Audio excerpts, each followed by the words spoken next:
Hi, everyone, and welcome to the CSM Debates hosted by New Eden Post. I'm your host, Rain, and Redline is in the background running because he is also a candidate, so therefore I'm the one calling all the shots. We have a 7-person lineup here currently, but this format is built to allow people to drop in and out. I know it's really early in the US time zone, and then it's going to start getting later in Australian time zone. So therefore, we built this format so that people can come and go as they please. The format's pretty straightforward. I'm going to pitch these individuals questions. Not all of them have to answer. They can pick and choose the ones that they want to answer. And then the other concept, because it is a debate, if that they call anyone out or poke fun at any of the other candidates, they are allowed to answer. So welcome everyone. I hope you guys ping your discords or your friends to come and support you. If Twitch chat has solid questions, I will probably bring them in. But yeah, so we're going to kick it off. I'm going to do brief introductions for everyone. I'm going to go from top to bottom in the chat list. So I'm going to call on you, just say your name, kind of a little bit about what your platform is, not too much. And then I'll start pitching you guys questions. So Baldwin, would you like to start us off with who you are and what your platform is? All right, I'm Baldwin Tarmain. I am mostly an industrialist. I do live in low sec and have experience in high sec. And my platform is based on helping relatively new players and small groups to grow and advance so that all of New Eden can grow and advance. And the primary function I look at is I don't need to remove null sec groups in order to make Eve better. Alrighty, thank you. And Drake? Hi, I'm Drake Iden. I'm mainly living out of Poshvin for the past few years since its inception. My main points of my candidacy is no matter what we're going to bring to Eve as CSM in terms of ideas, there needs to be someone who is solely focused on repairing the bridge between CCP and the players because right now there is no goodwill at all between them. And that and communication needs to basically be rebuilt from scratch, and that would be something I'd be pushing for. Other than that, I want to bring a lot of ideas that makes Podfin great into other areas without detracting from what makes the other areas unique. To give players a different reasons to play different parts of the game and to open their scope of Eve Online as it is. Alrighty, thank you. Dutch Gunner?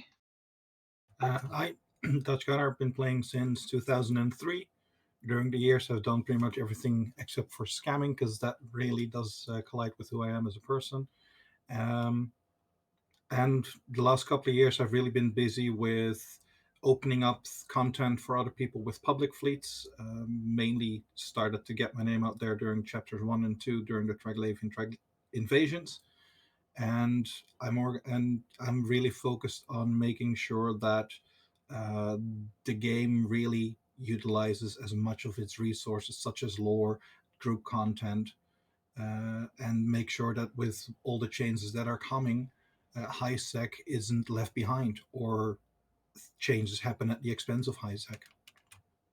Alrighty, thank you. And Ithaca? Hi everyone, I'm Ithaca Hawk. I've been playing since 2010 and pretty much continuously since 2012. In that time, I've been a low-sec pirate, a wormholer, a streamer, alliance/corp leader, and I've worked quite a lot on tournaments as a pilot and, of course, as a commentator and host for ATs 15, 16, and 17. My platform is about helping to promote engaging content for diverse playstyles, not breaking up or stopping null block warfare, but providing other high level content for people to be sort of drawn towards in the game. Specifically, things like the revitalization of faction warfare and wormhole space are two things I'd really want to see done in the near future, basically. Thank you for that. Now for Luke. So I'm Luke Annanan. So I played Eve. Well, I kind of came backwards and forwards for many, many years, and kind of finally got into it properly in 2018. So at the moment, I'm alliance leadership of a nullsec alliance, but my platform is largely around ensuring that the various different parts of the game, whether it's wormhole, faction warfare, low sec, high sec, and nullsec, have that kind of healthy ecosystem balance because they kind of all feed off of each other. And at the moment, that they're quite broken apart in certain areas. and how we repair that, as well as ways of working with CCP to allow the CSM as an advisory group to have the greatest impact and you know repair that relationship. All right, thank you, Luke. And Redline will go to you if you're able to talk on the mic. Yes, I am. My name is Redline. My platform very similar to just bringing more content into the game, bringing more players in.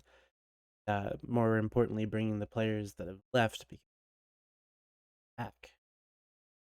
Also, I do this on the stream. I'm on stream a lot. This is what I do. Thank you for that. And last but not least, Kale.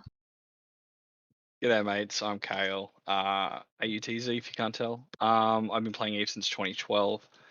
My platform kind of touches on quite a few of the other guys, actually. I want to try to, I want to be the bridge between the play base and CCP, as we know that some of the CSM in the past have been a little bit closed off to the play base. I want to be open, listen to what you say. I want to be the man in your corner. The other thing I'm working, one of my bases is trying to open up more revenues of ISK generation to low skill point and low ISK players, as well as stimulate the current the current stalemate in nullsec, ways to try to bring it back to the roving bands, and to generate content and to stop it just being a block based thing. Open it up for smaller groups to be able to carve their piece of the pie. Alrighty, thank you. So that was our current folks we have participating in the CSM debates. Little brief intros. And so as the show goes on, I may ask you guys to either reintroduce or give a little bit about yourself. And then as we're getting new folks in, before they speak, I'll have them introduce themselves as well. And so I've already pitched the first question to you folks. I'll read it out loud for the chat. And so the question goes, we know CCP is focused on faction warfare for this next year. This was evident in their FanFest presentations and the timelines they've given. What can you contribute or bring to the faction warfare discussion that will inevitably happen during the CSM meetings? And first up, we have Ithaca, who wants to answer. Yeah, so faction warfare is a fantastic part of EVE Online. I was a alliance leader in around about 2014, 2015, and I took my alliance at the time. We were low sec pirates. We fought a lot in the faction warfare area, but we're not directly involved with faction warfare. And then I took my alliance into faction warfare. I joined up with Gal Mill, and we joined the organized Gal Mill, and it was some fantastic content. It was great for new players. We had a kind of training corp in our alliance, people coming in learning to PvP. We went all the way up to, we had capital fights and things like that. I remember flying triage carriers and getting my first carrier doomsdayed in a faction warfare fight. Genuinely fantastic content. There was a lot of the political back and forward, pushing the war zone, like motivating people, and it was always a little bit undercut by the faction warfare mission farmers who would just flip from side to side to get the points basically, and then not actually contribute to the active war zone. It's a really important part of the game, and I think the reason why it's so important is it serves as a really good funnel to the rest of EVE Online.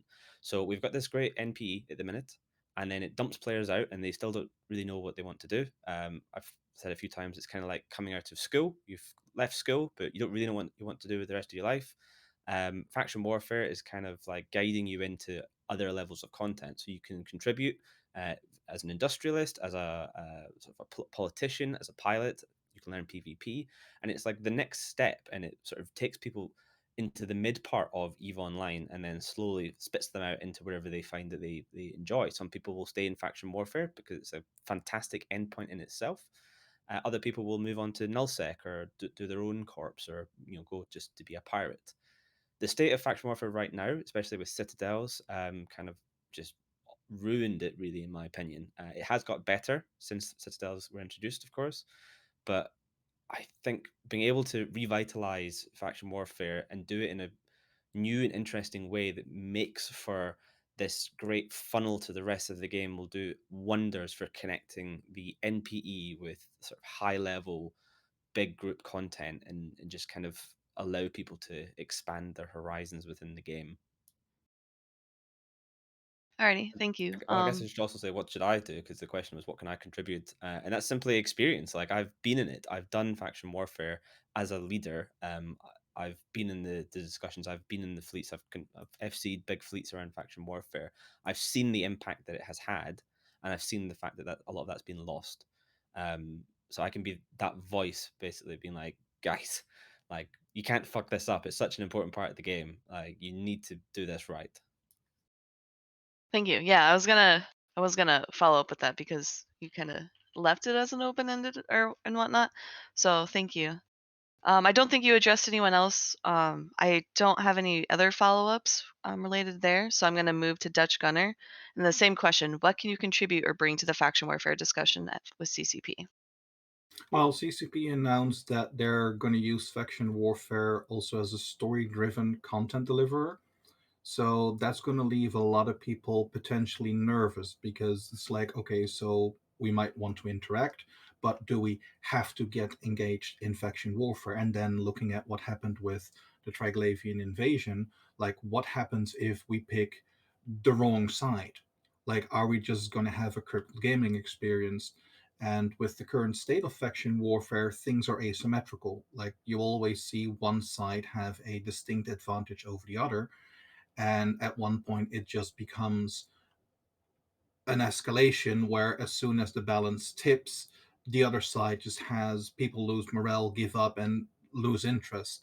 And that's something that, because I've been on the wrong side in a Triglavian invasion, I can be there to make sure that no matter how asymmetrical things are, faction warfare still has something to offer for everybody. And if people don't want to get involved because they don't like the penalties, like all of a sudden I lose access to different parts of the game, um, or if they get involved and they then find out that they are restricted, that they also have an option to get that access back without having to go through a massive grind to get the faction standings back, because that's one hell of a grind fast. All right, thank you. I do have a follow-up. You mentioned the asymmetry. Can you clarify a bit more what you mean when you talk about asymmetry? I'm not sure if that was specific to faction warfare or just Poshvin and Trig's experience, or if that was holistic within the game. Well, if you look at example what happened with the Amar NPC getting in and directing the Amar militia to take action, I haven't seen any content delivery like that or NPC support for, say, the Minmatar side, or the Galente, or the Kaldari.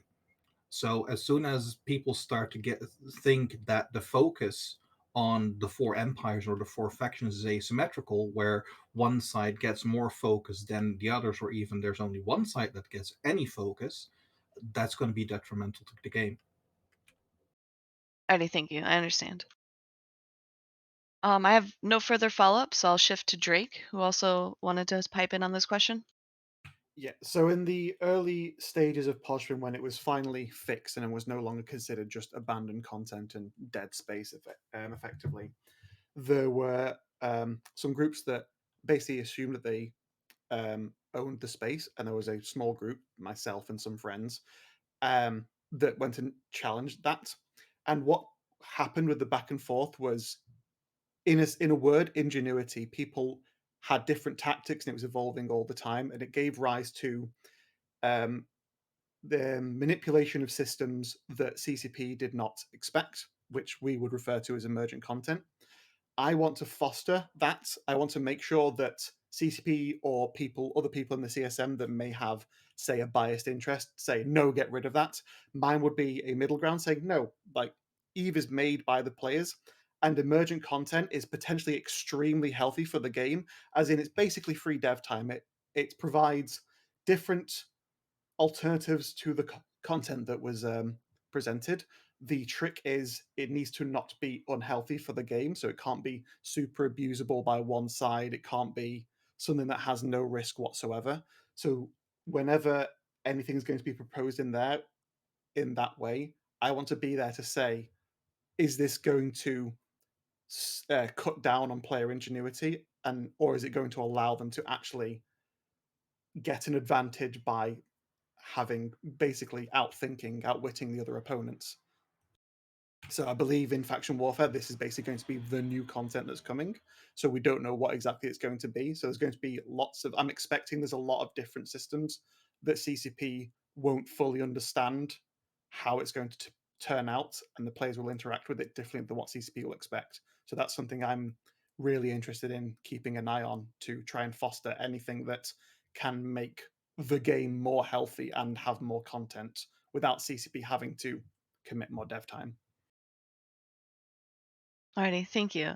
So I have no further follow-ups for you, Drake.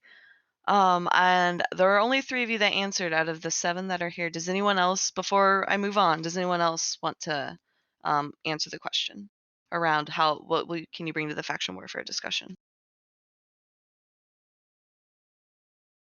It takes silence as in no, although I can see you guys all on camera. So this next question I'm putting in the chat, very similar to the one before, but with industry. So CCP really hinted at I would say, yeah, probably 2 really big changes coming this next year. We already knew industry was being changed within the last year, especially with the conversation around prosperity, scarcity, and now bringing it back with the New Dawn update in the last year, with bringing everything kind of full circle with prosperity again. But CCP has hinted that, the work's still not done. They want to be able to focus on it some more. There's still things that they want to wrap up. Oh, there is a question in chat though. Thank you, Redline, but I'm gonna come to that later. But with that, around that, with the industry focus that CCP has, so 2 focuses. One was faction warfare. We answered that.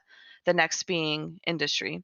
Does anyone, or Baldwin actually, Baldwin, what are your thoughts around the industry changes and what can you bring to the discussion with CCP in the following year as they're hoping to finish up the industry changes?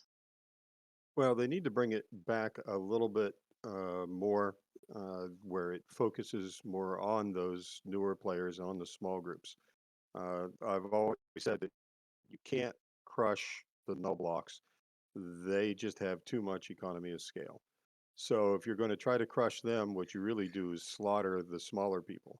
Um, I happen to be lucky enough to have built up enough that it's not slaughtering me. It makes life more uncomfortable, but we're okay. But the new players coming in who want to do things independently for a while to figure out what they want to do in Eve, those who want to build a few of their own things, the small groups who don't have economies of scale, don't have large stations up, don't have those abilities because they want to stay small. A lot of us, decide that we don't want to go solve space. We don't want to go large.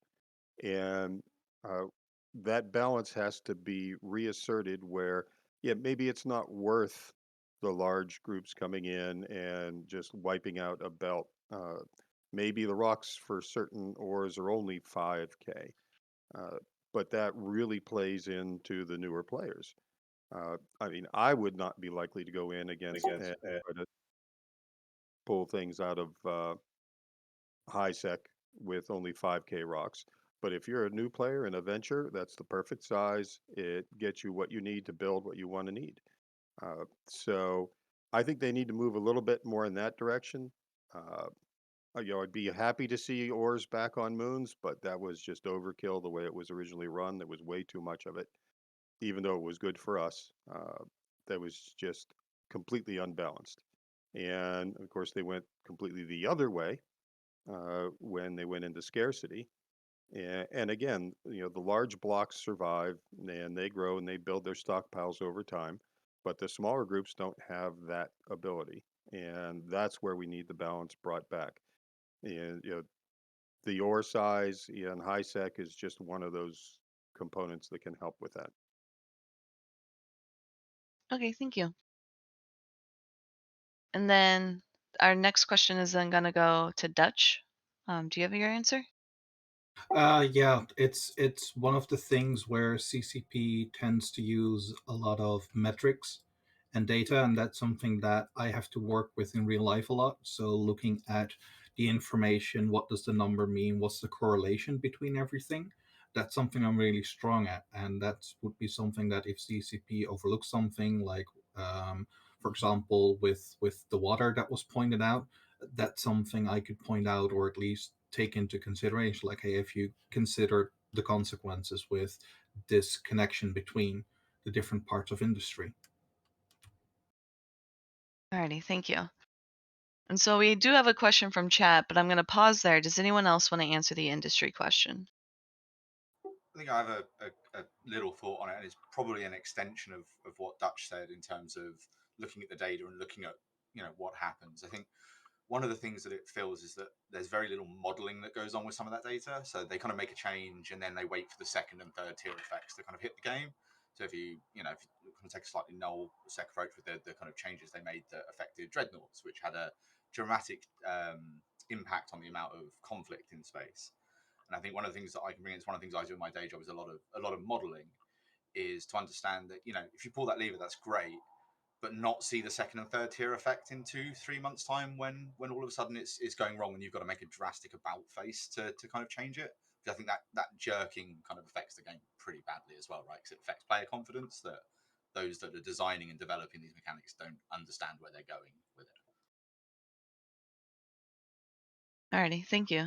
And so that was Luke for those in chat. So with that, we'll move on to the next question, which was proposed by Foffy123. So he says, what do you think of the current state of Battleships and Marauders after the industry and role bonus changes?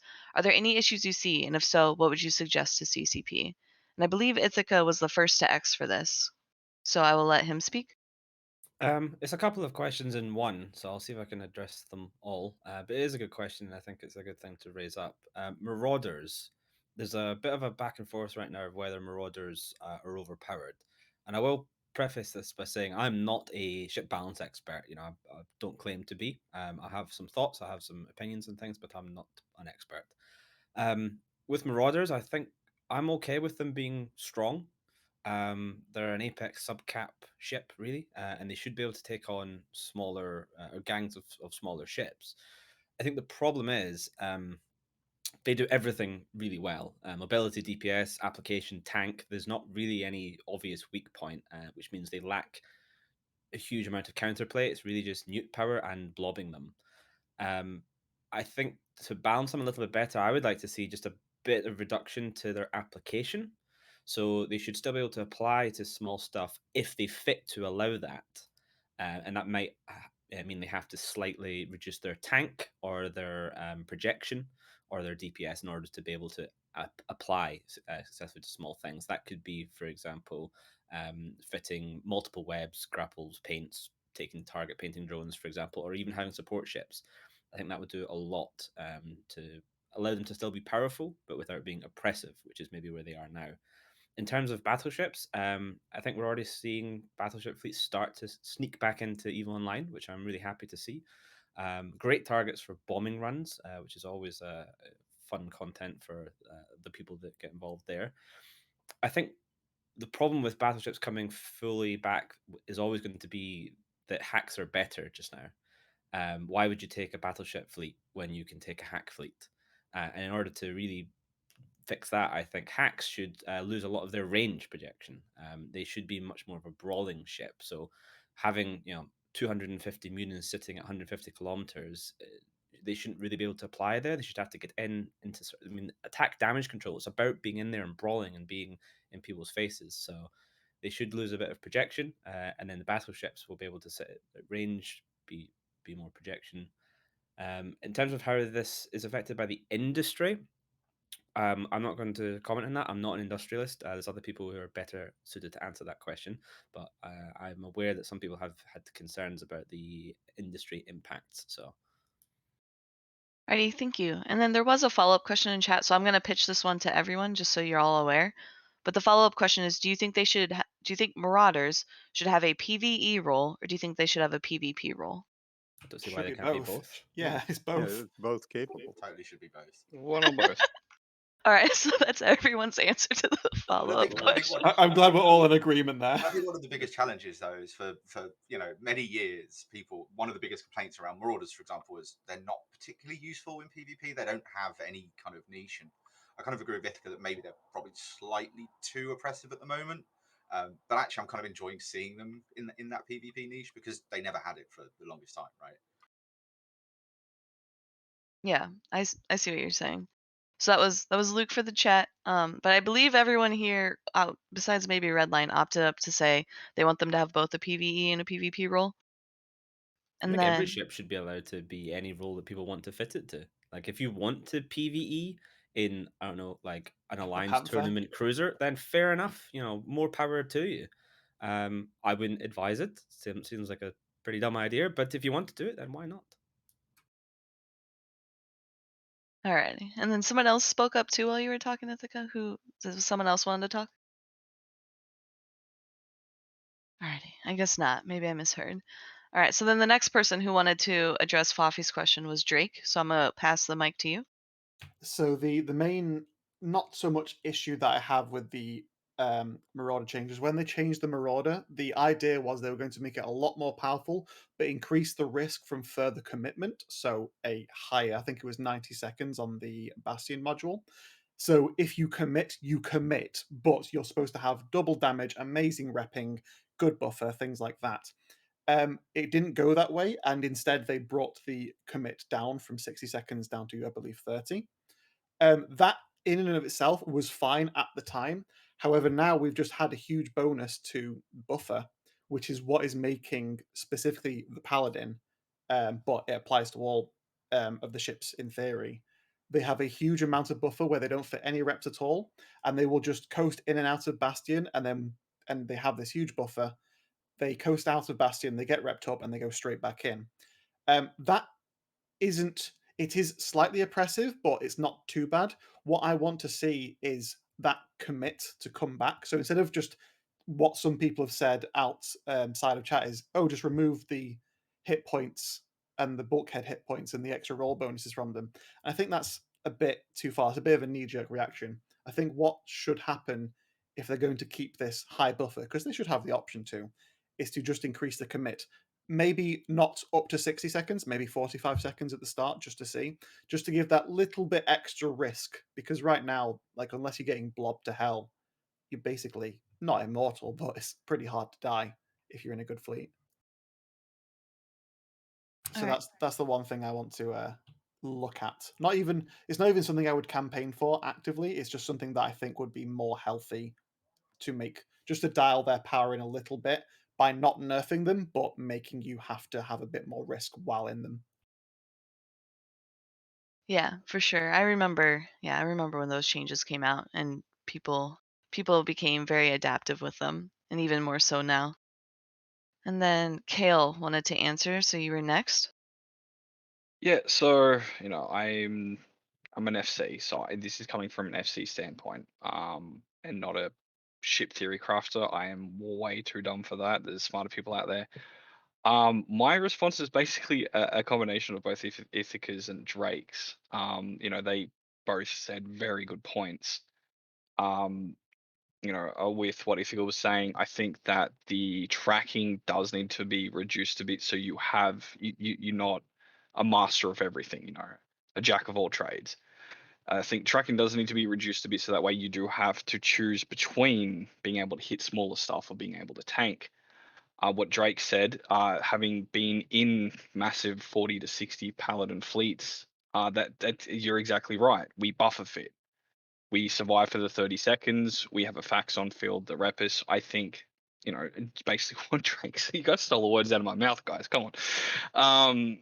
Yeah, I think the Bastion does need to be increased a little bit. I think the tank's on point at the moment because they're supposed to be super battleships. But yeah, so tracking, increase the Bastion module a little bit, and just change the overall stats in Bastion so that way you have to choose to fit to be able to hit everything on the field for high damage or just survive longer than they can as you chip away at them, not everything in the one fit.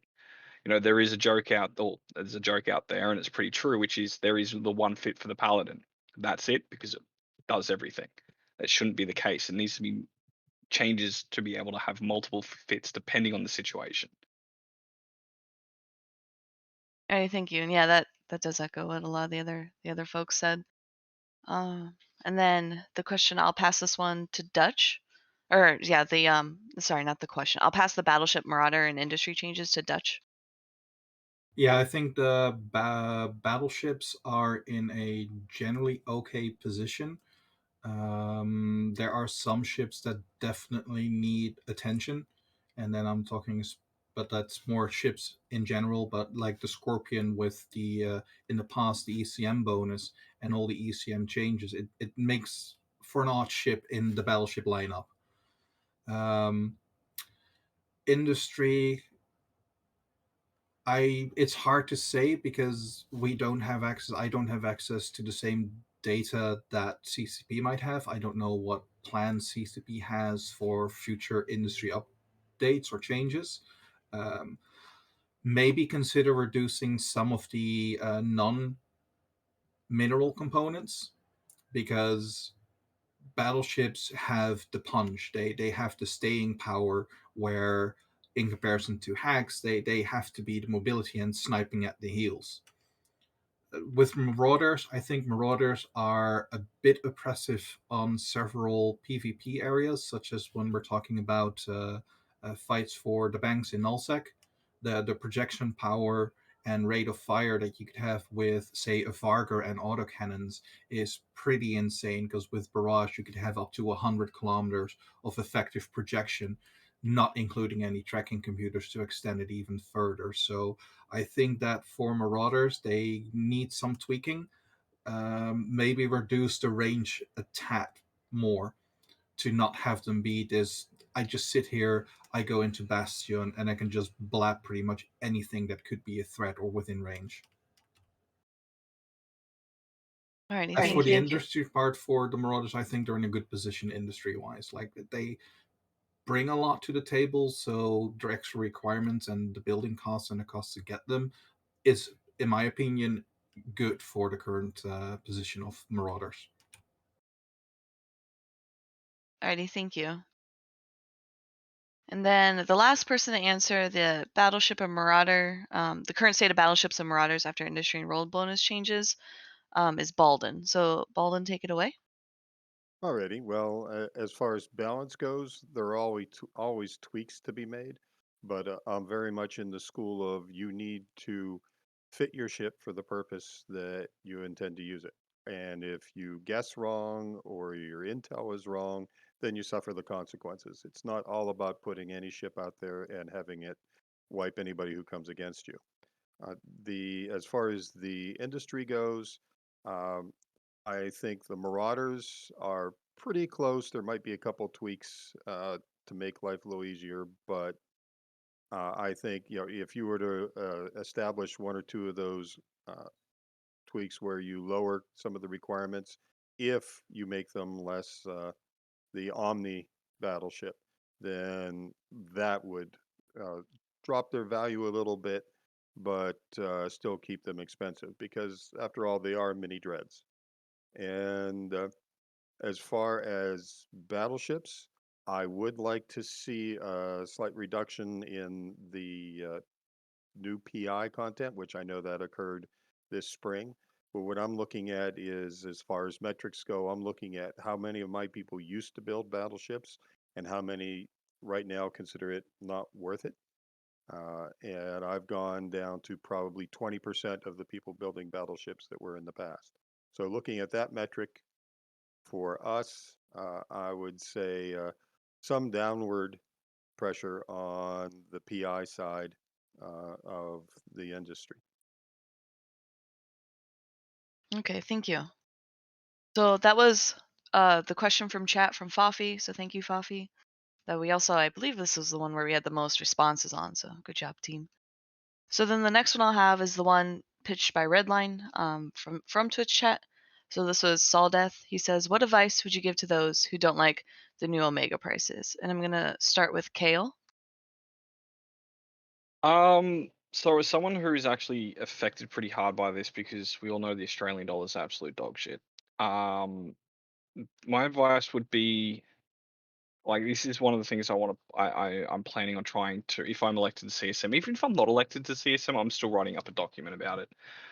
Is they've kind of CCP's deviated from the industry norm for pricing and the way they've kind of gone about this, and a lot of us have felt it, especially with the recession going on.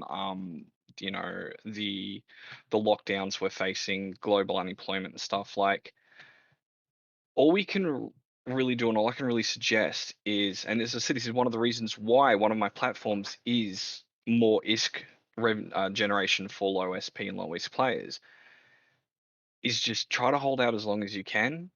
You know, we're aware of it. We're trying to fix it. Even if we're not on the CSM, there are a lot of big names out there who aren't on board with this, who understand what you're currently going through from, like, we're feeling it too.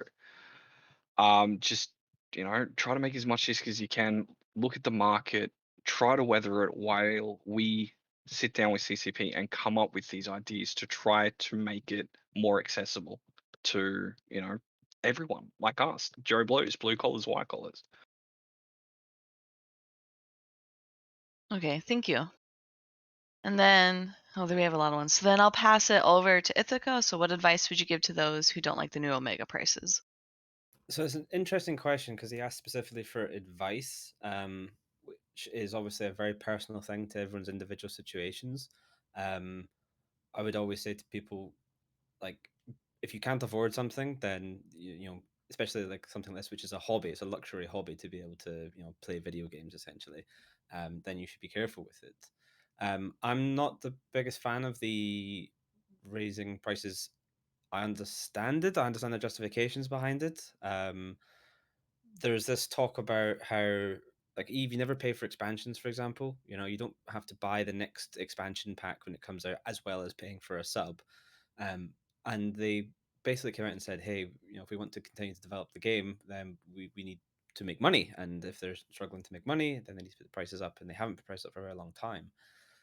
But this is like putting taxes up in a country. Nobody likes it, even if they maybe understand the reasons behind it. Nobody wants to pay more tax. So the answer to the question is, what advice would I give? It's be vocal about it. Like, let them know your concerns. If you have to unsubscribe some accounts for this reason, then please do. Don't put yourself in financial pressure just to play a video game. I would hope that the amount of people speaking up about it will encourage the release of the multi-account benefit sooner rather than later, and I hope they are good. I would hope that there's some sort of break-even point where, if you have, say, 3 or 4 accounts under the new sub price with this discount, that maybe it reaches the same cost as 4 accounts in the old one. I don't know yet. None of us do. But yeah, be vocal about it. Let people know. Let CCP know that you're displeased about it and the reasons behind it. That's my advice. Thank you, Ithaca. And so then next we'll ask the same question to Drake. What advice would you give to those who don't like the new Omega prices? I think Ithaca has said everything I was going to say. If you, again, obviously times are tough. If you need to unsub, you can still play the game alpha, and you can still do it to a reasonable extent. It depends what your play style is. In terms of what the CSM would do, I'm looking at a more pragmatic view because I agree the sub prices are very high, especially the 1 month being higher than any other game. That's going to have a knock-on effect, especially with the new player experience, where a new player will come in and say, "Oh, these graphics are amazing. It's quite fun. Oh, I'll sub for a month to test the waters on Omega. $20. Now I'm going to go play something else," kind of thing. I think they need to find funding elsewhere. If CCP is going to go down the route of trying to cater to quote unquote whales, like with the large plex discounts on 20,000 plex, people that want to pay, get loads of ISK, and then do whatever they want with it.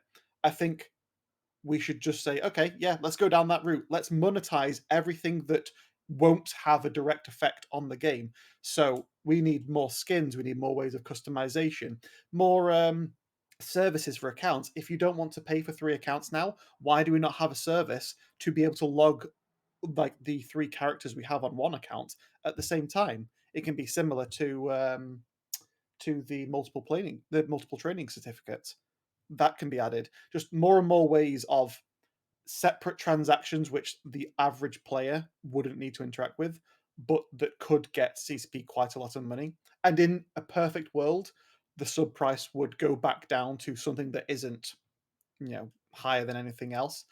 On a realistic level, that's probably not going to happen, especially with inflation being what it is.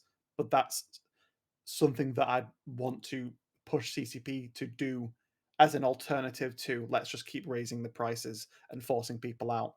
I also think that the way they communicated it was terrible right before FanFest, and then they didn't even say to people that have multiple accounts, we're going to give you a discount, but it's just not ready yet. Instead, they said nothing. So people that had multiple accounts saying, well, what am I going to pay an extra $30, $40, $50 a month just to keep the same amount subbed?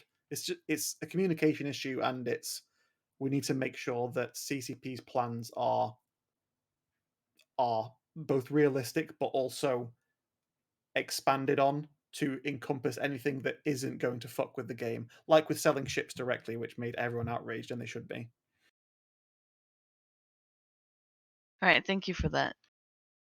You added a lot, even though you said Ithaca took your answer, so that's kind of funny to me. Yeah, sorry about that. It's all good. All right, Baldwin, I'll pass this one to you. What advice would you give to those who don't like the new Omega prices? Well, I'm in that same boat where most of my thoughts are in with the other candidates. I would say definitely, if you're under pressure financially, you can go to alpha. But don't just go to alpha, make sure that CCP knows why you went to alpha. And put them on the burner a little bit to say, I'm enjoying this game less because I don't have the same capabilities because you raised your prices. Now there are ways around that. The tiered tune aspect is one part of it, but monetizing the game strictly through uh, doing the subscription price it never works in the long run. If you keep raising that, then you're going to lose more and more players. And when you're in alpha, a lot of those players who go to alpha are going to be there for a while, but they're not going to continue to play with the same intensity that they were when they were omega. And that hurts all of us in the game. So if you're going to alpha, certainly do if you need to. Don't stress yourself, but make sure that CCP knows exactly why. When they have that reason, why are you doing this? Make sure you know that it is a direct impact on my situation to do. You don't have to give absolute details, but on my situation with the increase in subscription pricing. And I think that's the best way to force them to look at their metrics and say, well, what were the reasons people went to alpha? And there it is as a direct reason each time. Thank you for that. And then the last person I'll ask this to is Dutch Gunner. So, what advice would you give to those who don't like the new Omega prices? First is just double check the number of accounts that you're running, and do you need them all to be Omega? Because the one thing that I always say in the game and outside, like real life comes first. It should be a game for relaxation, and it shouldn't cause stress because all of a sudden you end up in financial harder times. Um, Going to alpha is an option. CCP has mentioned that they consider that what they're going to deliver is going to be worth it. So if you're not sure, just stop your subscription, go back to alpha, be respectful when you tell them why. It's like you just let it know, like, hey, the price is too much. Don't go grr CCP, insane insults, whatever, because that's not gonna deliver the message.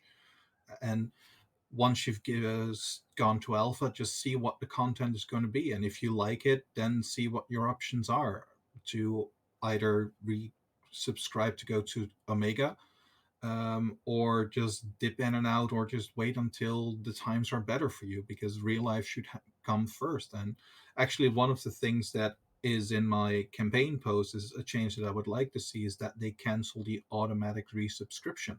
Like if you subscribe for a month, let it be for a month and don't automatically renew it, because then people have to pay extra attention to make sure that they don't have another fee for a monthly subscription drawn from their bank accounts when they don't want to. Just send a notification, your Omega is ending, please resubscribe, or if they want to go through Plex, go through Plex. All right, thank you. So that covers the Omega price increase. Does anyone else have any thoughts there? I know this was a hotly debated topic in the past, so I wanted to make sure everyone got. I do have some thoughts. Okay, Redline, Same go here. ahead. So, I don't really have any advice for the people that don't like the sub increase. I don't like either.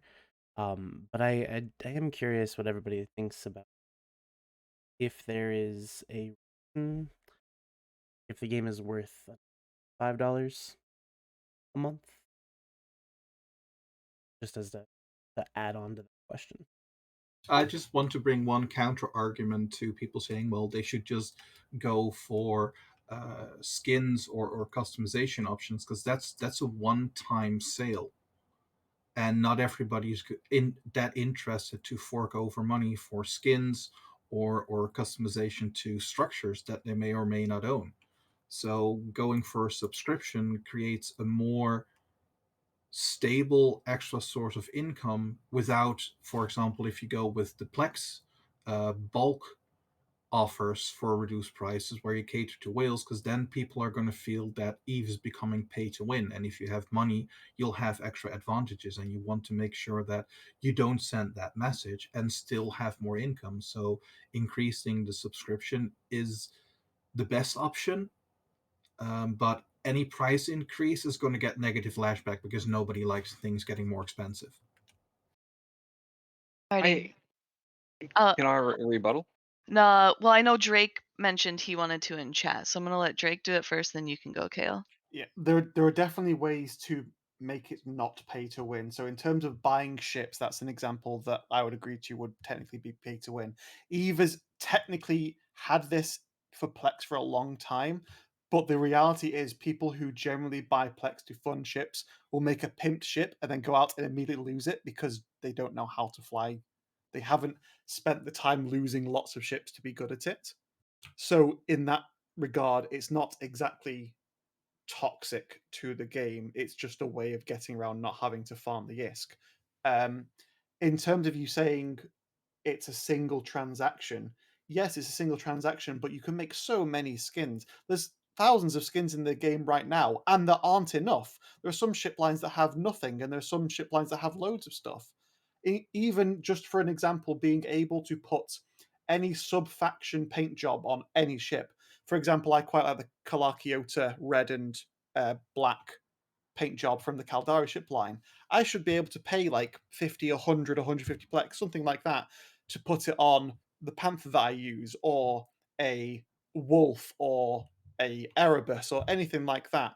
So, yes, it is a one time transaction, but there are so many of them that and as long as these skins are good and marketable to people, it would eventually get to a point kind of like with League of Legends where there's loads and loads of skins. They make tons and tons of money off it because they're good enough that people say like, "Oh, I want to use that because it's my way of expressing myself in the game."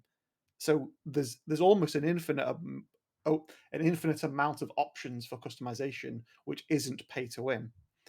True, but at the same time, the amount of people playing, for example, League of Legends compared to EVE Online is vastly different. And I know plenty of people who don't buy skins for Plex.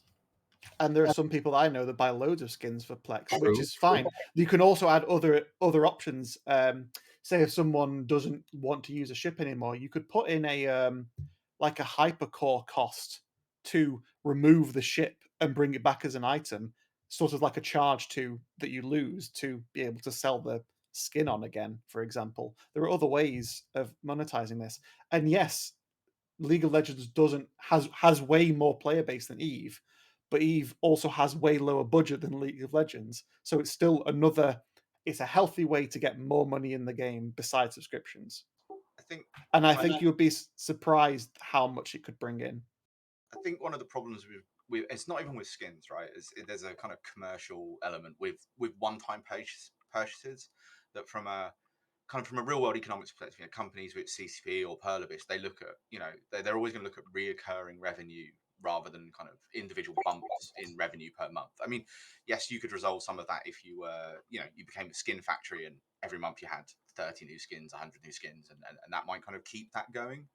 The problem is from a kind of an investor perspective, which obviously is one of the things that CCP are bound by, is they will watch the reoccurring, and that is that is one of those things which probably drove the increase in in the flex price. Now, do I agree that the flex price should go up? Because I hadn't mentioned, probably not. It is now the highest, as a couple of people have said in the industry.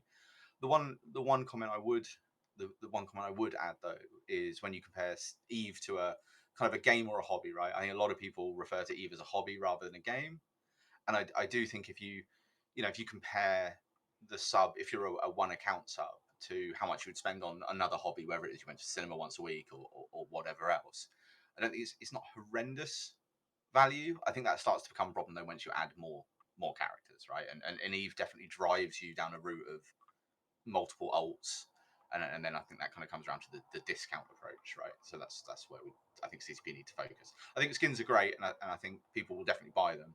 I just not sure if it would, whether it's a healthy way for kind of CCP to carry on the game, because it's kind of artificial income, right? In individual calendar months rather than ongoing. Not to mention that designing skins, like it takes time and resources compared to increasing the sub price. I disagree They- entirely on that. So was an ex-CSM, I believe he was on CSM 5, 6, or 7, Tamba, also known as Caldari Pony Club, or something, Caldari Prime Pony Club. That's the one. So the tool that he's using, which I believe he's in the process of trying to make it public, it takes him probably 2 to 3 hours to make a bunch of amazing skins. I would have a link, but I don't have it because I've got a new computer now. I asked him how easy would it be to put the YC121, the gold and black skins, on the Armageddon and the Abaddon halls, because Ithaca loves Abaddon, so we did those. And it took him maybe 2 hours to put it, and it's in a format that can be directly put into the Eve database right now. All they would have to do is create an item for it so people can redeem it and then sell it. So Yeah, but yes, that's 2 or 3 hours. So I'm not saying it's insane amounts or crazy amounts, but they need to take somebody off other work to do that. And that's you can hire someone for it. Like, how do you assign the man hours that you have, and how do you assign the people that you have? Quite easily, actually. Yeah, very easily. What you do is you follow, say, the Bethesda model. We have a player base of absolutely amazing artists out there, right? CCP can do a competition, design a ship, throw it in, it gets vote. Think Steam Greenlit back in the day. Top 10 skins get picked and put into the game. CCP doesn't have to do the assets have been made by the players. You stick those in, you sell them, you can give the players a percentage of the sale back in Plex that they can put back into the game. And then boom, there you go. You've got player interaction with CCP. You have amazing artists and visionaries and people. Because we've all seen some amazing skins that players have designed that we would love to see in the game. The other thing that I'm thinking of as well is I got really excited about the heraldry system that they said that they're implementing in FanFest. I thought that was amazing. We've all been waiting for this. Alliance ships on our structures. Why did they lock it behind getting points by playing the game? They could have easily have monetized that and raked it in. I know myself, my accounts, I'd love to have my Alliance ship logo on all my accounts. That is 5 accounts right there where I would buy that skin. I know a lot of other players are in the same thing. So straight there, that's 2 ways that CCP could monetize on the creativity and the love of the player base for this game. Yeah, but because now they've done it with participation and activities within the game, it's a reward for playing instead of I have to hand over ISK, where people are going to feel like they're being aggressively targeted for microtransactions. Like it's a different approach to give people back for being active in the game. It also is it is monetized. It's behind Omega for the best stuff. And all they need to do is allow you, when you buy skins, to put them back in your inventory so people can throw them up on the market. The whales can put it up on the market. Well, yeah, but the whales can still buy them, which gives CCP the money, and the people who can't afford the cash CCP but doesn't can get afford any more the money for skins that have already been bought and then get traded again between I'm going to characters. pause here. Phantomite, introduce yourself, 2 sentences, and then we're going to go back and forth talking. Please don't talk over each other. Phantomite for PvP. All right. Okay, continue, Kale. Yeah, well, as I said though, but those whales will still buy a bunch of them to sell them, and it'll keep going. It'll keep going. We see that with skins in the past. People will still buy them. They may go down in value, but it doesn't mean that the monetary value that those people who are going to buy them to resell them doesn't go down. Alrighty, so I'm gonna hit a pause there. That was a lot of discussion around skins. Is there anything that somebody, has something left unsaid or they want to address before we transition? Redline asked a question about basically everyone here is paying $5 per month more. Are you okay with it? And do we get value of it? And I just wanted to say, for me personally, yes. Like, I get value from this game. I really enjoy it. So for me, it's worth it. It's a very personal question to lots of people. And whenever I'm like about to spend money on something and I'm not really sure about it, I sort of think in my head, if someone walked up to me in the street and said, "Here's $20, or I'll pay your Eve subscription for 1 month," which would you take? Would you take the $20 or would you take the subscription? And I'd be like, "Oh yeah, pay for my subscription. I don't care about the $20." Like I do that when I'm thinking about buying something expensive, like I don't know, a new TV. Like if someone said, "Hey, I'll give you 500 quid or the TV," oh, actually, I'd probably take the 500 quid. Then don't buy the TV. And for me, it's very easy to say, "Yep, give me the sub." Like in terms of like hours per dollar value of entertainment I get per month from this game, even when I'm not logged in, I'm getting it. I'm part of the community. I'm part of the whole ecosystem. So for me, it's worth it. But I can't answer that for anyone other than myself. Alrighty, so that was going to be my transition, Ithaca. So the question Redline posed, which I don't think came across as clear, was: are you personally okay with paying the $20 increase, or not the $20 increase, the raise sub, which is now $20 US? So I don't know if anyone else wants to answer that. I'd prefer Yeah, I'll not take to, a shot at it. obviously, but it's if paying $20 keeps the game alive for another 10 years versus paying 15, then I'm happy to pay it. I think I tend to agree with Ithaca. I mean, if I broke them out how many hours in this game I spend, I think, yeah, I wouldn't be able to go and do another hobby and it costs the same price, right? It costs considerably more. I think where the $20 might become challenging, and I think it's where it kind of comes back into the kind of discount argument is, yes, you're in all the time, and there'll be a lot of people that use their alts very frequently. But I suspect there'll be a lot of players that don't use their alts as frequently, which means that £20 a month then starts to become maybe slightly too much they want to spend on the game, right? So I think having the main subscription at a certain price, and maybe there's an answer on alts, like if you've got to kind of the account thing, like follow-on characters on your account become slightly cheaper. I think that might be the option. I think where it hits the pain point is around the alt part, especially when the game drives you down that route. If you have certain playstyles. Yeah, and I you also think got to that. continue. Thank you. All right, Baldwin. I think that when you break it down, even if you're running alts, if you're running 3 or 4 alts, you're looking at maybe, depending on how much you're actually on game, 10 cents an hour increase. And because I know everyone here plays more than 50 hours in a month. So, and if you count in all your alts, that's fairly insignificant. If you have the ability to pay. If you're not right on the edge, then it's definitely worth it. Plus, there's all the interactions that you have, and that adds to the value. So, if you go to the movies once or twice a month with your wife, you're paying for 3 hours, and you're paying more than what you pay for Eve.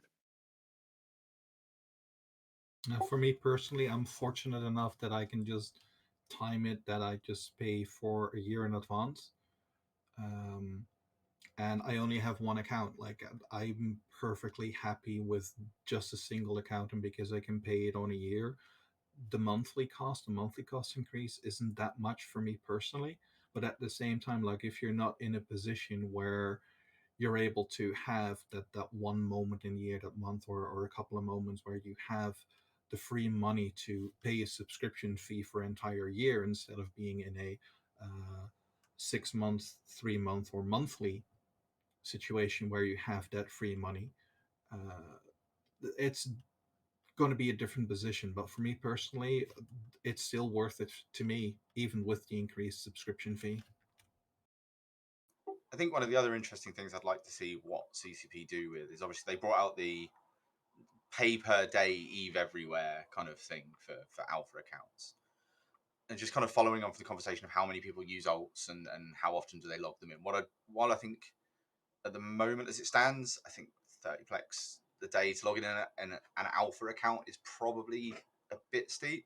I'd be interested to see if they kind of went, okay, no, that account becomes Omega for that day, which means you don't have to sub that account every single day if you're not using it. I wonder if that might drive up a bit more kind of one-off revenue per month, because people will go, well, I need to use this alt 3 times in a month. That's fine. I'll pay the plex, right? And then Kale, I know you had one more thought, but Yeah, one of the things we've also got to look at this too. As I said, look, I'm Aussie. I'm paying nearly $30 a sub now. Like, minimum wage for a lot of people over here is $18.50. That $30, like as a block FC, I've got to have like 4 to 5 accounts plexed to be able to do my job properly. That ends up being a lot, even with the yearly subs. So I think that's something that CCP does need to look at in some way. I don't know how to fix it. I'm not that smart. But the fact that, the exchange rates across all these countries and everything is so, fluctuates so much, is some are higher, some are lower. I mean, I know it's like fucking £2 to $1 over here at the moment.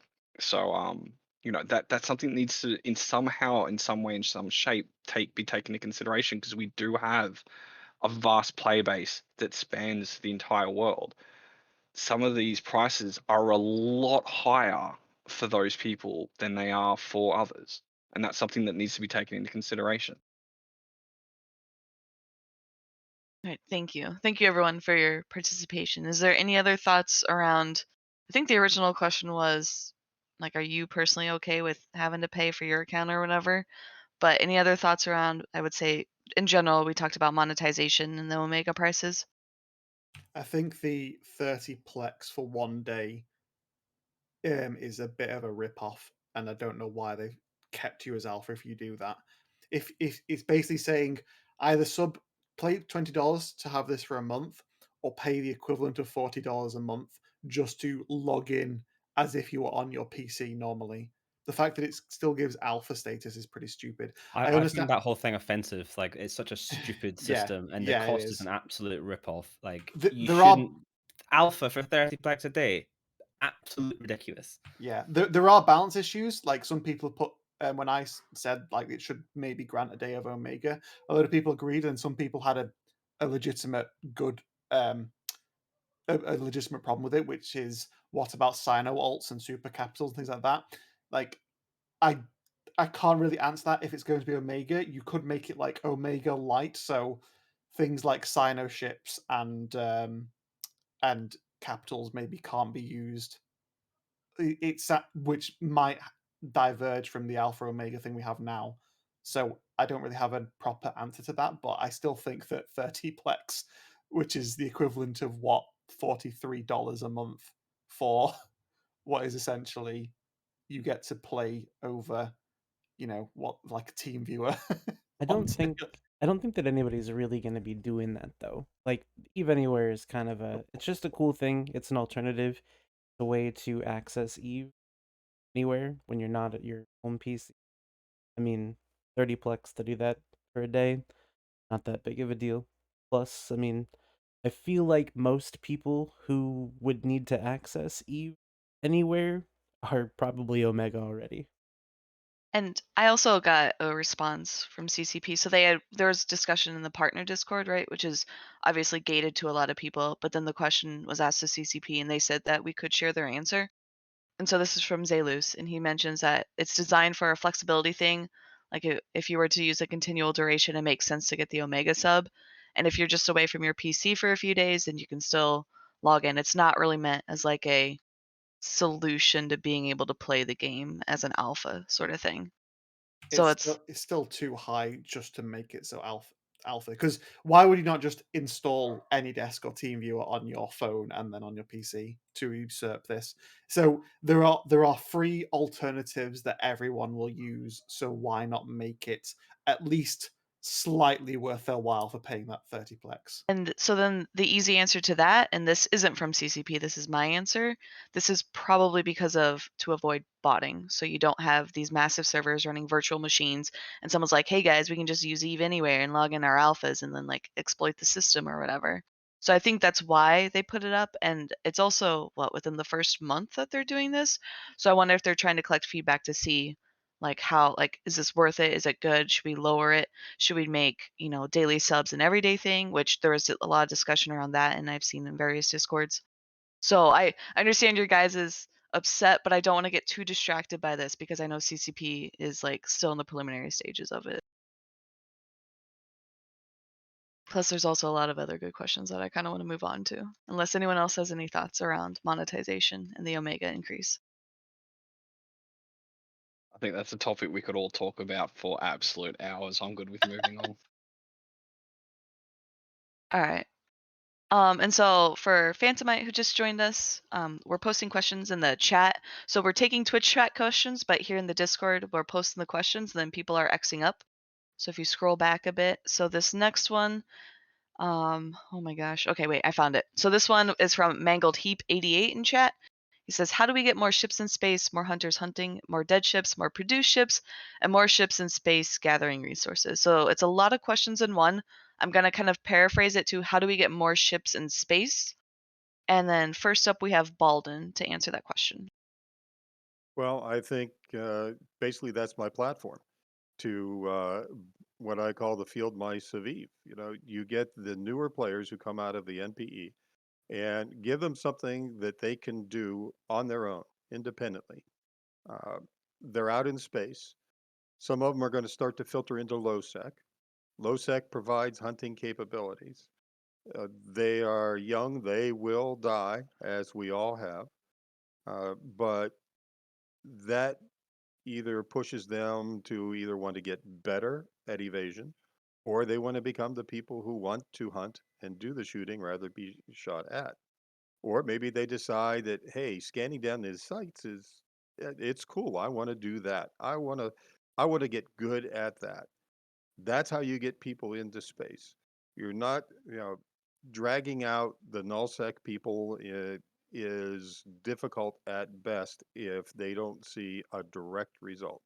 So if you can maintain those newer players, put them in space, give them something to do, give them something they can accomplish on their own, or with very small groups, because everyone's comfortable moving into a 5-man corp or a 10-man corp as opposed to going into a 250-man alliance. That is how you get more ships in space. And some of those, field mice, as I've said, become rabbits, and some of those rabbits become deer, and those deer are what the nullsec pilots want to hunt. They want to hunt the orca. They want to hunt at least a porpoise at the very least. And if you're right now silly enough to put a Rorqual out there, then you're on their A list. So that's how you build the player base from the bottom up. You make it broad, you make it fairly easy for those new players, and fairly easy to do things, not necessarily easier to survive. But then, as I said, they decide how they want to go about it. All right, thank you. And then Ithaca, your response? I kind of get where Baldwin's coming from. I think it's slightly disingenuous to say get new players, put them in ships, and let everyone else hunt them. It's not as simple as that. It's a much more complicated ecosystem. Eve's a sandbox, right? But it's at heart quite a PvP based game, and a lot of stuff hangs off of PvP. People who go out there and lose ships need to buy ships. So if they're not going out and losing ships, then they're not buying ships, which means the prices start to depress. So people try and sell their ships, which means the resources go down as well, and then people stop mining, and then there's less to hunt, etc., etc. It's this big, all connected world. In order to get more people in space, you have to give people a reason to be in space. And that reason can be completely different for every part of the game. Whether it's you want to mine more to produce because the PvP guys are losing so many ships that the market's great right now, you can make lots of money. or whether it's because your group is trying to invade this other group and you're engaged with the content, like you want to be there to be part of the fleet that's going to punch down your enemies, the big bads. It's all about like genuinely just get people in space and everything else hangs off of that. But to do that, this is the hard bit, it has to be engaging. And it has to be engaging for everybody, not just, say, the null blocks who can ping and get 2,000 people logging in. It has to be the small groups, because if you look at these big null groups, they get together, they go to fight, one group stands down, everybody docks up, and then that's the end, because there's no reason for them to commit. They're not actually engaged. They're there almost like as a show of force. There's no reason for them to commit. So if there's more reason for them to commit, then there's more ships in space. If there's other content in the rest of the game, say wormholes, low sec, exploration, then people who are constantly getting blue balled continuously will get bored of it because it's not engaging. They will see other people having fun in other parts of the game and they will leave and go elsewhere. So then the big block groups will have to be like, crap, if we don't start engaging more and actually having good, meaningful content, we're going to lose lots of people and we're going to collapse. And you see that sometimes with the great slope throne of groups that just refuse to engage for so long. People get bored because they see other people having fun. At the end of the day, this is a game, it's a hobby. It's something that we voluntarily sit down, we hitch our little wagons to some group or FC or block because we have fun and we enjoy it. When that stops, people stop logging in, people stop getting in space. So you need to find all the different reasons for people to have fun in EVE Online and get them undocked and doing things.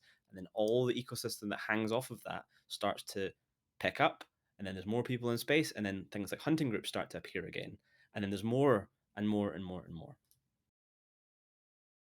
Alrighty, thank you, Ithaca. And I know, yep, so Bald, and I was going to let you respond because I know he addressed some of your comments.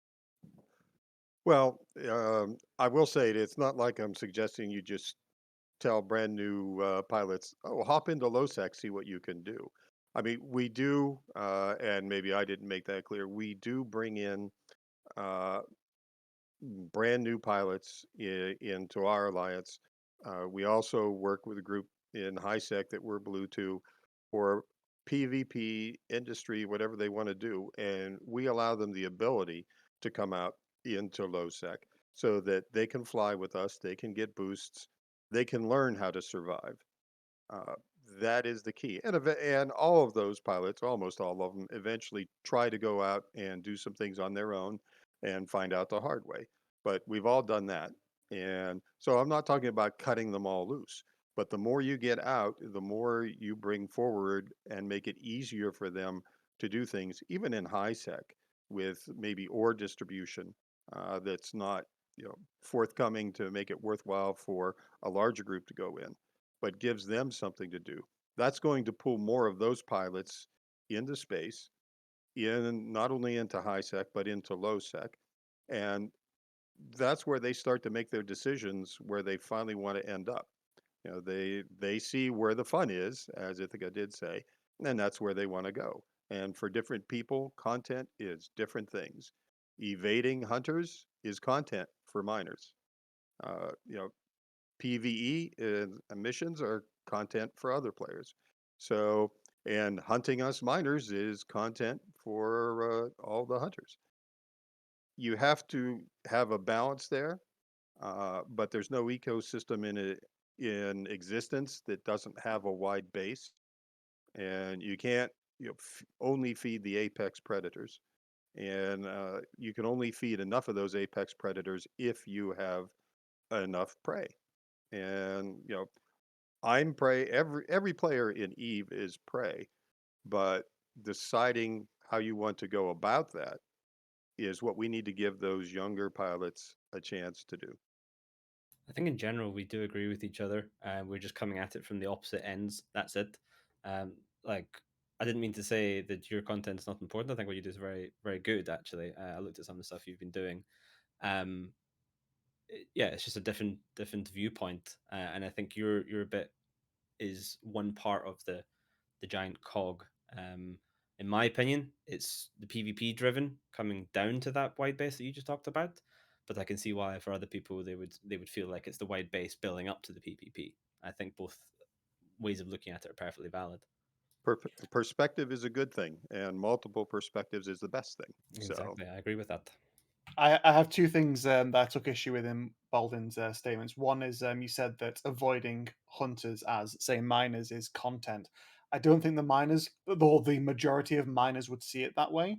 I think they would see it as that these people are stopping me from doing my content, which is, fair enough. No one can have their thing, and that applies to ratters and people who are getting blobbed and everyone and everything else. But the main thing you said was people eventually will work out where they want to go. And I think it's the other way around. Right now, I think a lot of players find one place and then that's it. They just go there and they don't look at anywhere else. For example, mainly like in not so much incursions, let's just say high sec corps and null sec corps specifically, they will do active recruitment and hoover people up, and then they will teach them what they want to teach those players about and nothing else. And the risk is, which I notice quite a lot, specifically with null set groups, is those players will only ever think about the game from the perspective they have been taught by the recruiters and the people they join. They never get to, quote unquote, spread their wings and look elsewhere. So I think there should be a lot more types of content everywhere that give people the option to find an alternative play style that exposes to them in a way that they're comfortable with being exposed to. For example, I think the next question we're going to talk about the DBS system. The DBS system was basically a net nerf to people who ratted, and there was the stick of all these people are going to come out and steal your shit now, and there's not much you can do against it besides interacting with this PvP based area in the system. And people don't like that because that's just, oh, you're messing with my style, my content that I enjoy. The alternative should have been, here is a site that gets you more money, but on the flip side, you'll have to defend some of that increase in money. And I think that's where, from my end, is why Poshvin is as not it's not super healthy, but it is reasonably healthy. Is there's a great amount of money in here where people come out of their comfort zone and they are willing to lose loads of ships in order to get this money because it can sustain you even if you're losing stuff. But at the same time, it's exposing different groups to small, medium gang content and different areas of space. And it gets them to think, oh, maybe I like this more than pressing F1 on in a large fleet fight or doing missions 3, 4, 5 hours a day or just doing the same incursions over and over again. I think we need to focus a lot more on exposing everybody to other areas of playstyle so they don't get stuck in a rut. Well, I'd have to say that a little bit of confusion between play style and content. Play style is mining. Mining is my zen time when I'm mining. So it's not truly what I would call content in that sudden rush. But the adrenaline that PvP players have is what miners get when we evade. So that's my definition of the content for the miners as far as that aspect goes. You think that if we evade, there's no there's no positive result for you. So there's no content there. For us, it's almost the opposite. The and I will say that we do bring players in. We have players in our corps and alliances that do PVE, that sometimes do mining and industry and PVE, do Explo. And so we do allow the new guys who come in to look at all of that and to have a shot at going with someone and learning it. But we don't pigeonhole them in. And maybe that's just my perspective because that's the way we've always been. And the local alliances we work with have generally been who specialize in new players. And they're in high sec, I should say. But they bring them into low sec on occasion and very rarely take them into null. So they learn a little bit of the mechanics. They learn a little bit of what goes on. They take them out on PvP fleets. They take them out on mining fleets. And as I said, they take them into wormholes. So that's my perspective. So that's the way I'm looking at it. But from the null block side, I certainly see where, you know, it's a completely different suspect. I've had null players. I won't mention any names. Fandomite. They tell me that if I dock up, uh, you know, it's just nothing for them, and that's his perspective. And I respect that, but it doesn't mean I'm going to hang out there so he can pot me. So that's I know that there are groups out there who recruit young and specifically take pilots in and teach them basically exactly what they want them to do, and not much else. And I don't think that's healthy overall for the game in the long term, because that pilot has no choices. So it's either all PvP content or nothing, or it's all industry or nothing. And it's much harder for those pilots to come back to the game and say, that's not working out for me. I think maybe I'll try this instead. A lot more often they're going to say, this isn't working out for me. Let me see what other game I can play. And that's the part that I'm worried about in the long run. All right, so you did call out Phantomite, so I'm gonna pass the mic to Phantomite, but I also am gonna verbally call out so you guys know Luke wants to address something as well. So I'll go on Phantomite. Yeah, sorry, can I just get some clarification as to what you portrayed me as there for a second first? Oh, you and I had a discussion in the past where, how that there's no content if we dock up when you No, come into a system. no, we haven't had that conversation. That's what you've been saying about give us more mining so that we can be in space so that you can come and eat us as prey.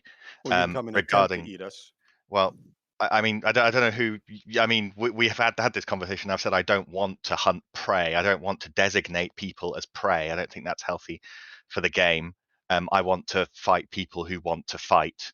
So we need things in space that is blended PvE and PvP.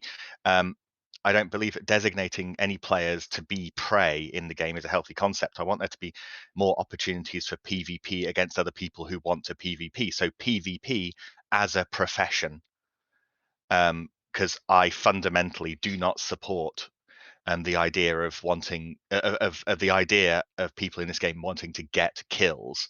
I support the idea of people wanting to get fights in this game, and I think that that's a distinction that is at odds with the game being healthy. I think people should be looking for combat, not looking to add numbers to the kill board. I think that purely looking to add numbers to your kill board is a path that leads to blobbing, to risk aversion, to standing down. I mean, essentially, the starter question is essentially what can we do to get people out in space? And we also can't answer that by saying give them something to do in space, because that is still the same question. Give them what to do in space. But we already have an answer to that. We have it prototyped, if you will, in Pochven. We have blended PvE and PvP. Pochven money-making content is essentially PvP as a profession. And that's something that the game has not had for a very long time, notably when passive moons were changed to be active moons. They stopped being PvP as an income profession for a group. But so we have a really good prototype of what could be for the rest of the game in Pochven. And we have the ideal place for it to be developed, which is faction warfare. We have the opportunity in faction warfare to have PvP as a profession if some form of fleet PvE is added to the game. This puts people in a PvP comp already in space with something to do, rather than PvP groups just waiting for somebody else to undock and essentially most of the time it being over largely nothing. I do have to respond to Phantomite.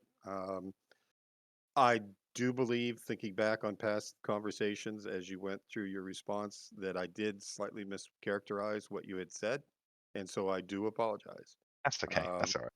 Well, I mean, truth is truth. So, but I do remember that you don't want us designated as prey. You would prefer we would come out combat ships and shoot and fight you. I would do prefer believe people who that. want to PvP come Right, and you want PvP. us to So if come you out. don't want to, then yeah, sure, dock up. You So, know, but I mean, I'm not missing out by not killing a retriever.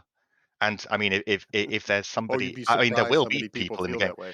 Well, here's the thing. I think that if somebody out there gets salty because they didn't get to kill a mining barge, I think that they need to take a long, hard look at whether they are competent enough to call themselves PvPer. Well, It's I like, think what are you looking for out there if missing a mining barge is making you upset? I think frustration is a salt flavor all its own. So we just sit back and collect it. Frustration as a profession. Well, that's what miners do for PvP players. That's our goal. Alrighty, so thank you both for your responses and your back and forth. I know Luke had spoken up saying he wanted to respond to something Drake had said earlier related to this question, so I'm gonna let Luke go ahead. Yeah, I mean, it's probably not too surprising coming from a block nullsec perspective of the comment of nullsec as kind of hoover up pilots and don't to explore other parts of the game. So I think generally that's probably pretty disingenuous because people want to join a community. If they're in a community, they're having fun, and people, you're kind of saying, well, people can't go and see other parts of the game, so they're just effectively drones waiting for their nullsec leaders to tell them what to do. Which I think that's pretty, it's pretty harsh on the players there. And actually, I think most nullsec groups, or most of the larger ones at least, actually do try and create various different things for players to go and see. I know we do, we do posh we do incursions, we've got people that go to low sec, we've got people that do high sec.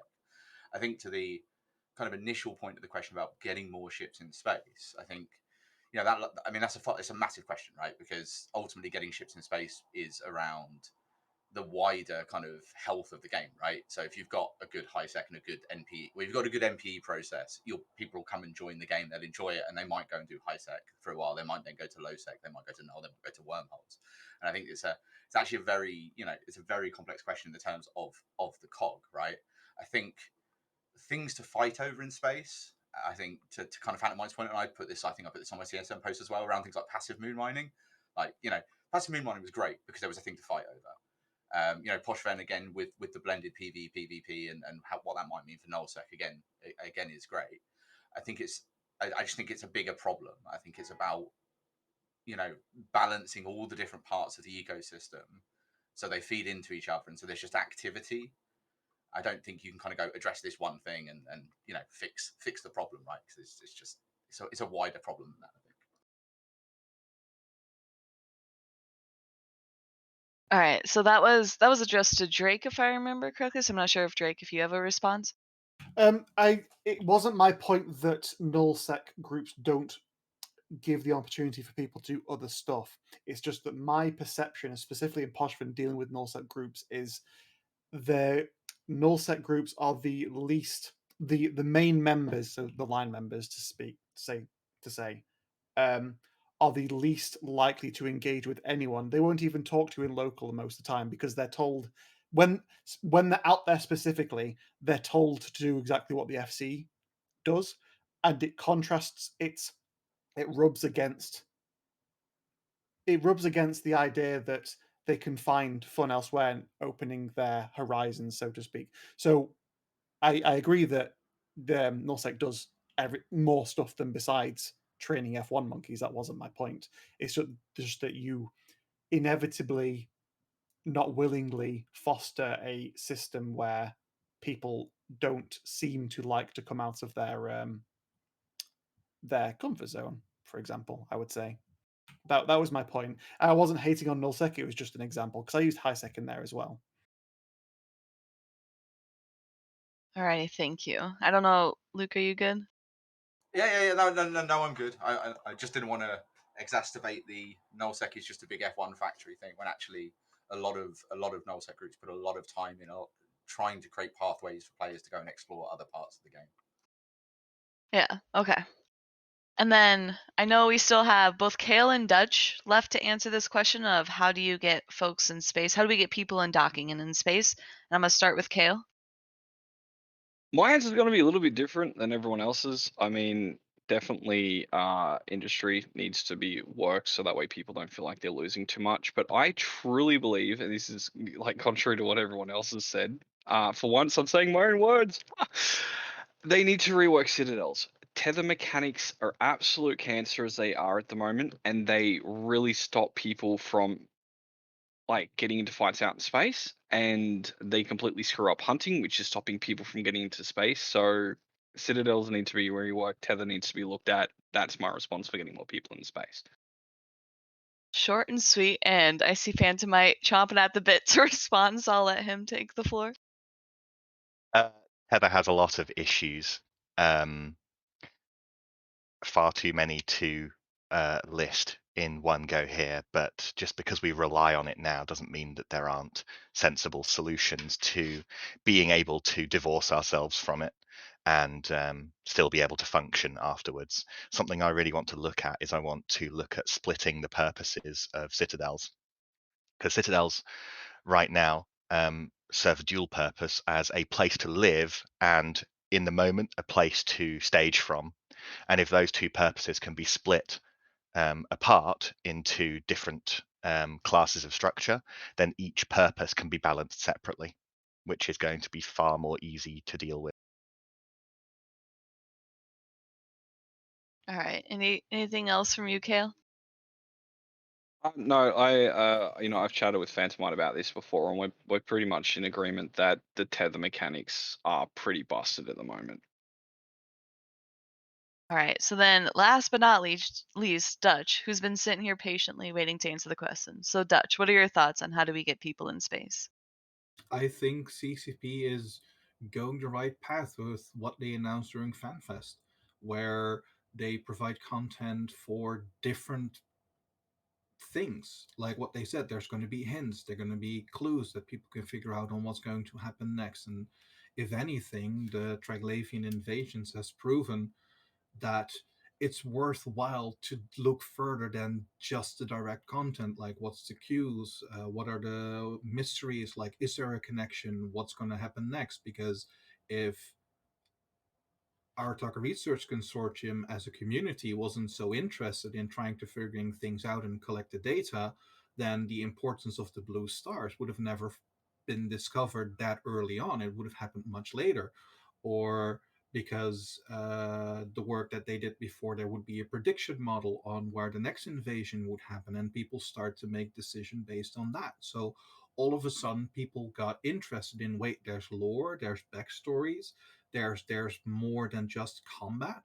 Like, this is awesome, teach me more, where can I find more, to just get more hooks that can get people interested in getting involved, trying different things and experiencing things differently, and having both PvP and challenging group PvE is a great way to get that done. Because I've had people in my public fleets that came in, and when I asked, like, hey, look, I need somebody to help tag for this, or I need somebody to help me do that, or help me do that, and I don't care if you never done it before, all I care is that you want to do it. And people start to get even more engaged because all of a sudden they had another responsibility. They started to look at things differently. They were aspiring to become an FC. They were aspiring to try different things. Like, oh wait, if we clear it out here, there's very valuable ore.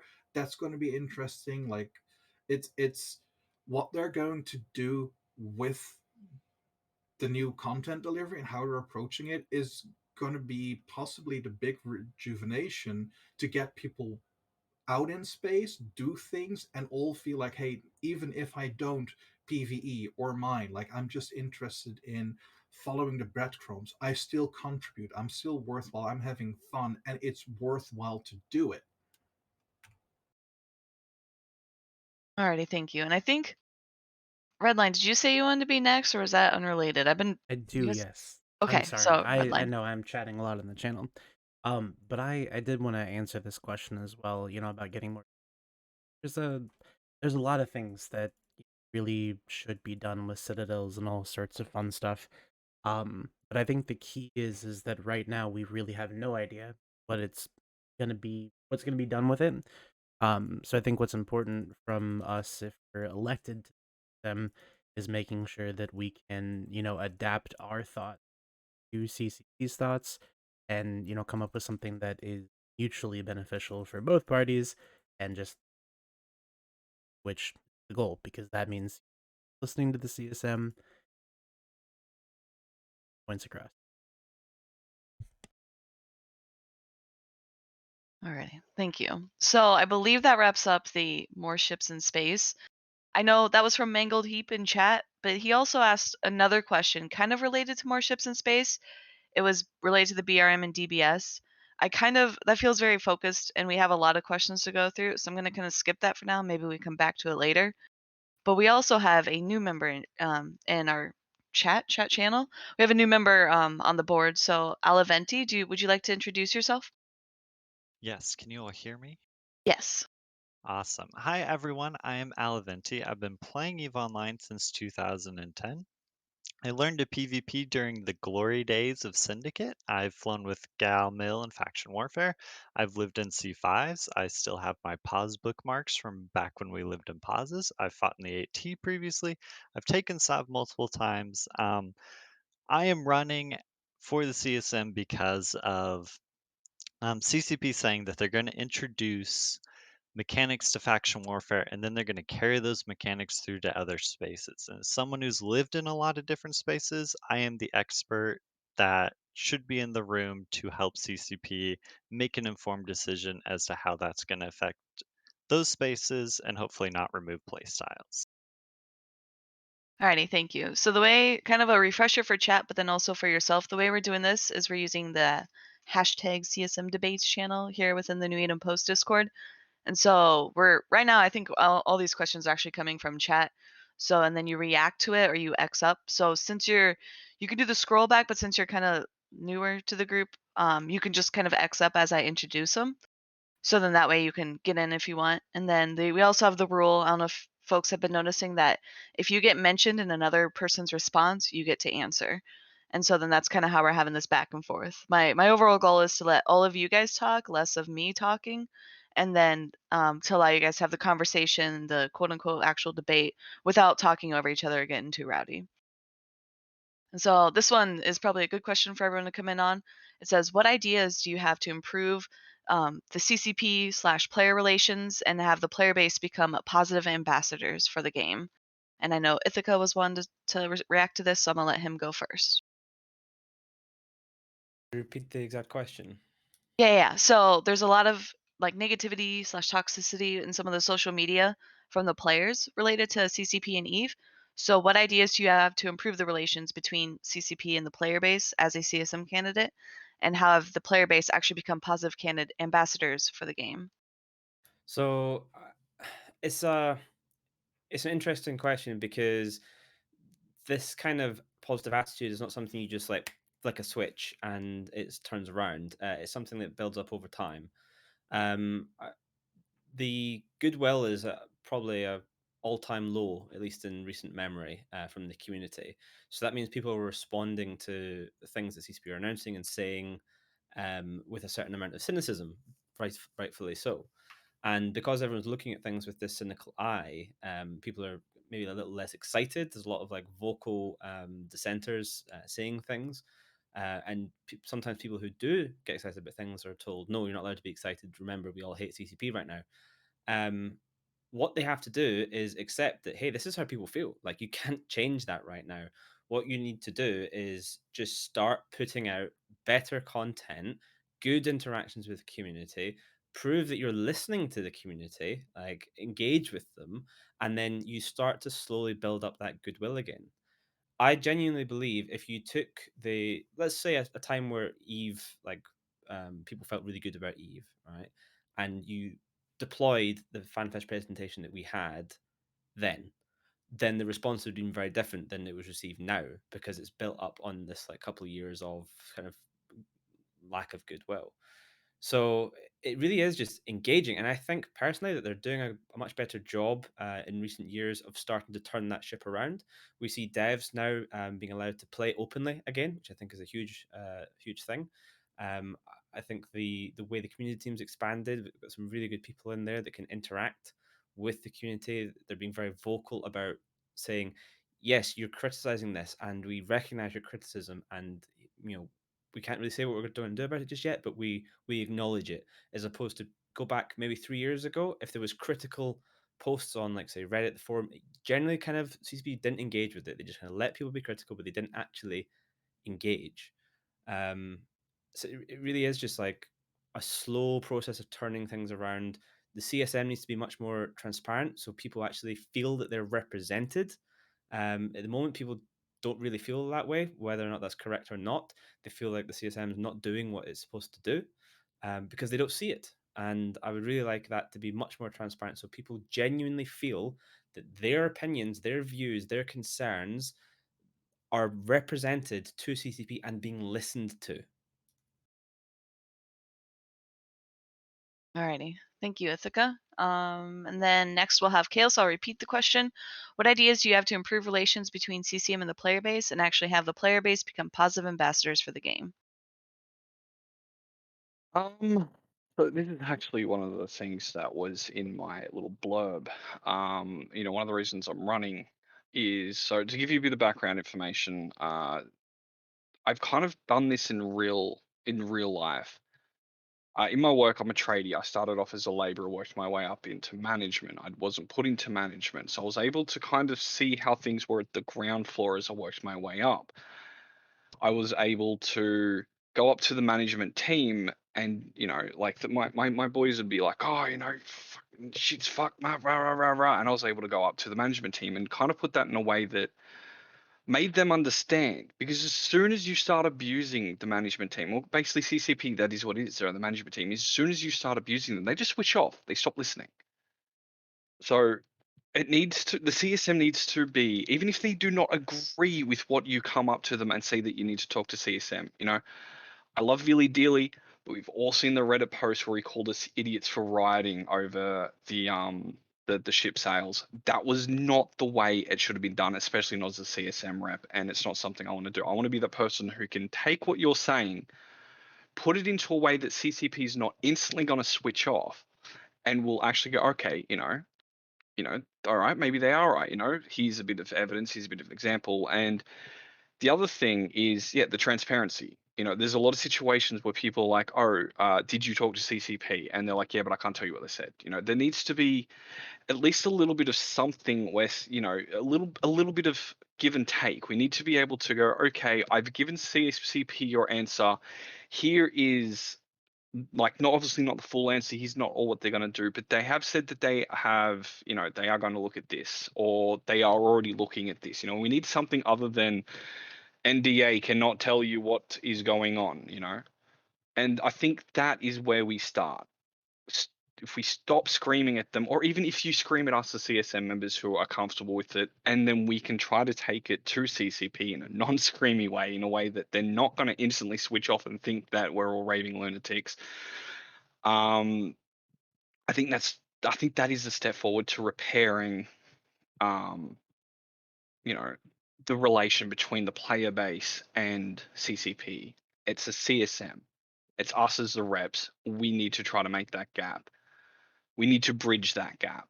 And we need to try to make it better. We need to be better than the previous years. Alrighty. Thank you, Kale. And then I'll go to Baldwin. Or Baldwin. Sorry, I add a W to your name all the time. I noticed, but hey, everybody knows who I am.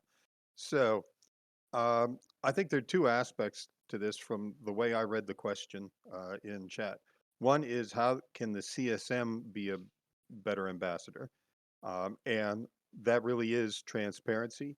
It is letting the player base know what we are pushing, as well as letting CCP know what we want to push, what we are interested in, what the player base is interested in, and negotiating with them in such a way that they believe they've come up with the perfect idea to get done what we're asking them to do, and it's all their idea. That's the easiest way to get somebody to do something you want them to do. If you rant and rave at them, it virtually never works. There is almost no one who will take that and seriously consider what you're saying.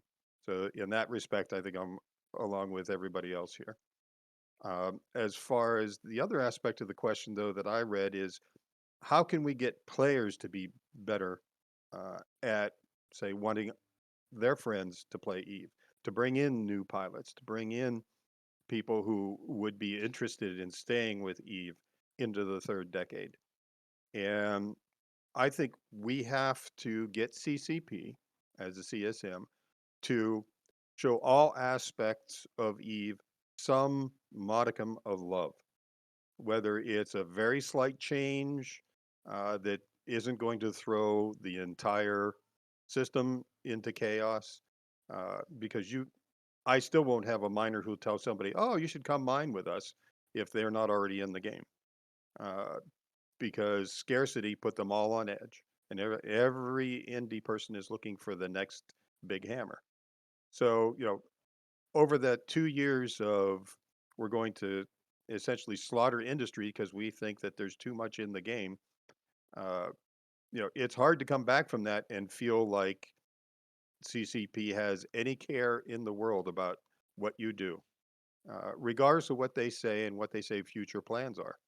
So I think in order to build player confidence in CCP, we have to negotiate with CCP for small changes, at least show that they're paying some attention.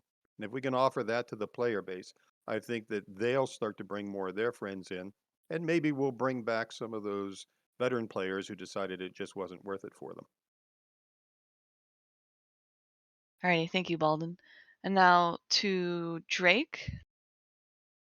Everyone's been speaking about things that they want and not ideas that can be implemented straight away. And I have one idea that should be implemented straight away. Like, even if no one here gets on the CSM, CCP should immediately do a dev blog post of the notes of the CSM meeting or summit every time it happens within, say, a week, so they can get rid of stuff that is under NDA. And CSM should be pushing for how are you going to tell the player base about this? Because right now, people, it's not even the negativity doesn't help, but people aren't hyped for the game. There is almost nothing that's been announced that people are genuinely hyped for. See, Ithaca reacted to me there on her camera, but like, for example, back when CCP was doing things like announcing dust or announcing the wormholes, like the reaction got from everyone was genuine, like confidence and excitement and theory crafting, and we don't have that right now because CCP aren't telling everyone.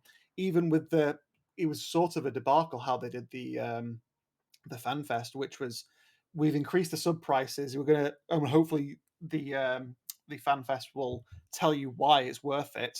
And the FanFest came around and it was basically, oh, but we're not going to tell you yet. You're going to have to look it up for yourself. And I can fairly sure I heard everybody across the planet basically say, screw you. It's just annoyance. So one thing from the CSM meetings needs to be every single time a summit has happened, there needs to be not just a document published of the meeting notes. There needs to be a dev blog that gets pushed through to the the RSS feeds, things like that. And it says this is exactly what we talked about, so people could track in generally real time with the CSM what is suddenly being ignored and what is being brought up again. So it's being worked on, and that is a fundamental pillar of how trust is going to be rebuilt between the player base and CCP. Because otherwise, like, I agree with people saying, someone says, Dracnologia says, how much does CCP actually listen to CSM? The CSM will say they actually do listen to us a lot, but there's no proof of that because it's all stuck under NDA. And that needs to be, in part, just addressed straight away. Ready, thank you. And then I know, Ithaca, you are bouncing out, so do you want to have 30 seconds to say goodbye? Yeah, I just wanted to say thanks for having me, Redline for reaching out, and then Rain for moderating it, and of course all the other CSM candidates for the discussion. It's been really, really good. I've actually learned a bunch of things from some of the different viewpoints. And obviously, thanks everyone for watching. You can reach out to me. I have a website, ithacahawk.space, with some more information on there. Also, my forum post as well. At the end of the day, I encourage everyone who's watching to read everyone's forum posts, talk to people, reach out, ask questions, etc. Because the whole point of the CSM is to represent you. So you should vote for the people that you feel can best do that. And I mean, I hope that I can be a good representative for a number of you out there. And if you do feel that way, then please feel free to stick me on your ballot. But if there's someone who better represents you, then vote for them. That's how this thing works. So yeah, I just wanted to say thank you very much for watching, everybody. I'm going to dip, and I will see you all next time. Alrighty, thank you, Ithaca. Thank you for joining Catch us. you, Ithaca, mate. Thanks for coming, Ithaca. You're number 1 on my ballot, buddy. Oh, thank you very much. See you later. You're dead to me, Bye-bye. Redline. So we just heard from Drake around the question of how do you improve relations between CCP and the player base and have the player base become positive ambassadors for the game. We just heard Drake speak, so now we're going to pass it to Luke. Yeah, so I think a couple of people said this, that there are obviously two sides to this. There's the player base side and the CSM side. And I'm going to start on the player base side of things because I think ultimately any advisor, any kind of group can only be as engaging as the players are to feed kind of information into that and assist that process. I think one of the things I haven't seen from CCP for quite a while now in any substantive detail, I mean, they released a little bit at FanFest, was kind of going back to the old style roadmaps and kind of going, this is what we're looking at, and then delivering on those roadmaps. Because generally, if you talk about a player community group, or whether it's community group in kind of any kind of software industry, if you say you're going to do something, you do it. Because otherwise, why would you sit there and kind of promote the game? Because all you're doing is sitting there hoping and praying for something to kind of be added to the game that may not occur. Yes. And then the second part is the CSM part, right? So if you have players that are engaged and want to play the game because they're seeing what's coming down the pipeline, and when I say a roadmap, that should be frequently updated, right? That's not once a year. It's once a month there is an update that says, right, we were looking at this, we're still looking at it, we're 50%, or we're studying and discovering information, or we're actually implementing something. Because I think that seeing what's progressing is it is important for the player base, because then the player base feel engaged, and then you can kind of get to the CS element of things, right, where they can go to CSM reps and put their opinions across on these different things that can then be kind of focused and added data can be added to it based on player feedback and then fed back to kind of CCP, right? Otherwise it's just all anecdotal information, and I think that would go quite a long way in starting to address the player sentiment, because they know the direction of the game and they can buy into it and they can comment on it before it just gets added to the game, which will allow CCP to focus on the things the players are actually kind of asking for that are already on their roadmap. All right, thank you, Luke. And now Phantomite. This is the trust question, isn't it, between CCP and the player base, right? Yeah. So I'll repeat the questioning. I realize I didn't do that for you. So what ideas do you have to improve relations between the player base and CCP and have the player base actually become a positive ambassadors for the game? The player base are positive ambassadors for the game, most of all when the players are creating content in the game. Player-created content in the game is the most important type of content in the game. It is an order of magnitude more important than CCP-curated content in the form of, single-player PvE, where by the very nature of it, you need to leave if somebody attempts to PvP you. It's important that that exists, but that is not what attracts people to the game under any circumstances. There needs to be war. Things need to be unfrozen on the scene for war in the game. Again, not to bash on about it, but faction warfare is the ideal place for some of this to begin and become more accessible. But every single time CCP attempt to curate some kind of content or define narrowly where the content takes place and split content apart into approved areas for content, it is endlessly chilling the only thing that EVE Online has going for it, which is player created content. The other thing that they can do regarding trust, so I guess that's more about being an ambassador, but the thing they can do about trust is there's an issue where repeatedly on CSM17 I would have what I had said in private meetings read back to me by randoms. So CCP needs to get on top and have a lot more balls when it comes to locking down the behavior of certain CSM members where leaking is concerned, because leaking affects the markets, it affects how other CSM members are portrayed when it's deliberately out of context. And quite frankly, it's disgusting the amount of leaking that goes on from the CSM. CCP needs to grow some balls and get over it. Perhaps the answer to that is simply CCP being more open to the players themselves, like some of you have expressed already, because you're not going to be able to form a CCP task force to hunt down which CSM member leaked something. So perhaps CCP being more open about these things is the solution to that. But I'm disgusted with the combination of secrecy and leaking. That needs to change. One of those things needs to change. So to clarify, when you say leaking, is this like NDA leaking, or is this CSM members discussions themselves who aren't under NDA with each other? As far as I'm aware, they're only under NDA with CCP, right? This is leaking of information outside of the CSM of things that are supposed to be private and some things that are supposed to be NDA and some things that are supposed to be both. Okay.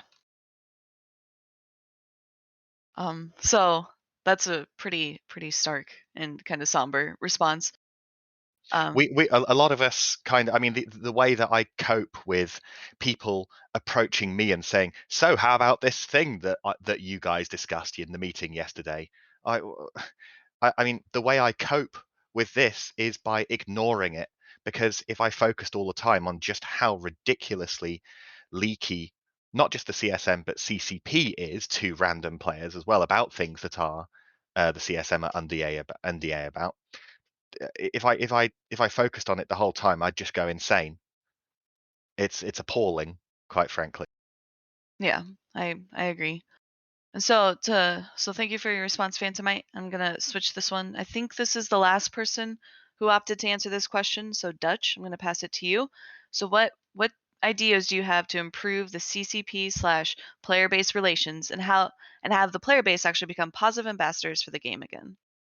I think one of the biggest things is that we need to be able to start sorting the genuine feedback from the bullshit, because there's a small group who is extremely vocal that stopped playing for years, but they're all spouting their vitriol against the state of the game and CCP all over different social media.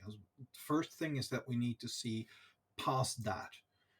The second part is I think it's going to be very helpful if there's going to be a minutes after meetings where you don't go into the details, but it could be that these topics were discussed, and it doesn't have to be very specific, like issues were raised with regard to faction warfare or concerns about a discrepancy in uh, the balance on certain things, or if certain issues were just raised by the CSM, to at least like, hey, we are aware that with what we're working on, what's in the pipeline, like this is what's being focused on, like we are aware of these issues. And the other part, you can never please everybody. There will always be people who are dissatisfied, and there will also be very polarized opinions. Like as soon as somebody starts talking about making miners more defensible, or making changes in high sec, or making changes to PvP, there's going to be people who are going out of their way with how pissed they are about the changes and how they perceive the issues that are going to be. So it's you'll never get rid of it, but at the same time, there's a lot of partners that stream, that show different things, and the awareness is there. We just have to be able to start sorting through certain toxic elements that are very vocal on social media. Alrighty. And then Phantomite, I think you wanted to respond to Dutch. Yep. Dutch.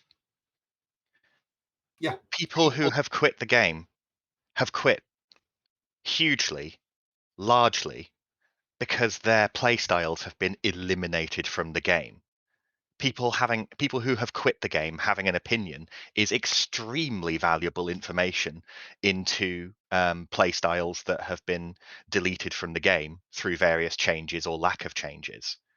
So we can't look at a barely beating heart of the game and say that all of the thousands of people who have quit are irrelevant. to the fact that the game is in an unhealthy state, activity-wise.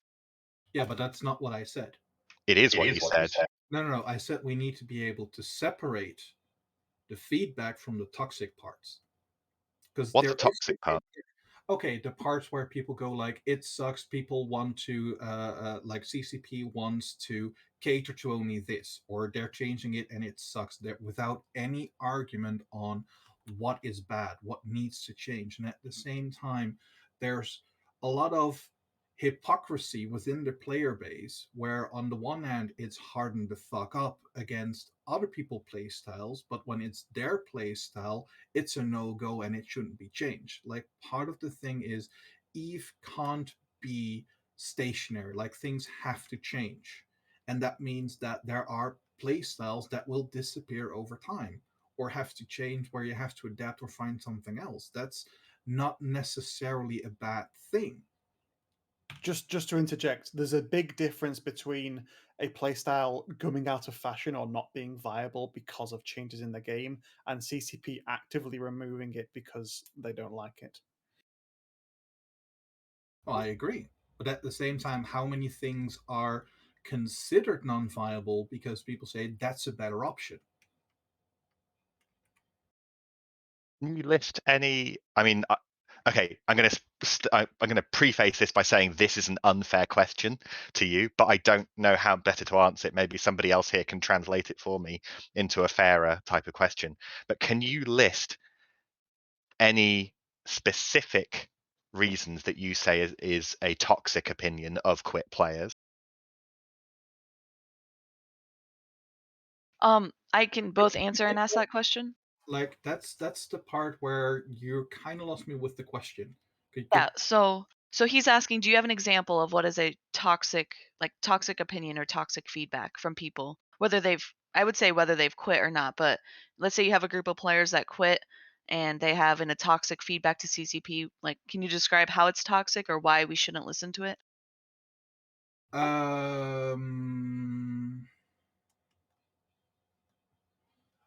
Let me think about that for a moment to come up with a proper recent one. I've got to say again, that is an unfair question that I asked to ask you to come up on the spot. I'll give an example from my own CSM post, right? One of the changes I suggested, like a lot of the changes that I listed on things that I think would be good for the game, would be from the perspective where choices matter, actions matter, they should have consequences, but they shouldn't result in a crippling gaming experience. One of the changes that I said was, if you have a -5 or worse, you should lose tether in high sec. If you have -5.0 faction or corporate standings, you should lose docking rights to NPC stations in high sec. The amount of people that come with quit playing the game, or if these or something along that line, where that's changed the game to Care Bear Online, like, that's toxic feedback that you should just ignore because it has no merit. To further clarify, Phantom, I think in chat is hinting on this too. There's a lot of difference between destructive feedback and constructive feedback. Destructive feedback is, like Dutch was saying, like, hey guys, you're an idiot, like, stop playing the game. Like, that does not help anyone, nor does it like help people learn and grow, right? Same with CCP. If I say CCP, you suck, you're killing Eve, that doesn't help CCP. So I think that's where he's trying to draw the line between toxic like feedback and criticism versus constructive. I feel that was a hugely oversimplified point, Dutch, but I think that I think you're right, but I think that's a massively overly simplified way to state it. It's a very general thing. I know that you're highlighting only the toxic quitters, but what defines a toxic quitter? You know, there are thousands of people who have quit the game and I'm gonna make it a little bit narrower, because their play styles are virtually dead or dead in the game. And Eve used to thrive with a far greater variety of fish in the aquarium doing their things, and it's just I feel the game has become oversimplified in terms of things being black and white, in terms of you can do this, but you can't do this, that kind of thing. Get through the Like- sandbox when you start putting up walls. Say that again, Kale? I said you get rid of the sandbox when you start putting up walls. Oh, I gotcha. And then I know, Dutch, you were saying something too? Well, there are things where sometimes simplifying things or oversimplifying something with how you represent it helps with delivering the message or making the point. Um, and a lot of game style that has changed is also a direct response from player actions. Like if you look at solo PvP hunters, like I enjoyed it greatly until I just gave up on it, because if I went out in a frigate and I got into a fight, I would get jumped by 5 cruisers, 3 battle cruisers, and a battleship against 1 frigate, because that's just what the player response was to things. That doesn't mean that the content isn't there, but it was players' actions or player responses that push out other playstyles. That doesn't necessarily mean something is wrong with how CCP designed things. It's also how player utilizes things.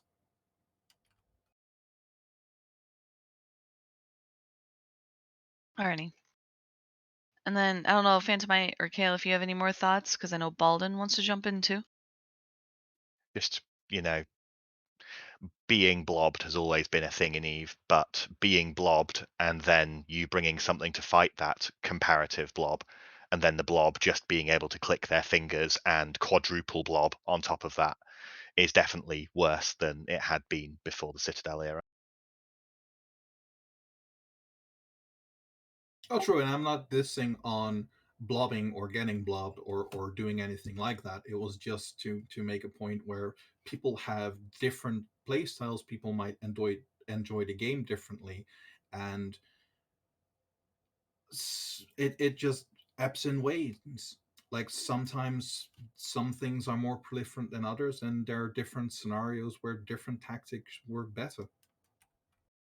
I mean, something that always comes to mind with this kind of thing is that you know I I keep on proclaiming that I want there to be more opportunities for groups to grow, more opportunities for progress outside of the largest groups.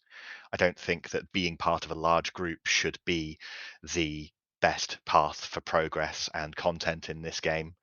You don't solve these things through anti-sandbox mechanics by partitioning off areas. It's one reason that I'm very uneasy about the introduction of things like arenas. It feels very much like, here's the designated area, you whiners. And Ithaca likes to point out the CCP quote of EVE Online being 30 games in one.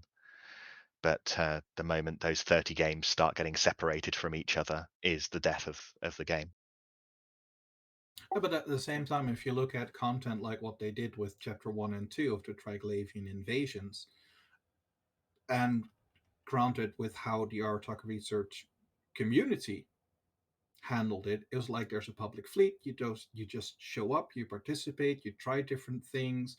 We reached out to different communities, and people had a blast. People enjoyed coming out. People tried to, just like, hey, look, I've got this thing where I've got my social interactions, where I've got learning experience, where I have a um, pleasant source of income, and then I can branch out to other things in the game. And that could be faction warfare, nullsec, wormhole space, or anywhere else. But at the same time, if there is no group content where you could have a group of players versus the environment, whatever the environment may be, you're not going to get more people into the game, because it's like, yeah, these are options, and if you don't like it, you're out of luck. It's like, no, there are more things to do. Like you could, and that's what they announced, and that's what I got really excited about. Like there's going to be clues, there's going to be hints, and it's not just one bit of content that's going to be delivered. Like there's a lot for different people to experiment with. Like even if you just enjoy the combat from faction warfare, looking for the clues, or with the frontline system, like getting certain items or preventing others from delivering items. Like it creates a very breathing universe where everybody can find something that they enjoy or try something new that they might enjoy greatly. Alrighty. So then I know Balden wanted to jump in. Yeah, go ahead, Balden. Yeah, when we again, the filtration between toxic and just straight criticism is very important. But if you want a direct example of the direct criticism that CCP might consider sometimes toxic, is I lost half my veteran miners when industry took the hit for 2 years. So some of those players have kind of filtered back. Maybe instead of 5 tunes, they're running 1 or 2. Um, but the ones who went away, they have comments that most of us would consider toxic because, as you said, their uh, their play style went away. Uh, they couldn't do 10% of what they used to do by the time it all was said and done. Um, so that's an aspect where you have to pay attention to that because those people aren't coming back, not anytime soon. And they're telling other people that it's not worth it. They're just going to screw you. Um, and that could be considered toxic, except their experience is, as Phantom might say, do you remove their content? Their experience is that bad. And some of us stick it out. Some of us don't, but the ones who just feel pushed over the edge are going to provide some comments that we might present as toxic. Certainly, I see no real value in telling everyone else they shouldn't play Eve, but they have a real concern and a real personal aspect to that. True, but then again, a follow up question is why don't you like the change or why did you quit? And if the only feedback is the changes suck, and it's okay, but was there a specific part? And if it's just I can only do 10%, then what was it like? The follow up questions could lead to the nuggets of information that you're looking for. But if all you're getting is the emotional negativity, like it just sucks, I don't like it, I'm out, goodbye, that's not useful feedback at all. And even if you try to get it but you're not getting it, it's shouting in the desert. We also Well, have an issue where it's not just limited to players who've quit that harbors toxic feedback. We have plenty of toxic feedback from people who are still subscribed to the game as well. We have toxic feedback that is praising particularly bad changes to the game because it helps certain people get much safer. Yeah, it helps. It is possible and frequent that people praise CCP for bad changes to the game that promote further freezing of activity, promotes further safety where things are already too safe. We have with people, but also by prioritizing exclusively feedback from people who are still playing the game. That's survivorship bias. Is anybody here not familiar with what survivorship bias is? Haven't heard it before, but the term So itself seems self-explanatory. yeah, so the place that it comes from, or one of the prime examples is you let all of your planes land after bombing somewhere in World War II, and you go up to the Yeah, that planes. one. Yeah. Yeah, you look at where all the bullet holes are and you make those things stronger. Well, except what you're not seeing is where the bullets hit planes and blew them up because they're not coming back and showing you how they died. You know. Mm-hmm. Well, let's give at the same time it's how you look at things. I'll give an example from during chapter 2 where they brought in the flashpoints where you could get the BPCs for the Zenitra Dreadnought or the components. Like there was a influx of people going to blitz those sites as fast as possible and do nothing else. And I had to rewire the people in my public fleets like, hey, look, if that's what they want to do and they want to blitz it, and that's the only thing they do with this, that's up to them. We'll just do the other available thing where if you look at it for the monetary gains, we'll be better off because they're doing it, they're waiting 90 minutes and they do it again. And we are having more fun. So just because some things don't go your way, you don't like it, doesn't necessarily mean that it is as bad as you think it is. It Sometimes it just absolutely does. perspective. That is exclusively what that means. If your feedback to the game is largely toxic because your playstyle has been destroyed, your feedback is still just as viable as somebody whose playstyle hasn't been destroyed. Speaking as a person whose playstyle was largely destroyed like 2 years ago. Trust me. But I think this whole thing of like the player feedback, personally I think that all player feedback, if it's something saying, hey, this sucks, that feedback should come accompanied with a solution, not just screaming about a problem. But I think the most important thing is you got to differentiate people actually being toxic and people just not knowing what the hell they can. You know what I mean? Sometimes people also need to eat their vegetables, even if they're not going to enjoy them, so that they are healthier, they live longer, and they have an overall better life in the game. I mean, I see exactly where you're coming from on that. Do you have any specific examples of vegetables that should have been eaten to promote a healthy life? Getting rid of Rorquals as simple, heavy mining ships. And now they are what exactly? Exactly in the bin where they should be. Okay. And why?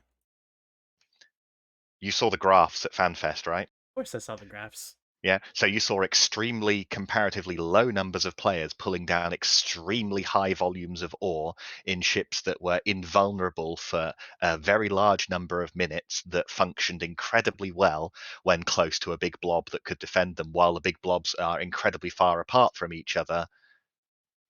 I mean, shall I keep going? I don't think that 500,000 characters is a small amount of people though. It Because I wasn't mean that's 500,000. It was about, wasn't it's it something like all of 30,000? nullsec, right? Whereas now, the situation is that not the same ridiculous volumes of ore, but a huge number more players are in cheaper, less defensible ships mining now. Okay. And do you think that's good for the game? Yes. Okay. So even though earlier you said that if you were sad because you couldn't get on a retriever kill mail, then probably didn't really know what you were doing anyways. So No, why I is a said that mining I don't respect somebody being upset that they didn't get a free gank on somebody who offers no challenge.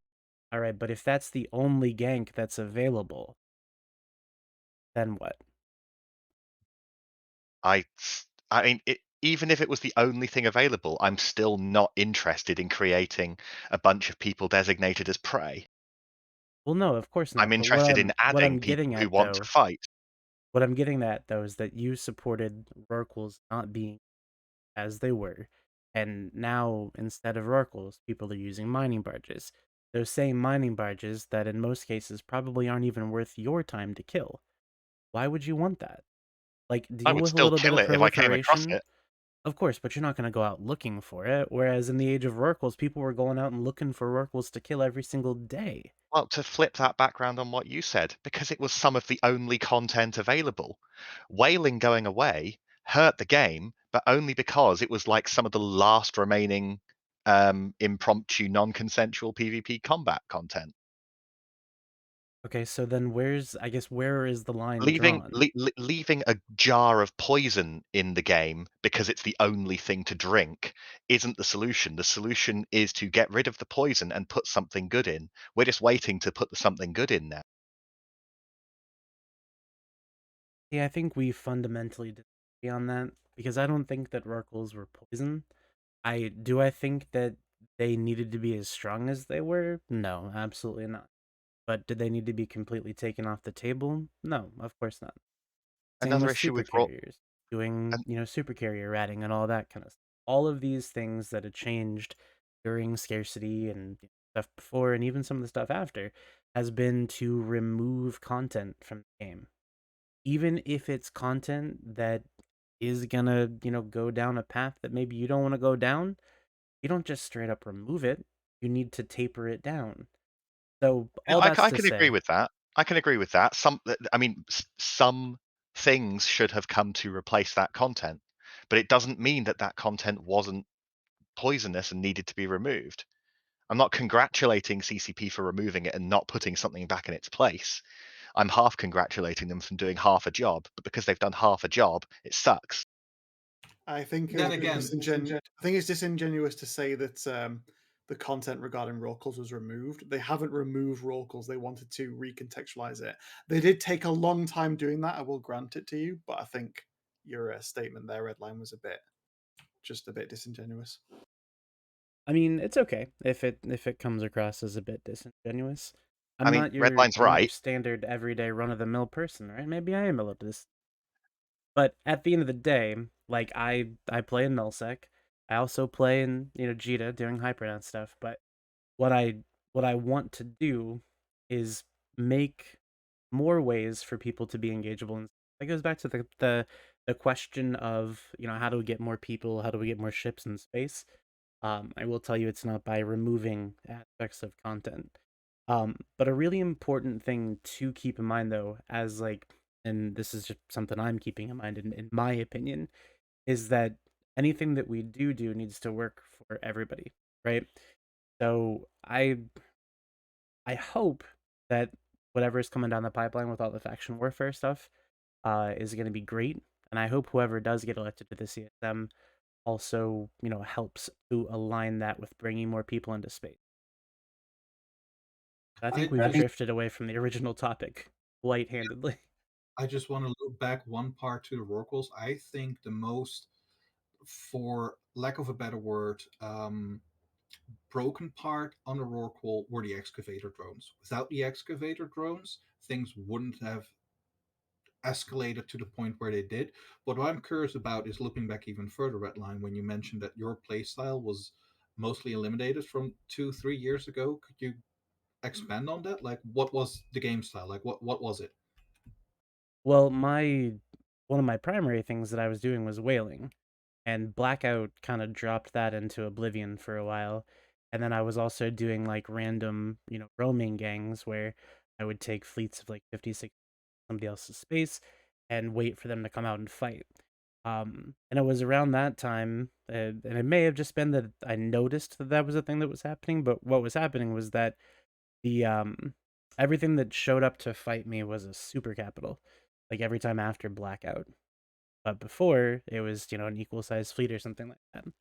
And then as things got more and more scarce, players got more and more.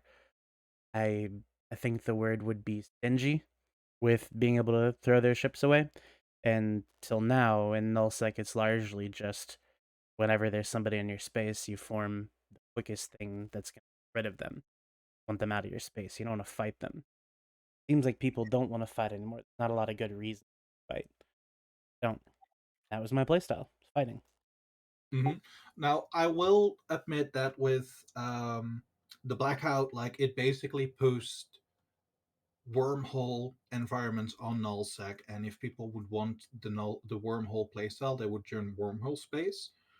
Um, but how people respond on intrusions, like that's emergent gameplay. Like how do you in how would you expect CCP to interact on that and at the same time still keep it a sandbox? I Because wouldn't. that's player responses. I wouldn't expect them to try to control player response. What I expect them to do is instead increase the amount of things that players can respond to and make those things kind of size dependent, similar to how Poshfin works. You don't take, well, some people take large, 900 man fleets into Poshfin, but most people don't. Having those smaller groups, giving them something to engage with in nullsec, and also then, making it so that it's designed to elicit a smaller response. Yeah, but if you can bring 30 people and get the job, or 50 people and get it done quicker, people will always go for the 50. Unless there is a unwritten agreement amongst players, like with red and blue, red versus blue, where it said like, hey, look, we are arranging certain fleet sizes where we engage each other with equal fleet sizes, instead of whoever has more is going to bring whatever they can. That's something that just happens in the game, with how the attitude or the mentality changes amongst players. Like if that results in killing off a play style that happened before, that's down to the players. That's not something that can be blamed at CCP. And if they would start making changes to the game, then all of a sudden they will be getting accused of favoritism, and then any goodwill they might have had is absolutely down the drain. Well, that's very similar to, can't use that analogy. I'm gonna have to think of a better analogy. The one I had was really bad. But it's Okay, essentially that like saying, "Hey, you have to do this. You have to do this, or I'm gonna beat you up," or something like that. It's like, do I want to get beat up, or am I gonna do the thing? So that's kind of the thing, is that you have to remove that ability, I guess. So take a look at ESSs, right? ESSs are pretty cool content. Sometimes when there's martyrs sitting in there, it's whatever kilometers away shooting you at perfect tracking, but it's restricted on what kind of ships can come in there. So why not create more types of content like that, where you get to pull those levers, push those buttons, and design it exactly how you want it to be? This is faction That's my warfare in the But future. that's what right, faction exactly. has, and that's something that it's also one of the reasons why I'm running as hard as I can for this CSM, because if they do it right, it's going to be massively beneficial for the entire game, because then they can see, okay, this is how it works here. How can we roll it out to other parts of the game? And will it be well received, or will it be ignored? Absolutely. And I think that is probably one of the most important things, um, that everybody that gets elected to consider, is that what is happening right now is kind of like a tipping point for the game. I could see, this stuff being done wrong and the game not lasting another 10 years. I could see it being done right, and my great grandchildren are playing EVE Online. Like, there's lots of ways to look at it, and I think it's important that anybody who goes to the CSM and talks to CCP about it is just looking at it as a way to make it the right way.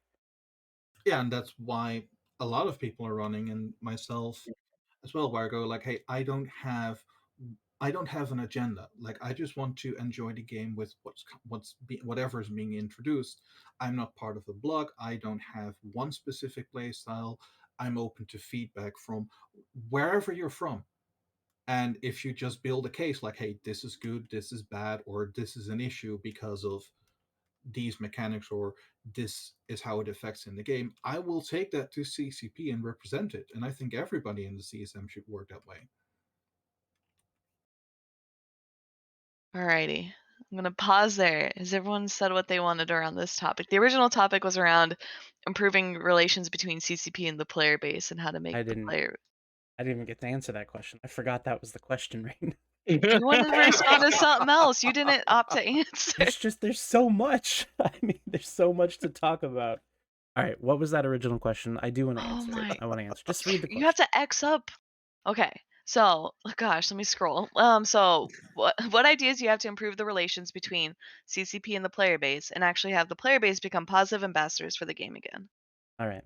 So this has been like a big issue with CCP the few years that I've played the game, is that there's not a lot of communication. You'll remember the media blackout.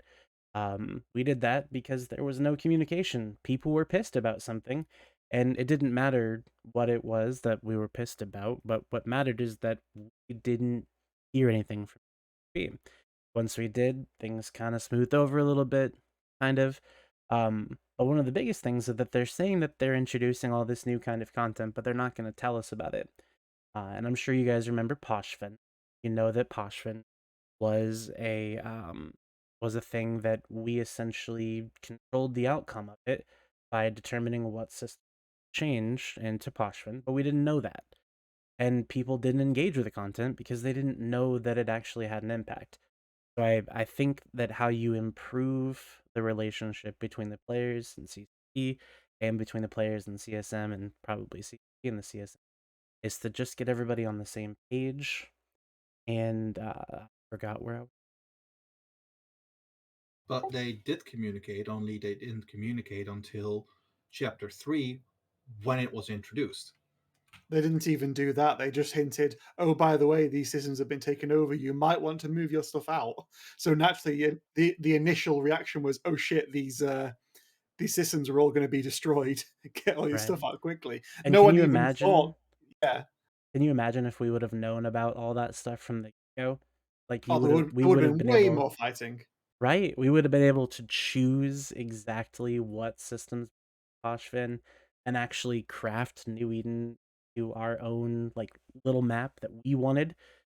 So I think that's going to be a big thing. Big thing is making sure that CCP is communicating with us. That's going to increase that relationship, and it's also going to help the content be more engageable throughout the next year. But But that, they, on that chapter 3 thing though, with the kind of crafting New Eden thing, while I agree on kind of player agency, was that kind of not part of the point that it wasn't supposed to be known until the end? Because actually, if you knew everything from the beginning, that's how you meta and game things, right? Or I mean, I can't quite remember part 2 that well, so it's just a question to throw out there. Yeah, well, I think in a video game where emergent gameplay is the number one desirable trait, we should be able to metagame. We should be able to metagame the shit out of everything. Now, does that mean that they should announce like new content sites so that we can build like strategies around them before they even come out? Probably not.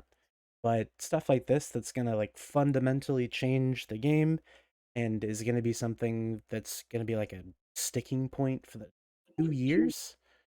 Gotta make sure that everybody knows how impactful it is. Otherwise they'll just ignore it like they do everything else. Alrighty. So we'll wrap up that topic. That lasted quite a while. So we have Ali Venti here, and they've wanted to answer a question. This was, I believe, asked in chat earlier, so I'm gonna probably butcher this name. Abus Crix or something along those lines. He says, I want to know which candidates had the balls to change the sugar coating live owning Solve at its current state of mitosis mechanics and super powerful intel tool, instance local, and push it to a change that local can be manipulated and sabotaged in a way. Like multi-hacker co-op hacks that allow the attacker to be able to disable completely, only allow for the attacker to be active for everyone else. So the long story short is this looks like a one kind of salty because they're talking about nullsec and mitosis, which I know a lot of people get upset about, but also proposing an alternative change which would allow more interactive gameplay around solve and mechanics. And I know Ali Venti, you wanted to address it. I don't know if you want to summarize the question and how you interpreted it because it's kind of massive. Yeah, thanks, Train. So I want to start by talking and saying that I was the classic remove local PvPer. I hated that. Um, you could see me coming 18 jumps out. Local was a free, perfect intel source, and I hated that. It made it so much harder to get content out of nullsec. Because you could see me coming, you could see my gang coming, you knew where we were, you could figure it out without even being undocked. And I think what changed my opinion on that was Blackout. What we learned from Blackout is that there are a lot of PvEers in nullsec who are in nullsec and they're there to stay. And if you don't allow them the choice, you don't allow them the option as to the safety that they can have in nullsec, they're gonna log out. And I think that's really truly a net negative for everyone. So one of the things that I proposed, and you can read the finer details in my CSM post on the forums, is that CCP should create a new SOV system. And this new soft system should allow players to have choices. For example, in the post, I say, um, it's essentially the safer you make the system, the worse it pays, but the more risky it is, the higher it pays. So the more citadels you have in the system, the more flex structures. I would move local to a structure that could be interacted with. And if the attacking group can disable it, then you don't get local for a period of time. Well, all of those things would make it safer and the system would pay less overall. But if you're willing to risk it, if you're willing to go into a system and PvE that doesn't have local by choice and doesn't have as many citadels by choice, you should be rewarded for that. I would shy away from hacking or entosis mechanics because what has been proven through the Sov fights is that people don't really engage with that. They just show up with a griffin and they try and jam you off from 100 kilometers away. So they're not really committing. I would much rather it be something that takes a lot of people, something that's more DPS based. Um, so that's my answer to that one.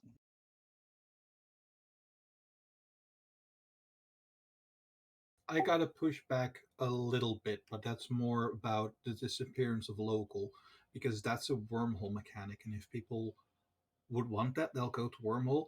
One thing that might be a better option, but is also easy to circumvent, is if there would be a delay in local. Because then all of a sudden having eyes on the gates, but then you'll get the part where people just park and cloaked alt on the gate and relaying it, and people have bottings that as soon as something is seen, a ping goes out like this has been spotted there or this has been spotted there. So it's really easy to talk about the change, but it's really hard to implement it in a meaningful way where people don't have an easy way to just work around it and nothing basically changes. I Yeah, so I kind of disagree, but so yes, people will do alts and bots and things like that. Like in Poshvin right now, you see loads of like Scarcon Intel 1 and Scarcon Intel 2 and things like that, and they just go out and they'll cloak up, and so you don't know where they are, but they've got perfect gate intel. There's nothing immediately wrong with that because that's a player investment that gives them intel. It's not free like Alavanti was saying. It's not this thing that's immediately there. Now, Alavanti touched on Blackout. The problem with Blackout really was it was all downside for the inhabitants of the people that had to deal with Blackout, the nullsec people. So there was the stick, there was no carrot at all. There was no increased reward to go with that risk. And then on top of that, they compounded it with the drifters coming out and actively, trying to kill everyone. In drifters are pretty hard to kill in your anom ratting ship, which so it wasn't the perfect thing. An easy way to do it, which could be implemented quite, with a little amount of effort on CCP's part, is it doesn't even have to be like a specific structure. It could just be an upgrade that requires fuel, like the way that so NPC space and NPC null space always has local because it's maintained by the Serpentis, by Amar, by Mimitar, the factions that actually live there. So if you want to live in an area of space and make it yours, then you should have to maintain that. Just require, it doesn't even have to be much, just require a running cost for it. So as you scale up your SOV area to more and more systems, you may get to the point and think, well, maybe we don't need local in these areas, maybe just in the core fortress area. That would be a good way to have it. But yes, there's no way that you're going to stop people having intel alts. The only time that would be toxic is if it's bots, and well, bots are just generally toxic overall. I think we can all agree on that.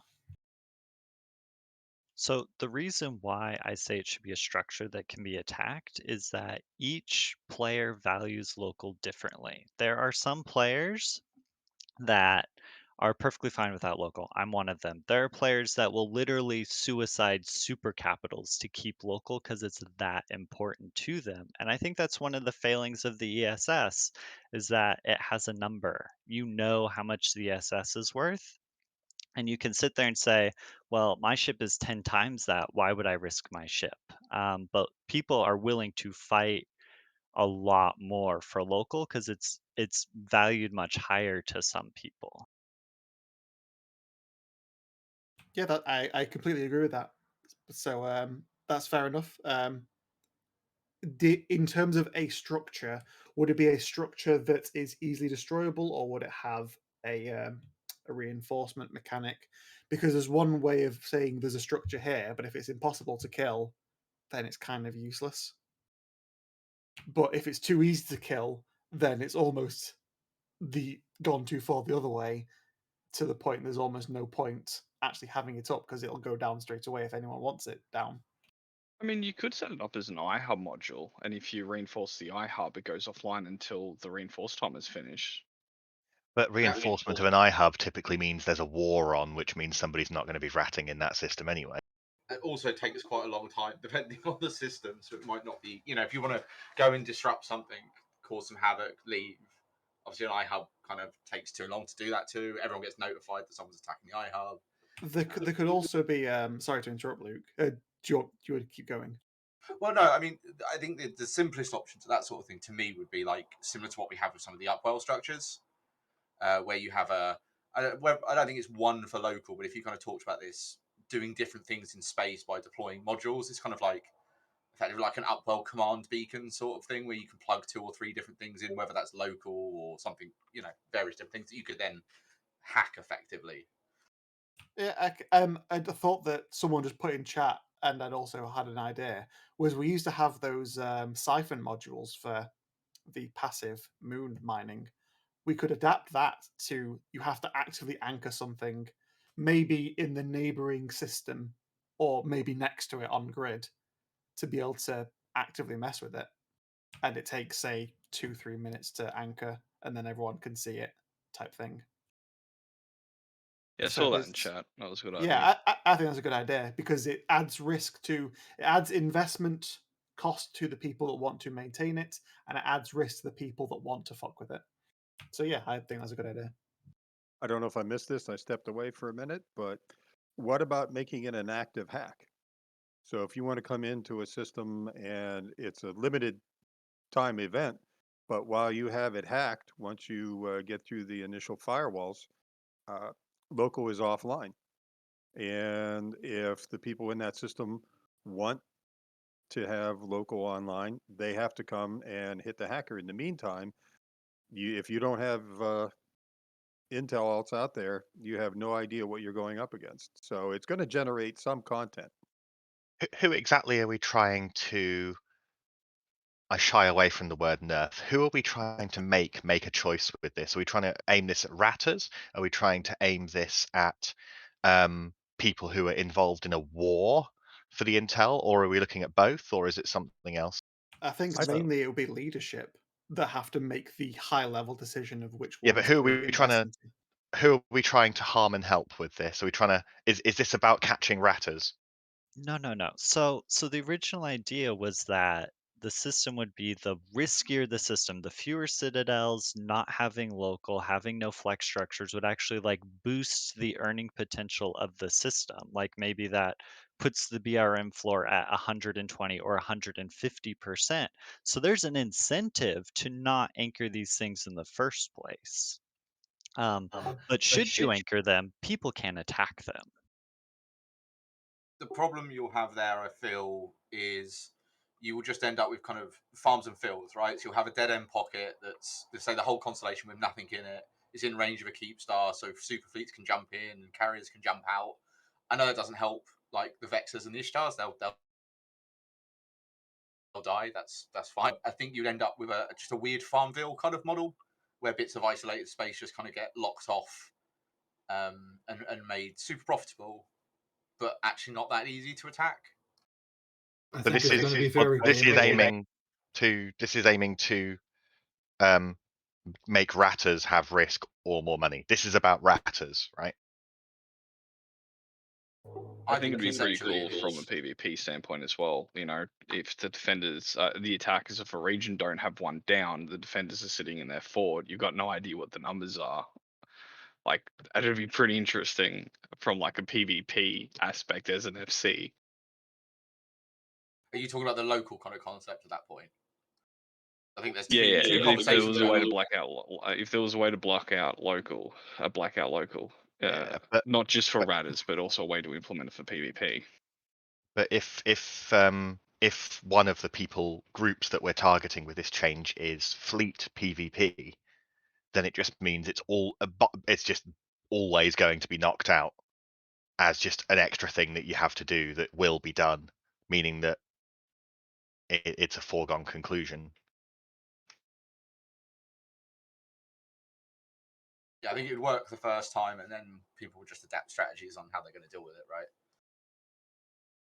Yeah, and it basically encourages a lot, like some designated systems, and it encourages like the more territory you have, the more pockets you can set up where it's all in your benefit. That even though it's a bigger risk on paper because there is no local, there are no structures, that there's no support. It's just things completely protected by fortress walls, where the content is inside for people that man the walls and everything in there. But it seems far too gameable, exploitable, and not really add that much to the game unless you're one of the bigger groups that is able to pull it off. One thing I will say about local, and this kind of opinion I've had for a while, is I think local should work if you go through a gate. I actually think if you sino in or take a wormhole, you're not going through anywhere to be added to local. So you kind of end up with that dynamic state. I think that would give. Would you include ansiblexes as gates? I think I haven't really thought of it. I think you probably would have to. I would have thought, just because it is a gate, right? Yeah, I would say it would be a bit too powerful, but that's a decent idea. Like delayed local, based on how you enter the system. But I think the argument there, right, is if you're then attacking somewhere, the let's say it's block on block or larger alliance on larger alliance, so you then have that tactic of, right, I want to take out the jammer, because if I can take out the jammer, I can move the fleet. Nobody knows the size of that fleet. Means maybe less risk aversion because you don't quite know the size of that fleet unless you've got eyes on it. Yeah, but in that setting, if people would enter from a wormhole because they're a wormhole based hunter group, won't that put them at a severe disadvantage compared to other ways of getting in? And isn't that kind it of would put them the at appeal to hunting from wormhole? it will put them at a severe advantage for a few minutes. Yeah, if you come in by a wormhole, you're going to see the D-scan of everybody else that just came in by a gate, and nobody sees you. Oh, okay. No, sorry. It sounded like if you came in through a gate or an auxiliary gate, but you would still have local. But if you came in through a wormhole, you didn't enter through a gate, so you wouldn't have local. Oh, no. That's how it So sounded to you me. still see local. So you assume local. I mean, if you kind of use a real world analogy, like how flight tags kind of work, sort of thing in aviation, right? You see everyone in local because you can get that information if you come through a wormhole, but local doesn't get updated with you in it because you haven't gone through a gate, so you haven't. Oh, okay. I know that changes it completely. No, I just picked up on based on how the conversation was going that the suggestion was like if you come in through a gate in one way or another, you still have it, but if you enter through another way, then you have the delay. And it's like that doesn't seem that good. But overall, like a flat delayed local update, I'm in favor of that. Yeah, whether it's delayed, whether you don't appear, whether I think there's a couple of options on that. Would that come with a thing that you can anchor on a wormhole that registers people coming through it I think there would be and an adds them to local? I don't think. I think I could see an option for how like the observatory beacons work, right? So it doesn't add you as you come in, but maybe you could deploy something that's relatively easy to killable that would pulse the system every 5 minutes. So you could still get in, you could still kill that, or you could get in and kind of get your 5 minute advantage if you hit it just at the right sort of time. Otherwise, you're right. Just going to have Not one sure anchor if next to 5 minutes is a good one, but at the same time, like if there is like a 30-second, let's say a 1 minute delay in an update, that means that if you have like the old interceptor wolf packs, or you have people that really go for the hit and run, they have a valid way because local is delayed, so they could be sneaking through or they could enter, and unless there's eyes on the gate, they got the thing. Like that's something where I'm saying, like if you're talking about a small duration like 30 seconds or a minute, um Yeah, sure. 5 minutes. I think 5 minutes delay is far too much. And you might be right, right? I use the deployable as an example, the mechanic as an example, rather than the kind of frequency, right? I think the delay should be like at most, say, 90 seconds, maybe not even that.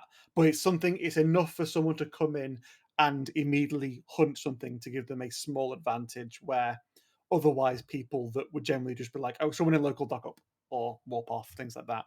Just it doesn't have to be a huge advantage, just a small one. And that would also be it would be an inadvertent buff to blops, which I'm hesitant to do, even as a blops player, because they've had quite a few buffs already.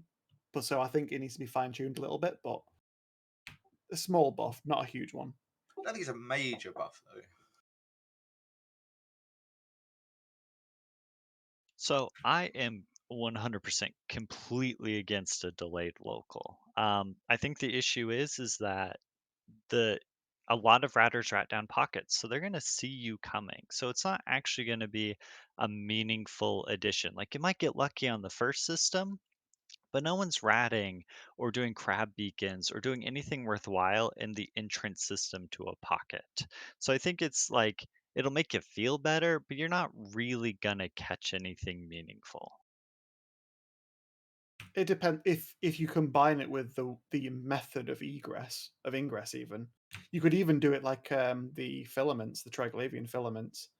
You could be delayed from local for like say 30 seconds. Based on the logic, I think you totally would be, right? You haven't gone through a gate, so you've not been registered. So if someone came through the gate or the Ansiblitz network, then yes, they'd be noticeable straight away. And that's fine because that's how it's always been. And there shouldn't be the full removal of intel channels because that is a player made structure in effect. A player made support structure, and they do actively invest into it. The only problem I had with it is if it's only done by bots, which from what I understand it generally isn't.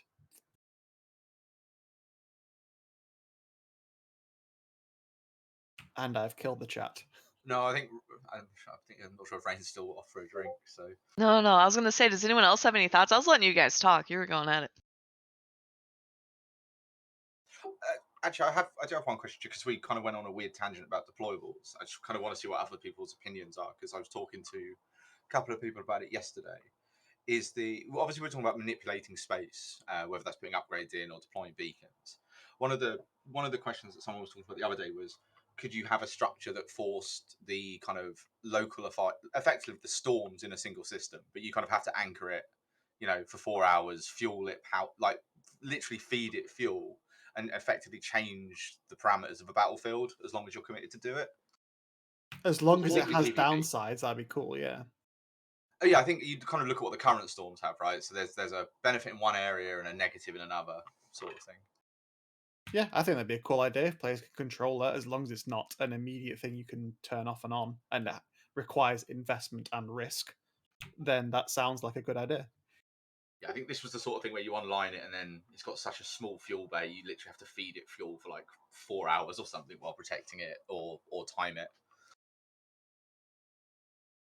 So I think that if I were an entity that you were trying to manipulate my space, I would just let you go till about 3 hours and 45 minutes, then just drop a super blob on you and call it a day. And that's fine.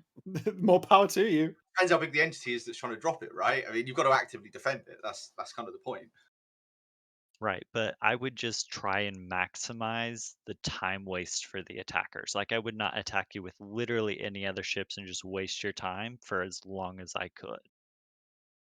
I mean, isn't that what a lot of warfare is now? If you're shooting like a keep star and you wait until like it's at 5% and then go and blob them, or a 4 or an Entosa's timer. I think that's weaponized boredom is Yeah, and as someone said in chat, you'd also waste fuel for the drop. So while you're wasting their time, they're also wasting the mobilization of, say, a part of the umbrella, which they could also use to their advantage. Because if you know if you have reason to suspect they're going to drop that at, 10 minutes before the timer finishes, then suddenly 10 minutes before the timer finishes, they'll just start attacking in a different area.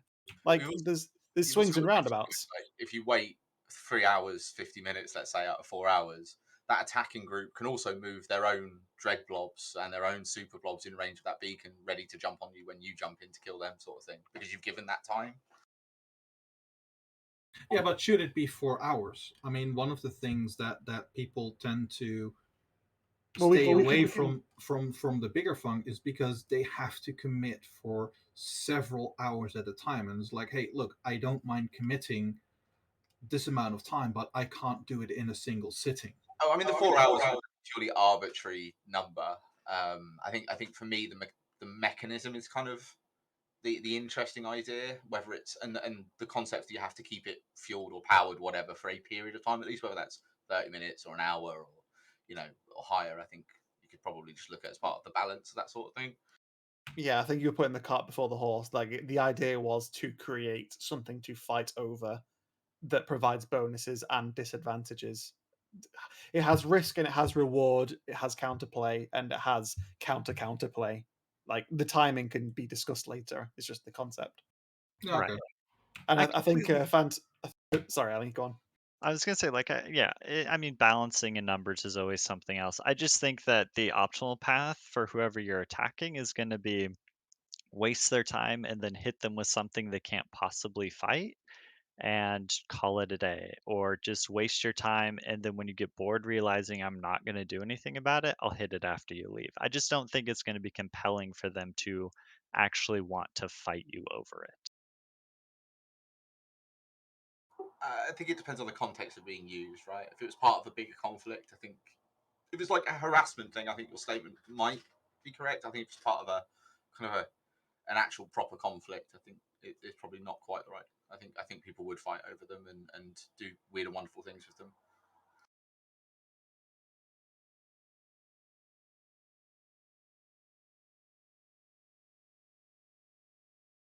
Although I think we have killed the subject of deployables now. I think there's not much more to do on that. Yeah, I was waiting for someone else to jump in, but if you guys would don't have much more to say, we can move on.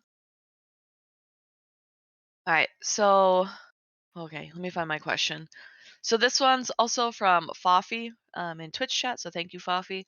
But it says, for every candidate with an interest in nullsec, but I'm not going to limit it to the folks in nullsec, what do you think of the overall state in nullsec in the post-war period from a game health perspective, such as player engagement, etc.? And if you perceive any issues, what would you suggest to CCP? And I'm going to let Kale answer this first. Yeah, so this is definitely one of the things I'm running on my platform and something that's in my forum post, if you go check it out. Look, compared to what a lot of people say, this is coming from, an FC. I FC'd before, during, and after the war. I was pulling 50 fucking hours plus a fleet during the war. Nullsec isn't in a good place. And this goes back to my previous statement of how do we get players in space. It's citadels. Citadels are a massive crutch and a bane and a reason why a lot of the nullsec groups aren't doing what we used to do. Like, all you guys have got to remember, like both in Twitch chat and the other candidates, null blocks used to basically be roaming bands of marauders that when we wanted new space, we'd just pack up, leave, and go take the next one, and everything would basically keep rotating until citadels came out. So that's my perceived issue. What I suggest to CCP would be citadel changes. One of the biggest problems at the moment is you don't want to pack up all of your infrastructure and fuck off. Like, it's no longer like living in a station and POSs. POSs you can just pick up and move. You've got these structures with rigs that cost billions of ISK. My fix to that would be add an extra week or an extra timer onto a structure, like the unanchoring, and allow you to remove the rigs. It gives the enemies more time to hit it. You can cause all kinds of trouble, but it also gives you an incentive to be like, okay, we've got this Satoyo here. It's got billions of ISK in, T2 rigs, or I've got a Keep Star here, and we've got the Doomsday rig, and that thing costs a fortune. It makes people not want to be sitting stagnant anymore. It gives you the opportunity to want to move and not waste billions of ISK. We can go back to the marauding days of roaming nullsec. So yeah, citadels need a massive rework, and as we learnt in the war, they are so fucking strong for the defender's advantage. That's another reason that nullsec is dying, is because outside of like occasional skirmishes, you've got skynetting, you've got the tether mechanic, which fucking skynetting, and same deal. It all resolves around citadels. Citadels need to be looked at. Citadels need to be reworked. Also NPC space in all regions would be pretty nifty as well. I think that'll also create a lot of content. Just playing devil's advocate, but don't you have the option to stage out of NPC null and still be the roaming group? Because on the other hand, if you do make the choice to settle down and make all those investments to your benefits, it's like you reap the benefits at the expense of losing the mobility that you had before.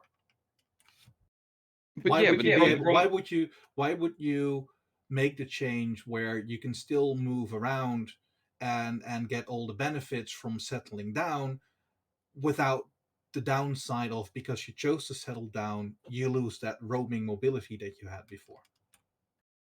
Like I said, there's like multiple ways you could try to make it more risky. If the rigs unanchor, no one picks them up. You can make it so you can quickly yank them out of the structure or something. I'm not sure, but the other thing, like with your NPC space, is there's not NPC space in every single region, and I think that's something else that should be added. I mean, I know a lot of people are gonna scream and weep and cry because they're gonna lose chunks of space that they could be using for ratting and stuff, but NPC in each of the null regions, like they've got in Delve, like you've got next to Esoteria. Like that was great content generation. Before the war, we had Ferrata Victus and all those guys continuously attacking Test when I was back in Test, because that was stage out of Stain. But there are a lot of regions that don't have NPC space. It's just, yeah, more NPC space, rework of citadels, and I think that will help the health of NPC of nullsec. And I truly do believe that nullsec is in a bad place. I know a lot of people play in low sec and high sec, but a lot of what generates the content that people want to join, the big fights that they watch on YouTube, is null sec, and there's just not much. Okay, there's a big fight going on at the moment, but you know what I mean. They're like far and few in between. We need to go back to. We need to generate more of that. I seriously do believe the NPC space and Citadel restructure is the way to kickstart it and reboot it. Sorry if I'm rambling. It's like 1 in the morning. No, you're good. I wanted to say, earlier I said that people need to eat their vegetables so that they can be healthier in this game. People used to have one single place per system maximum to live in an outpost. They had one single place. But these days we have people who most people haven't played before Citadels, and a lot of the people who played before Citadels are being willfully ignorant of what things were like beforehand, and they will scream for fixes to the game and at the same time scream, "But don't you dare change anything," to CCP. And that's just simply not good enough. We have to let go of this concept of being entitled to a vast metropolis of infrastructure. And something that a lot of people go on to say and have said with the current Citadel changes that have been coming slowly, they say that attack is now far too powerful compared to defense. And I feel that it's absolutely okay. What these people need to hear is, if it's so easy to be the attacker and you call yourself a PvPer, go and be the attacker then.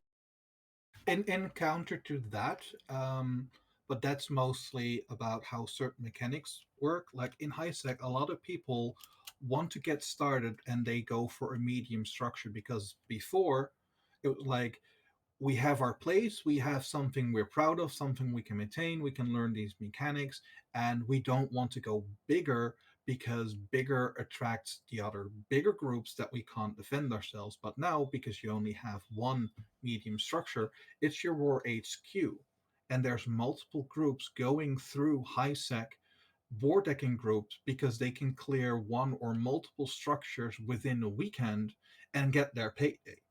So that's one thing where, at least with regard to high sec and the people that want to progress and have their dips, like this is my flash in these are my stakes, like our medium structure, this is what we work for as a group. Like, they're being thrown under the bus because the spam in other parts of the game is problematic. And for those groups, the balance is absolutely shifted massively in favor of the attackers. And then people go, why don't you be the attacker? Because that's not what they want to do in the game. It's a PvP game.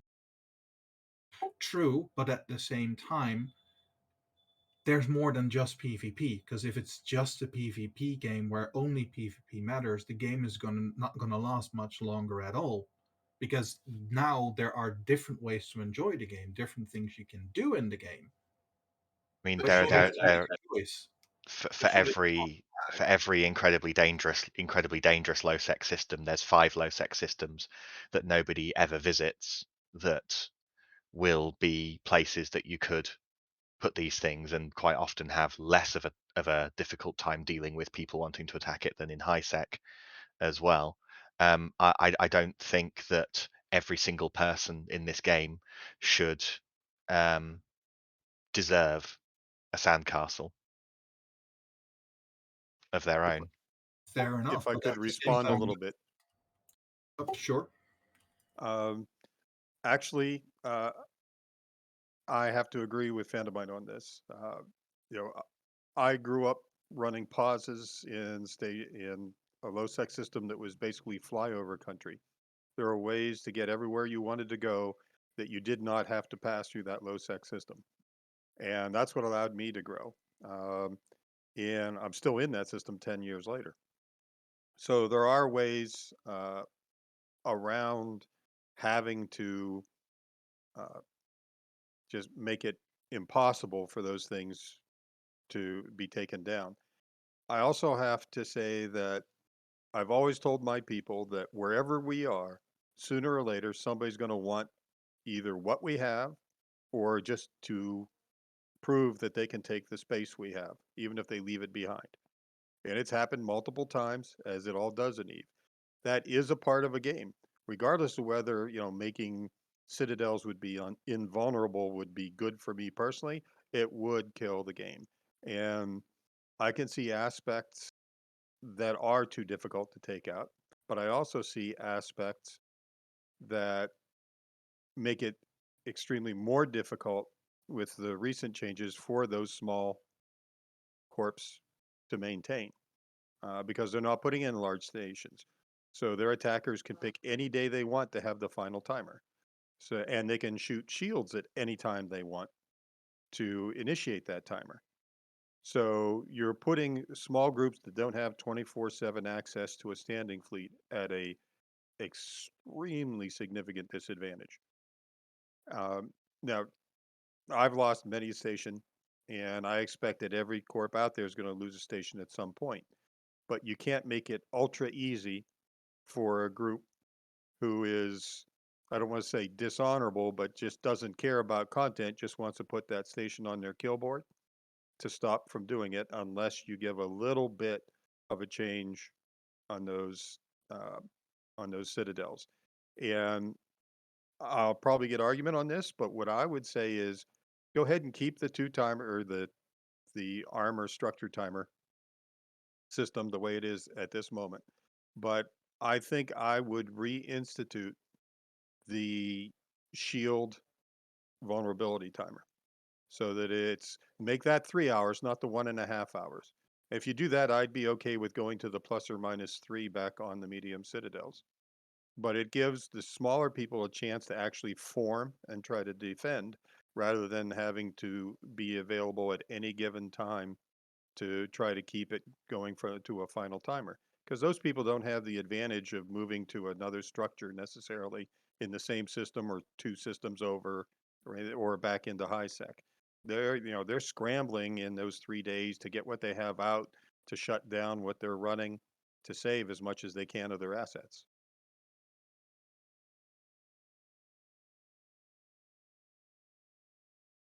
So I think I've got a couple of points. So I think I'll come to kind of tail your one first, which is everyone would be nomadic if they had the option to be nomadic, and citadels are the things that kind of hold them in place.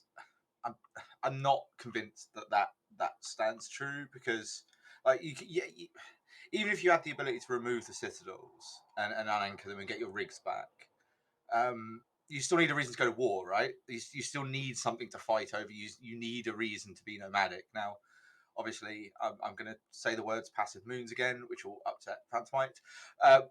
But when things were nomadic, that was something you could legitimately fight over. Whether it's a good thing or a bad thing, conceptually, is a different is a different point. I love them, for the record. Fair enough. I wasn't sure from the conversation, but the point is, it was a reason to go to war, right? And you could take some space, you could start making some income, which could fuel the continuation of the war. I just don't think unanchoring structures would give you, like, especially when you're considering iHubs, right? You put a lot of investment into iHub upgrades and grinding systems up. I think it would have to be a pretty robust change to SOV in general to want a reason to move around. I think to come to I think it was Dutch Gunner you put up about the kind of people losing structures and the safety of structures. I kind of think I agree here with Phantomite Boulder on this one, which is if you're putting your kind of sandcastle down, you kind of have to be prepared to defend it. I think that's kind of one of the big premises of the game, right? Is if you're kind of waiting. Fair enough, but in the same situation where you effectively you get attacked on a Friday, then because you have only one structure, it's your war HQ, so it's within the next time within 24 hours. So that means there's Saturday, and by Sunday morning it's gone. And for wormhole space, where they said no, that's like a day and a half is far too little time. Like, that's not fair. But when in high sec you have even less time, it would be considered not to be an issue there. That's the part where I go like, hang on, wait, like it's not just about being at risk. Like, that's perfectly fine, but it's how it is right now that it's gone. Basically, if you just take a weekend off, it's gone, and there's nothing you could do against it. I think, and actually on that point I agree. I think the reinforcement timer between the initial reinforcement and then the kind of whole structure, armor structure kind of final timer, I think that probably is too short. I don't think it should be 24 hours. I think that does mean you don't have the ability to kind of scramble and kind of find friends to help you defend it and some of the kind of other sides of the game. So while I think I like the kind of as it stands, the shield and then the kind of combined timer, I do think 24 hours is probably too short. Yeah, but that's the part where when they announce it, where the point that I made is like, there's a lot of people that deliberately make the choice. Like, look, we can have one because currently with how things work, it's the people that could beat us. It's not worth their time.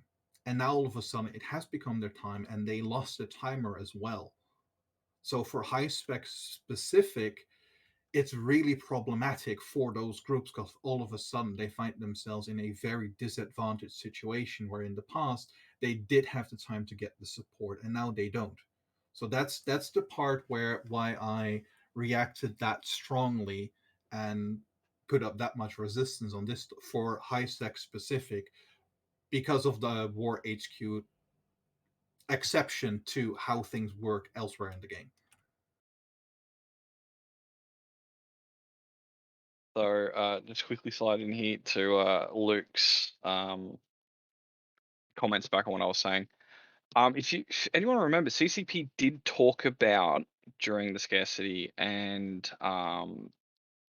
New Dawn that they were going to put minerals in certain regions and not others. So like that would definitely be something that would help to promote that going to another region. I mean, yeah, cool. People are still probably going to go to Bloody Jitter and just buy it anyway, but at least it's another reason. And with that kind of Citadel idea that I had, it's just an idea. As I said, there's probably smarter people than me who can come up with pros and cons or even better ideas. If CCP does follow through with that redistribution that they talked about, and various regions having the different minerals in nullsec, that would be a reason to go invade someone else to take their space and vice versa. I think you're right. I think the challenge there is around how you redistribute everything, right? Because let's use a random example. Let's say there was a moon material that was required for a Munin 2 years ago, right? When it was the Apex hack. The problem is if you screw up the redistribution and an entity ends up in the part of space that is the only place you can get that material, and it's the Apex doctrine, you create a very much here is the sandcastle that you can't breach the walls because the ship balance doesn't help you do that because the material distribution doesn't work. So I think it kind of goes hand in glove with rebalance. If ships are in a good place and you can kind of go, okay, there's counterplay to all of these things, it works depending on how you balance it out, I think. That assumes that it's impossible to get CCP to ever look at ship balance. Yeah, I mean, yes. It was more just the extrapolation, if you know what I mean. I think it's important that some places be better than others, but there need to be not just one single place that's the best over them all. There need to be a fair bunch of places that are better than others, but those number of places need to be fewer than the number of people who want them. Okay, I'm gonna hop in this little lull.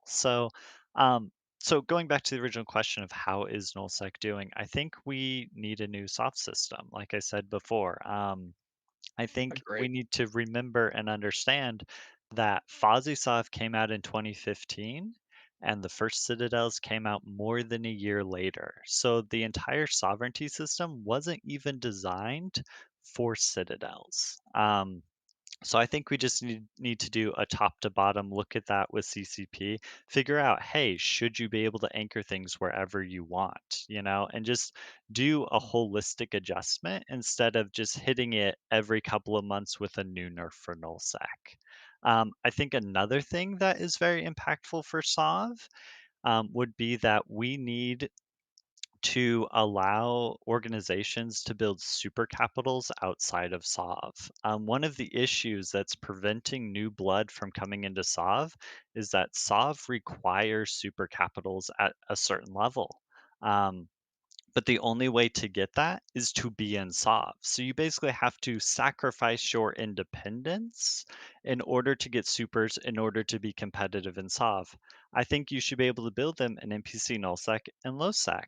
I don't imagine the SOV entities are going to be kind when you try and do that, but I think you should at least have the option to form a new group and go from high sec to competitive in SOV. And one of the things you're going to need is to be able to build supers outside of SOV space. That assumes that the game should be designed so that progressing to supers is a linear amount of power progression, which I think is the problem with supers is that it's been made better. It's been made better over the last couple of years, but certainly 2 years ago, the issue was that they were simply the better ships than smaller things because they could apply better then. They could apply full stop to almost anything. They have a multitude of capabilities, such as tackle fighters, that replace the need to bring somebody to do it for you or to help you to apply. Now these things have got a lot better recently. I don't think that it's sensible that the answer to these big groups have a lot of supers. I don't think that the answer sensibly is, well, we need to make sure that we get more supers into the hands of people.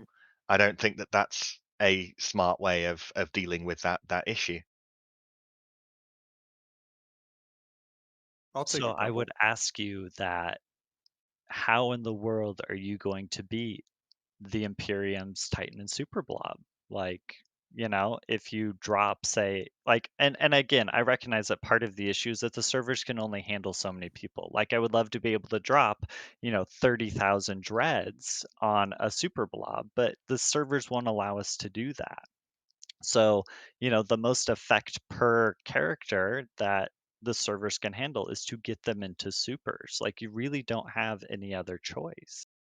Unfortunately, and this is unfortunately for me, there is a potential answer to this, but it's something that I'm actively attempting to discuss with CCP at the moment. So All I'll say is perhaps okay, I'm going to have to say something unrelated.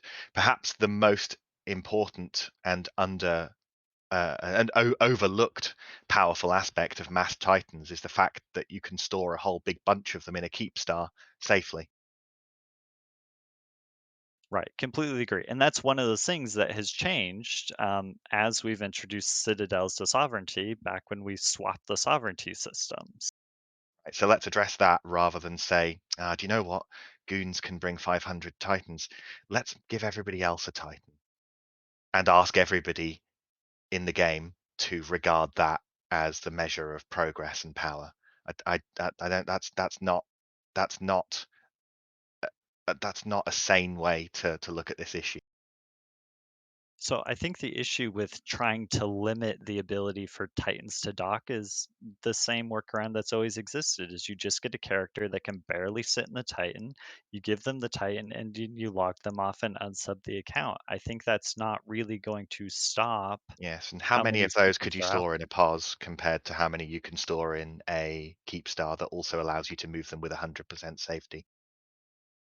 I mean, you didn't even have to store it in a pause. Like if you're logged off and unsubbed until the next big Titan fight, like who cares where you are? Oh, well, okay, you're entirely wrong. And Me- how am I wrong? Because you need to be able to refit them and keep them combat ready and put them into the staging location to be able to get into the fight in an organized manner as part of that large group. Right, but You don't I need a have pause for that. months and weeks to do that. Like it wasn't the war started and all of a Months and sudden weeks one to do it is DQ. very different to having it in a keep star where you can do it all instantly at will. Right, but you have months and weeks. It wasn't like one DQ was instantly under attack. Like you're going to have the time to do that. Keep star or not, it doesn't matter. Okay, that's a lie because you know that that's not true in the simple way that you're putting it. That's a lie. You're deliberately ignoring a lot of aspects to be able to say that. Okay, then don't just say I'm deliberately ignoring things. Point out what you believe I'm ignoring. The tactical advantage of being in a keep star as opposed to your idea of being in the middle of blank space. I mean, so I think what you're not understanding is that the nullsec blobs have the capability to take a Titan from pretty much anywhere and get it combat ready before they need it for the big Titan fight. Like Keepstar or not, they have the capability to do that. Yes, is it easier and faster in a Keepstar? Sure, absolutely. But That's the that thing. It's doesn't faster and change. easier. Why are you ignoring the No, no, faster and no, easier you're being not. a You're big not. thing? You're missing my point. My point is that when it comes to that big throwdown fight, they will have their Titan blob ready. Okay. And so when it comes to getting new groups into nullsec, they're going to have to face that barrier. Like I get that keep stars make it easier, but how do we handle the Titan barrier?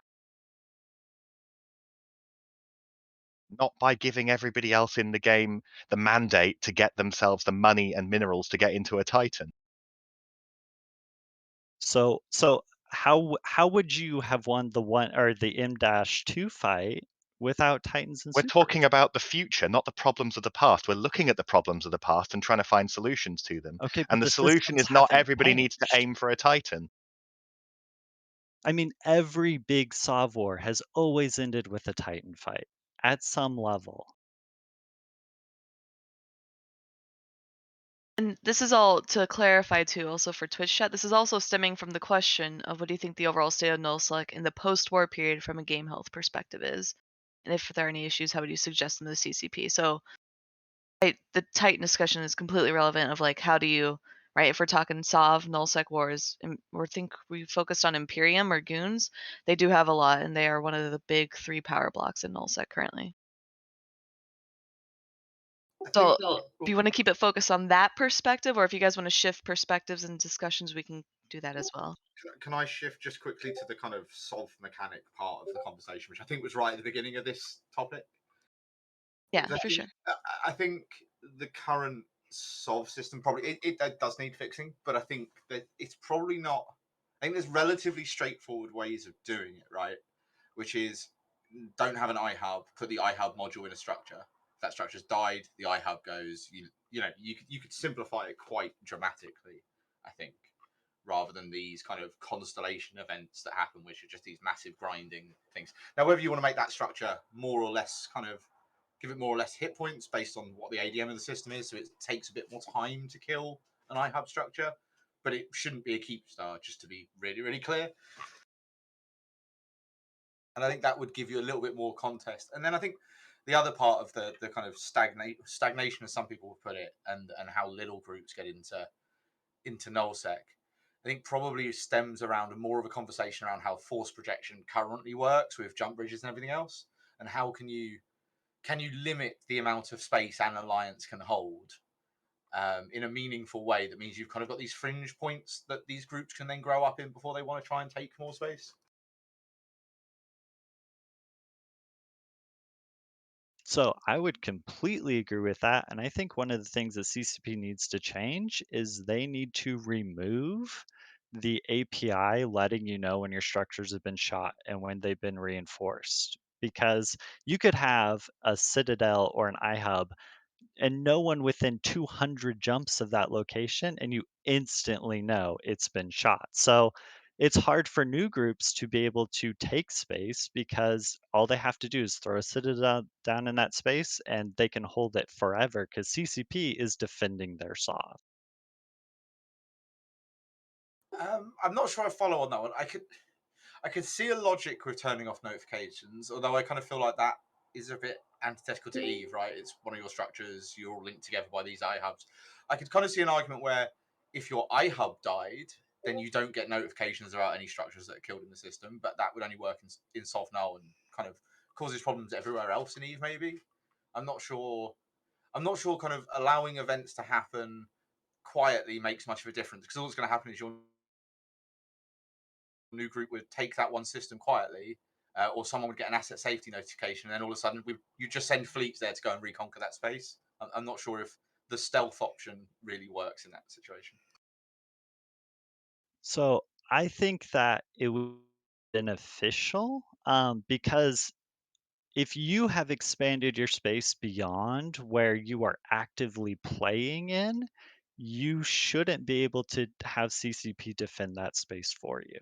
Like, you should notice your stuff got shot because you live and you work and you play in those systems.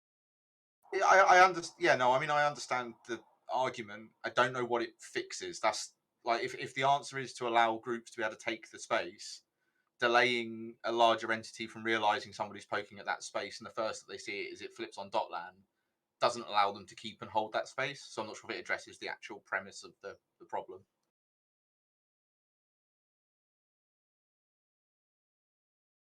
Again, you're looking at the difference between large SOV groups and small groups. Small groups who aren't on constantly have no clue what's going on if they don't get notifications when they pop on. Yeah, and actually that probably punishes the smaller groups more because they don't necessarily have a lot of the tools anyway. See, Well, they I would feel have like the tools to it's work to it out. the benefit of the small groups because they're the ones that own one or two or three systems. They're always in those systems. They're going to notice their stuff getting shot. Like, it's not really much of a difference to them because they're going to see it. They're going to notice it. Except you have two timers, or one timer if you don't count the shield, because you don't get notification. If you don't get notification, by somebody, one of your guys who's ratting 5 or 6 systems away, no one will ever know until it comes up. If you're gone for 2 days, It'll you're only up to no encourage time frame. picking up. I'm sorry, Dutch. No, it'll only encourage being a big group or joining the big group. It's yeah. It's that 24/7 standing fleet that's available Mhm. because you are that large. And there are some structures you're not going to monitor 24/7, right? Like you're probably not going to monitor your one system's worth of 15 Athenors because they're pulling and they're not going to rip the chunk for another 14 days. So you're probably not flying to every one of them, checking does this have a reinforcement timer every day. So I you check. can see when a structure is reinforced just by being in system. You can see any structure's reinforcement. Now, if So you all I'm call up saying is you should pass Yeah, through yeah, the I'm sorry, system at some you're right, point. that's a fair point. if you call up the structure overview and you're the manager, you can see structures that are RF, but you have to it takes a little bit more than to just wander in the gate to make sure you know exactly what your structures might be reinforced. For anyone who's not the manager who pulls it up on the overview. Yeah. So like if you have a structure that no one docks in or notices or looks at for multiple days, like I'm not really sure that structure's really something you should have CCP be defending for you. I don't consider it defending, uh, because they're not taking an active part. It is a passive component. And even if I have a double R64 moon and it's set for 35 days, I'm not going to be in that station or even necessarily in that system every single day unless I know something's going on in advance. Do you not think you should be if you want to protect your investment? Do you not think you should be? Do you think you should have perfect intel on whether it's being attacked without actually having to go there? Baldwin, this is. I'll be honest, I do check my stations, but we're, a small entity, and so it's easier for me to do so. I even check a lot of our enemies' local stations to see if anybody else has RF'd them. But I'm talking about those smaller groups. There are 5-man corps out there who have a station who play mostly on the weekends, so they may not be on every day. They may get on every 2 or 3 days during the week. So I'm not talking about, in reality, I'm not talking about myself because we track those things. I'm talking about all those smaller groups that are smaller than we are who don't have people in space, 10 or 15 people every single day at a minimum, who are spread out across the space that they have stations in. So that's who I'm advocating for in this context. And doesn't like the notification? I'm curious for the kind of guys that aren't larger nullsec kind of bound. Doesn't it just make life more difficult for the small groups? Because like we have people in fraternities. I'm sure Brave, Test, Horde, Goons all do that fuel their structures. Right, they keep an eye on all their structures. So all you would do is all of a sudden then there's going to be a group of people that will fly around and just check every system because it's on the overview. Whereas the small groups obviously wouldn't do that. So I'm not sure if I kind of think it's one of those changes that sounds interesting, and I could see some value in it, but I don't know if it would. I think it would just hurt the small groups even more that don't have that kind of manpower infrastructure. I'm not entirely convinced it would hurt the small groups more because you still need not a significant but a reasonable number of people to have and defend SOV anyway, and so the small groups would not have much SOV. But we're talking about structures as well, right? So that's high sec and random low sec structures. So we're kind of broadening this out to the wider kind of ecosystem. Well, on high sec structures, I don't really care if they die. To be fair, I'm a bit biased in that regard because there's way too many of them. I think they should be actively defended. But again, if you're a small group, you'll have a small number of structures and a small number of space to check. So surely it would be routine that you'd be there anyway. And to Baldwin's point, saying that well they don't log on or they only log on at the weekend. Surely if you have a group that only logs on at the weekend as a whole, then how are you holding SOV at all? And should that not be something that you shouldn't be able, if you can't defend it for 5 of the 2 days, then if someone wants to come in and take it because they can defend it those days, then they should be entitled to. I should have clarified that because of that. It's like, hey, we like nullsec, we know our limitations, that's why we rent.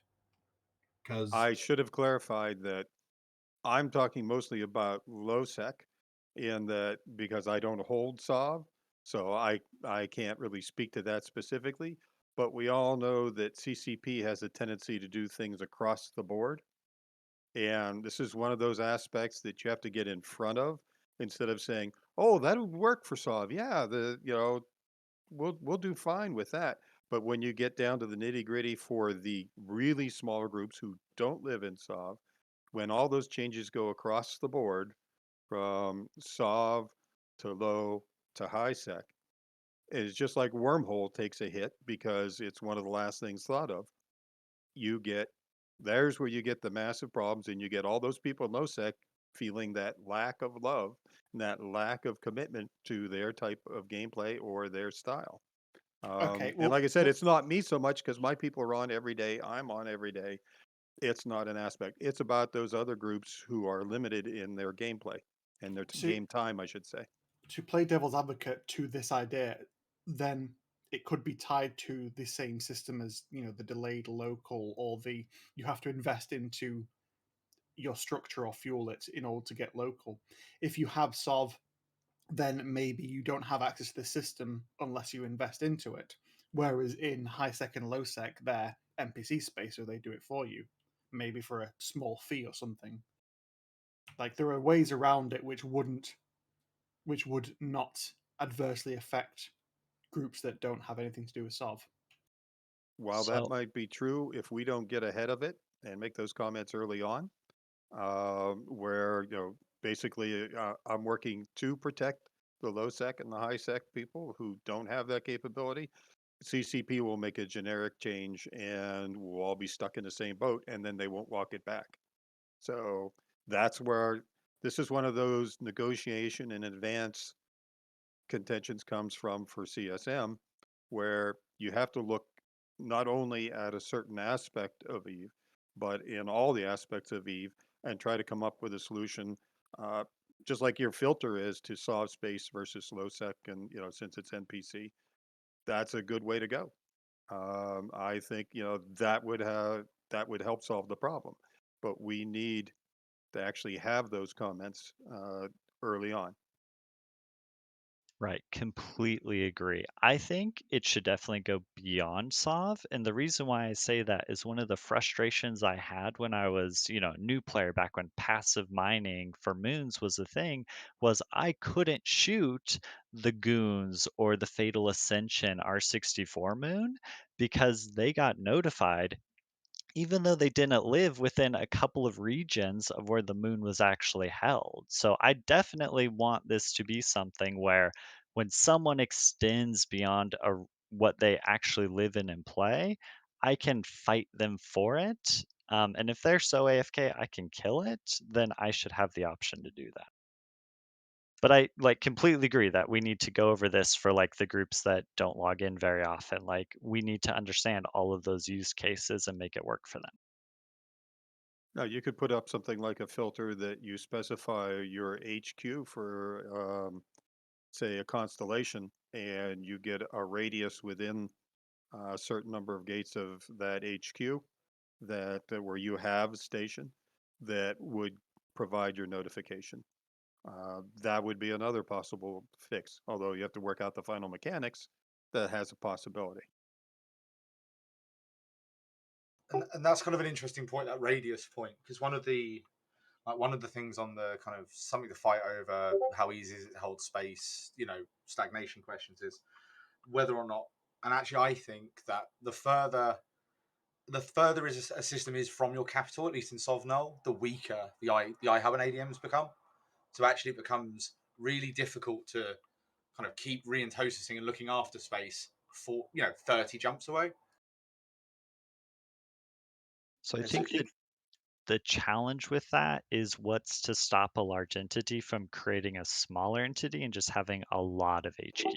So the answer to that is, because straight off some I've kind of thought through quite a lot from a null perspective, is you would have to do it in line with other force projection changes with things like jump bridges. So, for example, only the alliance that owns the jump bridge can use the jump bridge. So doing lots of small sov entities doesn't work because you can't move around the space properly anymore at that point. You can't anchor a jump bridge in this remote system because it has to link to its own alliance. You can't cross alliances and all that. I think you would have to make a force projection change at the same time stop people doing, as you said, creating lots of kind of micro alliances to hold Sov.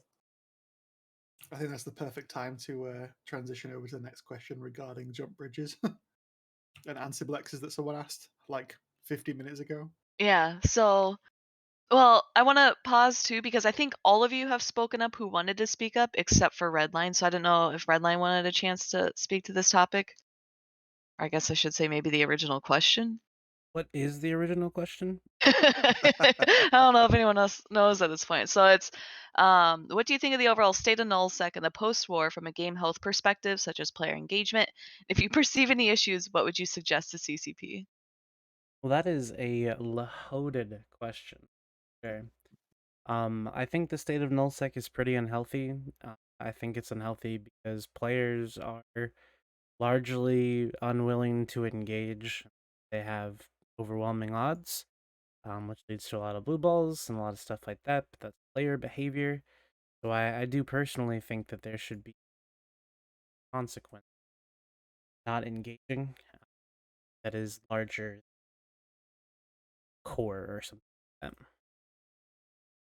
Almost like you gain a passive moon that is a PvP based income source if nobody comes to defend it. Yeah, exactly. Exactly. Or, I don't know, the players could design the skins. That was for content. That's all I wanted to say. I think that there should be some changes that make it so that engaging is more important. You actually have to fight and defend yourself.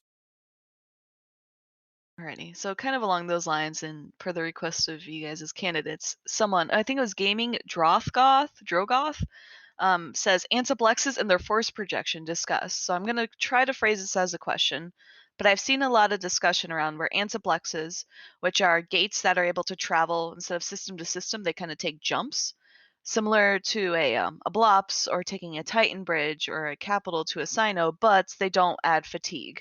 And there's been lots of discussions around antiplexes being one, allowing the game to be smaller because you can get from A to B faster, but also being detrimental because players living in solve nullsec can travel from A to B faster, but they can also do it without any sort of negative repercussions besides fuel costs. So they don't get fatigue.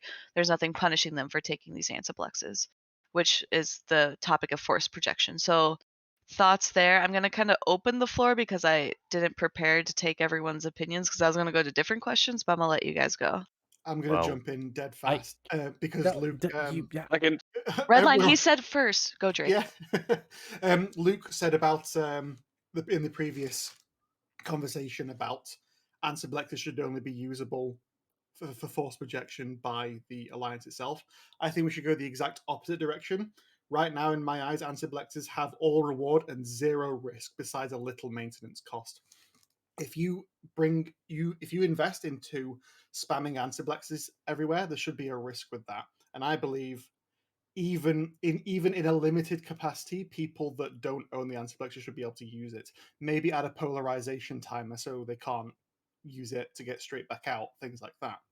Because then there's actual risk involved of you either having to defend your antiplex network, or if you spam it, you have to deal with the consequence of other people being able to use it and force project backwards into your space.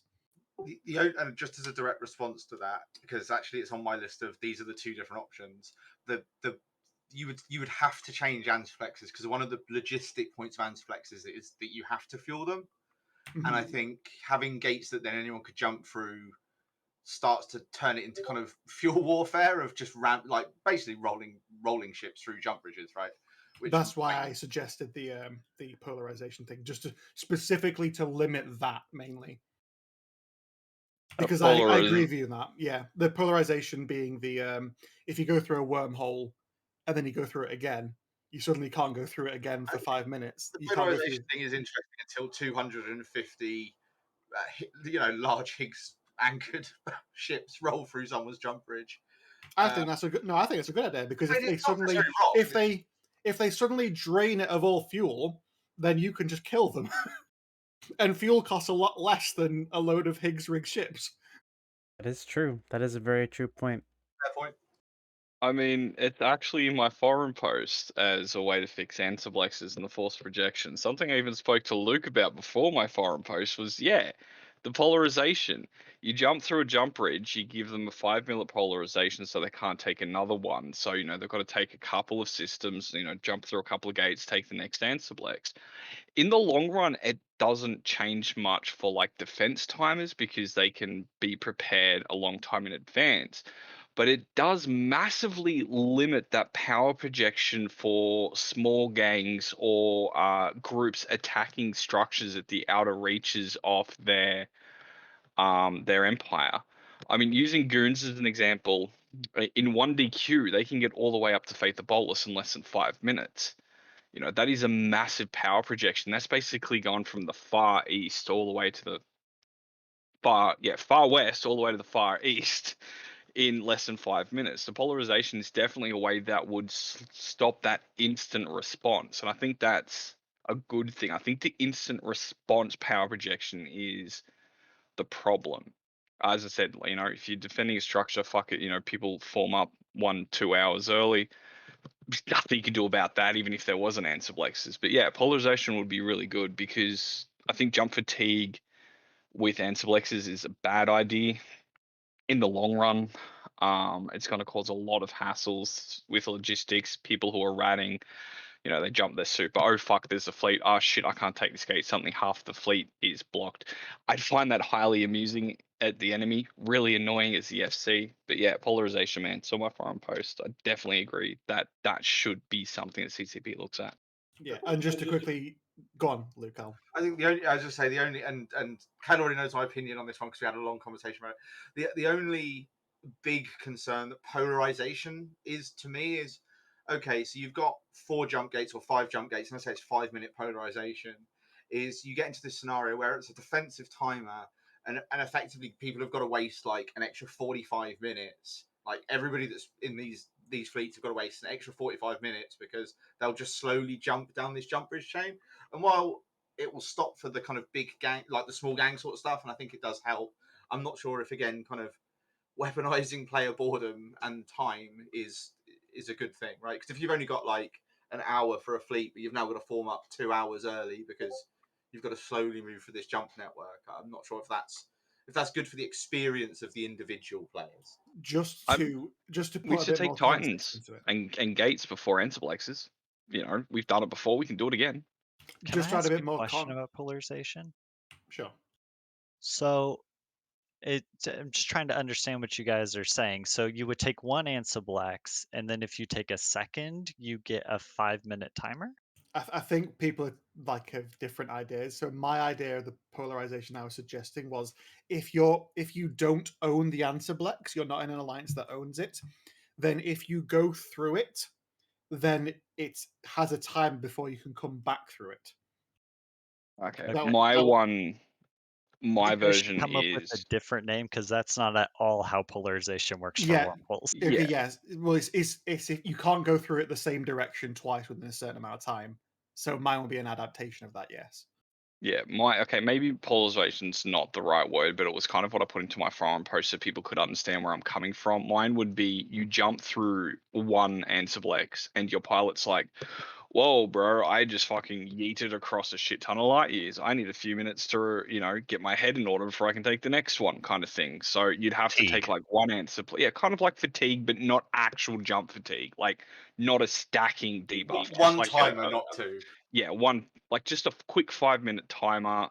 You can take in a couple of gates, grab the next Ansiblex, 5 minute timer again, take a few gates, another Ansiblex, 5 minute timer. All right, Drake, I think you were next to speak.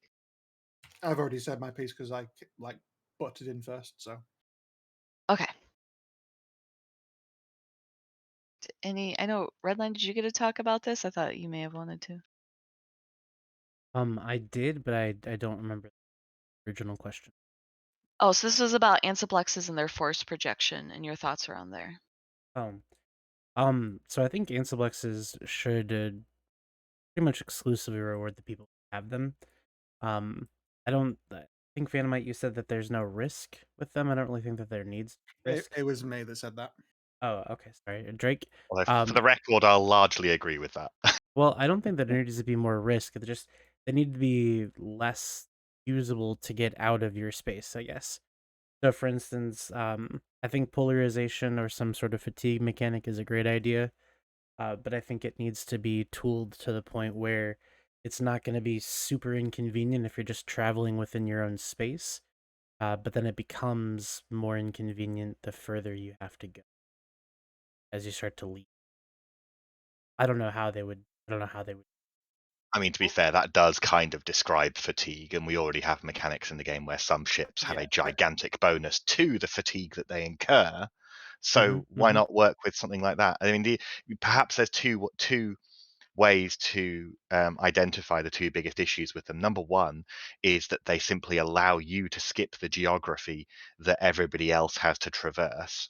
And the other way you can look at it is it allows the person who lives there to be next door to the border of their system, but everybody else to have almost comparatively no access to the center of these guys' territory. And that's where the imbalance lies between these two. Yeah, well, I know somebody said that it'd be interesting to have the Unspec gates be usable by everybody. That would be a very interesting thing. Yeah, And so specifically what I was saying was the polarization / fatigue system would only be active for the people that are using the ansiblexes that don't own the ansiblexes. But at the same, so that still gives an advantage to the people that own them. But there is still a choice of, do I actually anchor this 700th ansiblex gate, or maybe is the downside of people having their own force projection, albeit limited, is that now outweighing the upside of having that ansiblex gate? So you still have an advantage. It's just it's not only you can use it now. it doesn't really sound like a fix to it. I mean, because realistically, the issue with the force projection is that someone can get point A to point B 5 regions away in like 10 minutes. Or that a roaming gang can be squatted on within like 5 minutes from half a region away. That's the kind of thing, but having it so that everybody can use the jump gates isn't going to fix that. But if everyone can use the jump gates, then there's a lot more people that can. If you suddenly have access to all the jump gates because the alliance has put them up, you can also force project that way at the same time. So, yes, I understand that it's not going to fix force projection in my suggestion, but at the same time, it's going to encourage a lot more fights, and that's what people want to do.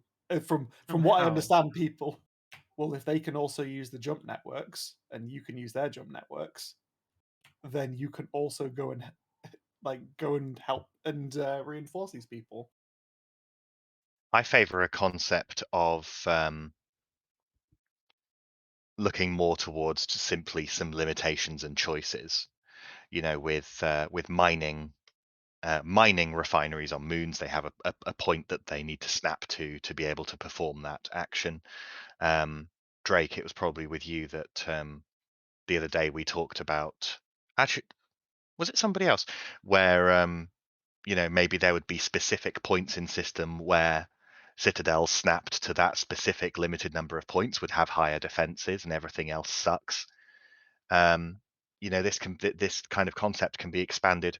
Why not have it so that these few specific points is where the only place you could anchor an ansiblex? You might not have enough specific points in a system to be able to anchor your Keepstar and your Sotio and your extra staging citadels and an ansiblex. And you know, we can start to make people make some actual choices here. Is that number of points for everyone or number of points for the owner? Because otherwise you get the issue Number of with points for everyone. Limited real estate in a system, no matter who you are. Does that not drive the problem though, where if me as a defender spam every point in the system, an attacker has no option to anchor because there are no points left? No, it's just that the other non-anchor point locations don't have the same services and capabilities for the citadels anchored there. Plus, this would ideally go hand in hand with a revamp of how you would assault large and extra large citadels. I mean, for instance, I don't think it's a very good design that it's practically required that you anchor your own citadel to assault a keep star, for instance. Okay, I'm gonna hop in here because there was a lull. So I think it's important to understand and remember where we came from on this one. Like prior to Ansiblexes, it was jump bridges. And for a jump bridge, you had to anchor it on a pause, and you could only anchor pauses on moons. And also, the jump bridge was tiny because it was the size of a pause mod. So you could actually bubble camp and gate camp due to the size of the structure. And an Ensiblex is the size of a regional gate, so your ability to gate camp it or to bubble it when the fleet jumps through to slow them down is severely limited, just simply due to the size of the structure. But also being able to anchor them just about anywhere, like Phantomite said, back when they were jump bridges on pauses, you essentially blind warped to the pause and hoped there was nothing there. So I think getting it off the grid of, the gates and the other structures will allow for like some effective bubble camping. Totally agree. Having infrastructure, including citadels and ansiblexes and other items, be 1,001 kilometers off of a regular Stargate is a gigantic amount of strategic control over that important piece of geography. And I think it's too much. Alternatively, you can go down the more chaotic route of if you anchor something on grid, that entire grid becomes dead space. That sounds like a fucking hilarious idea that I've No, just thought of right now. please don't do that because you There's can't back up Sino onto Dead Space. Like you are severely limited with your options, including you I think can't that's the warp to point. each other. Yeah, that was kind of my point. But also, the main point was so people couldn't just undock and immediately warp to the point that's on grid. Like, but bear in mind, this is a bad idea. I just thought of it now, but it just sounds hilarious for me not to put it forward. Alrighty. I think everyone's answered that question that wanted to answer. Are there any other thoughts or comments that people wanted to add?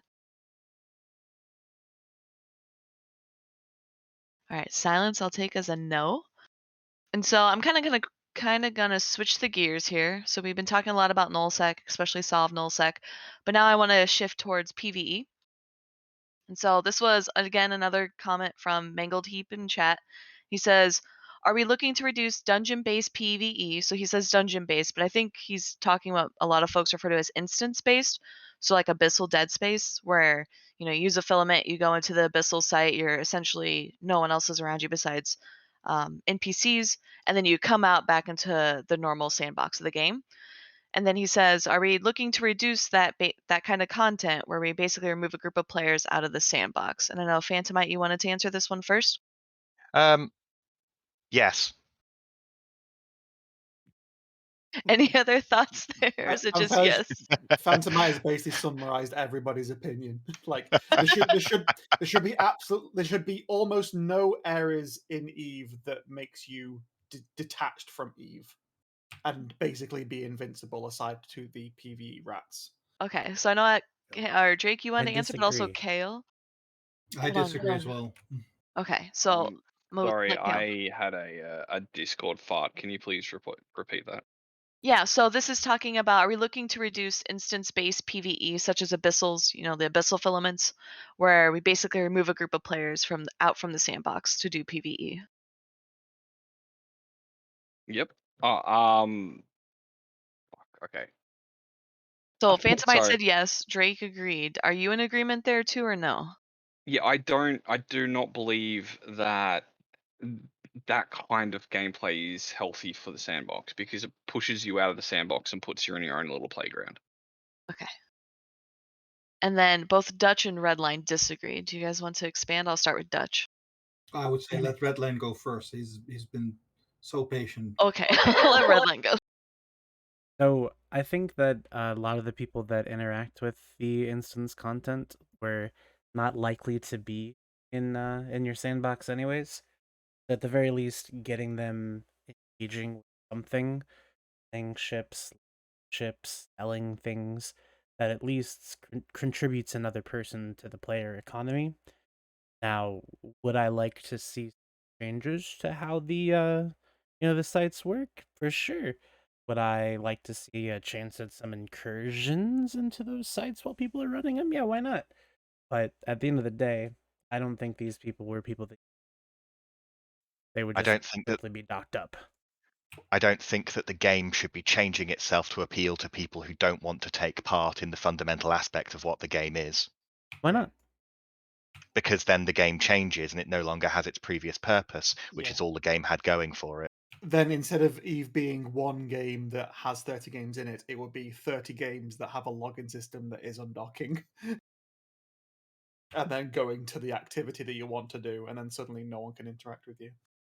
And I think I agree with that. I mean, the only argument I could see around instanced PVE, which is effectively what it is, right, is if there is literally the ability to fly through the filament behind the person and go and kill them in the abyss.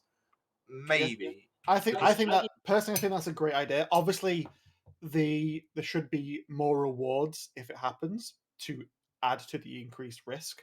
But at the same time, you know exactly what filament you've used, and you can fit your ship to if someone else comes in, you know what debuff is on them. You know, but they aren't necessarily going to know what filament you're using. So that's a huge home field advantage.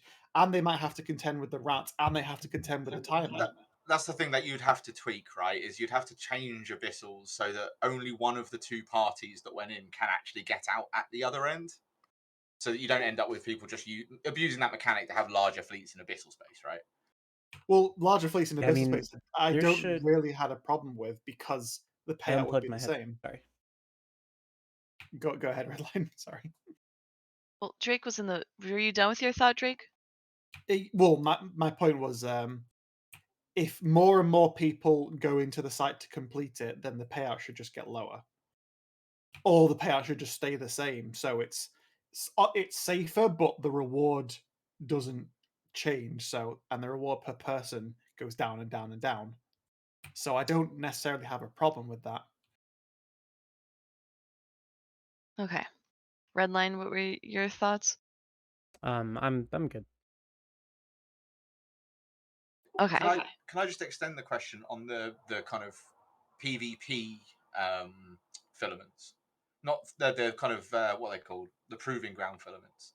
Because I personally don't have an issue with those because it's just someone wanting to fight someone, but I guess some other people might because again it's still instanced. It should definitely not be a permanent fixture that's always there. I think they should go into it more where you don't just have to spam a certain amount of matches to get on the top 100 and then get the rewards. I think there should be scaling rewards based on where you actually go in the rankings. And I think there should be more team ones, a lot less less FFA ones, less 1v1 ones, more team ones. But at the same time, it can't be frequent enough as to detract and be the main stage of PvP for small and small gang and solo stuff. Why not? Because then it's no longer part of the sandbox. Let me put it to you this way: what if they constantly had one of these events going, and all of the solo 1v1 type of stuff that people did happened there, but then the regions of space where people otherwise did the 1v1s low sec changed entirely to a new era of content. Then it's still going to detract from that new era of content. You think so? It's going to detract from it because people are going to gravitate to certain areas of space, and we shouldn't make them gravitate towards them. We should give them multiple options. And if someone's going to say, "Oh, I only log on for an hour a day," why should I go out and roam when I can just undock in G2, walk to a safe spot, and use this filament and immediately get a fight? That's no longer EVE Online. That's basically a lobby shooter, but in space. And that's not EVE. That's basically a bastardization of what the end goal of EVE is without any of the steps in between. What is the end goal of For you to set a goal and achieve it by any means necessary that you deem fit.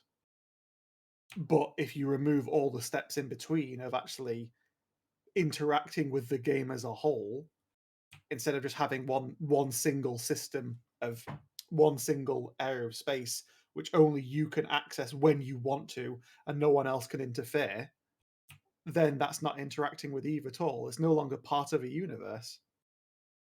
That's not to say that we should get rid of it, because it can basically be used as an event, and events are fine. It's just, it shouldn't be a permanent fixture.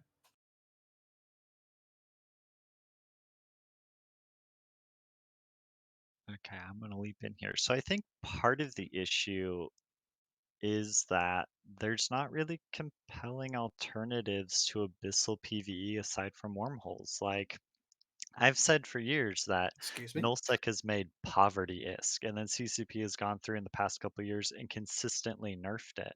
So if you want to, get rich in Eve, you want to be able to forge your ships, you want to be able to afford to lose ships, your options are fairly limited, simply because CCP hasn't gone through and redone missions. They haven't gone through and redone, the SOV anomalies. Like, Abyssal PvE is, like, honestly some of the best PvE in the game.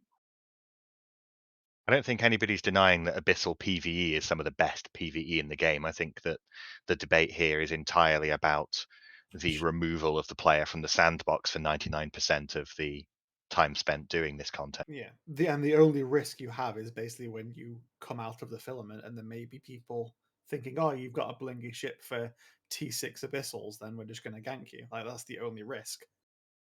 Except for the duration while you're in there. Oh, don't give me that. The only downsides and chances of dying inside Abyssal space is basically disconnecting at this point. It's solved content. No. Or lack of Yes, experience. come on. If it was solved, there wouldn't be trillions of ISK being lost in the abyss. And there wouldn't be many more trillions coming out of it. Yeah. Yeah, but almost all of those losses are either to ganks or disconnects. It's solved content. I did it in a vagabond, just to like a buffer XLASB vagabond, just to make it more fun. And even then, it's just like you don't die unless you disconnect.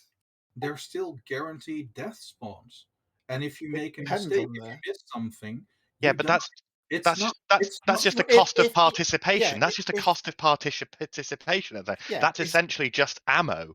Losing if it's a guaranteed ship loss just to the PVE with no player interaction, then your Yeah. ship is just firing ammo when you lose Yeah. your ship 1 out of 100 times.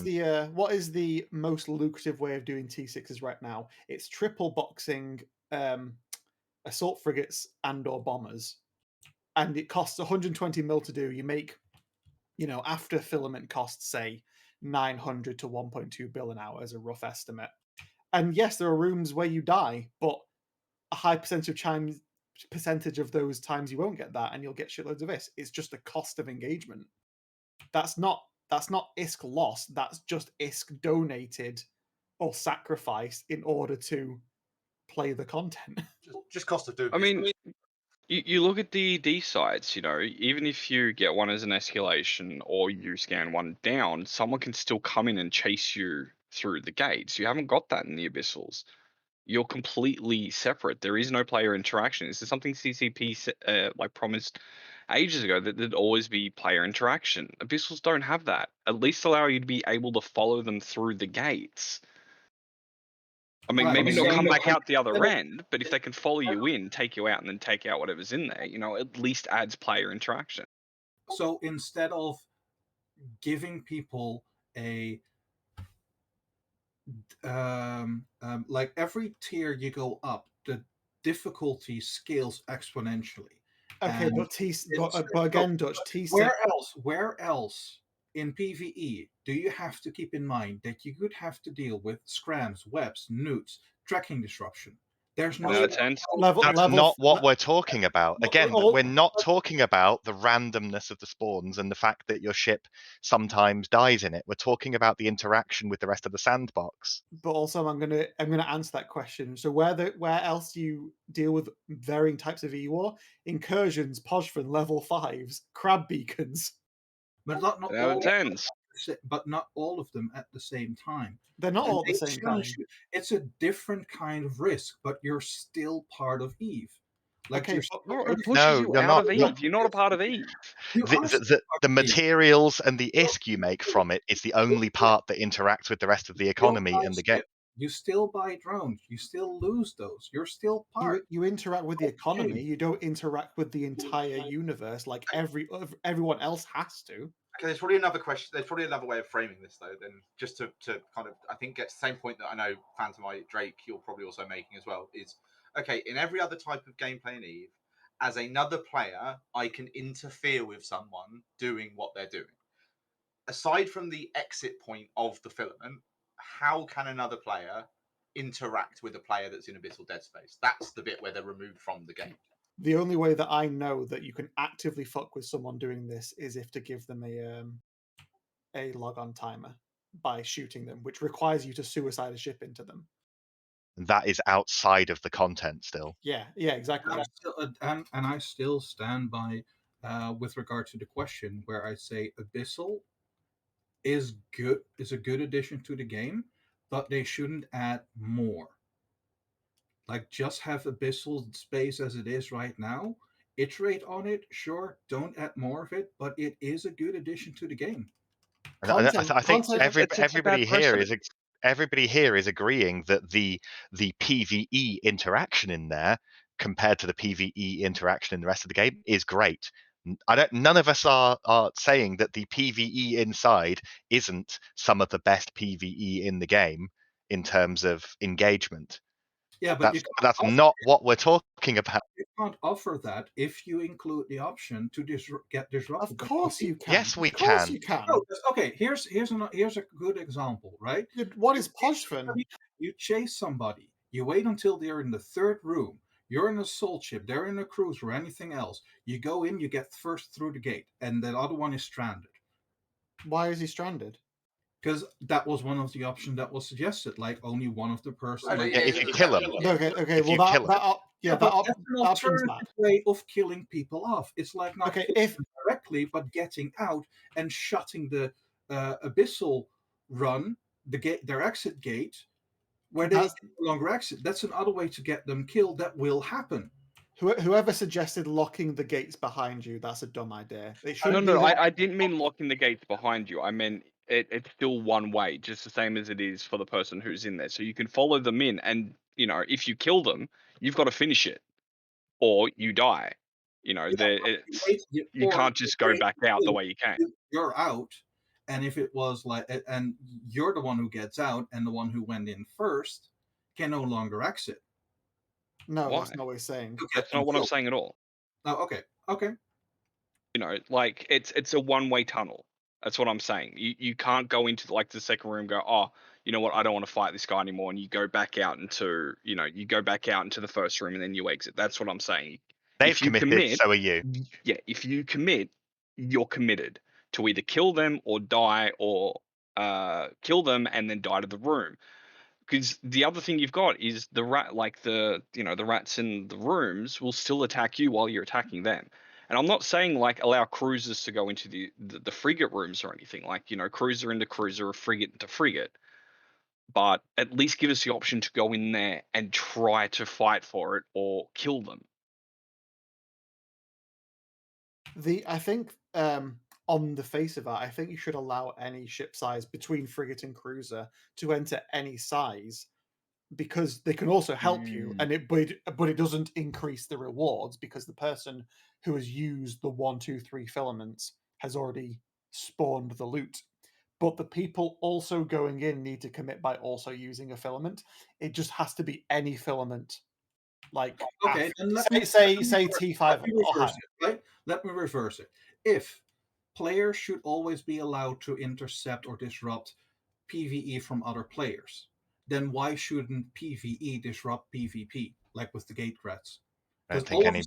I think they should. I agree with you. I think people say that's not okay. So that's the part. How's that not okay? I've lost lots of ships flying through incursion systems by mistake before. That's definitely PvE. Yep.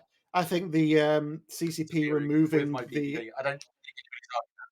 Yeah, I think CCP removing the high chance of drifters and drones being on Poshvin gates, I think that made it way more safe. It's still an unsafe space, but it's safer than it was before, and I think that was a stupid change. I'm still of the same opinion that if you're going to make PvE as demanding as it is in Abyssal space, It's not demanding. Come on, it is demanding. dude.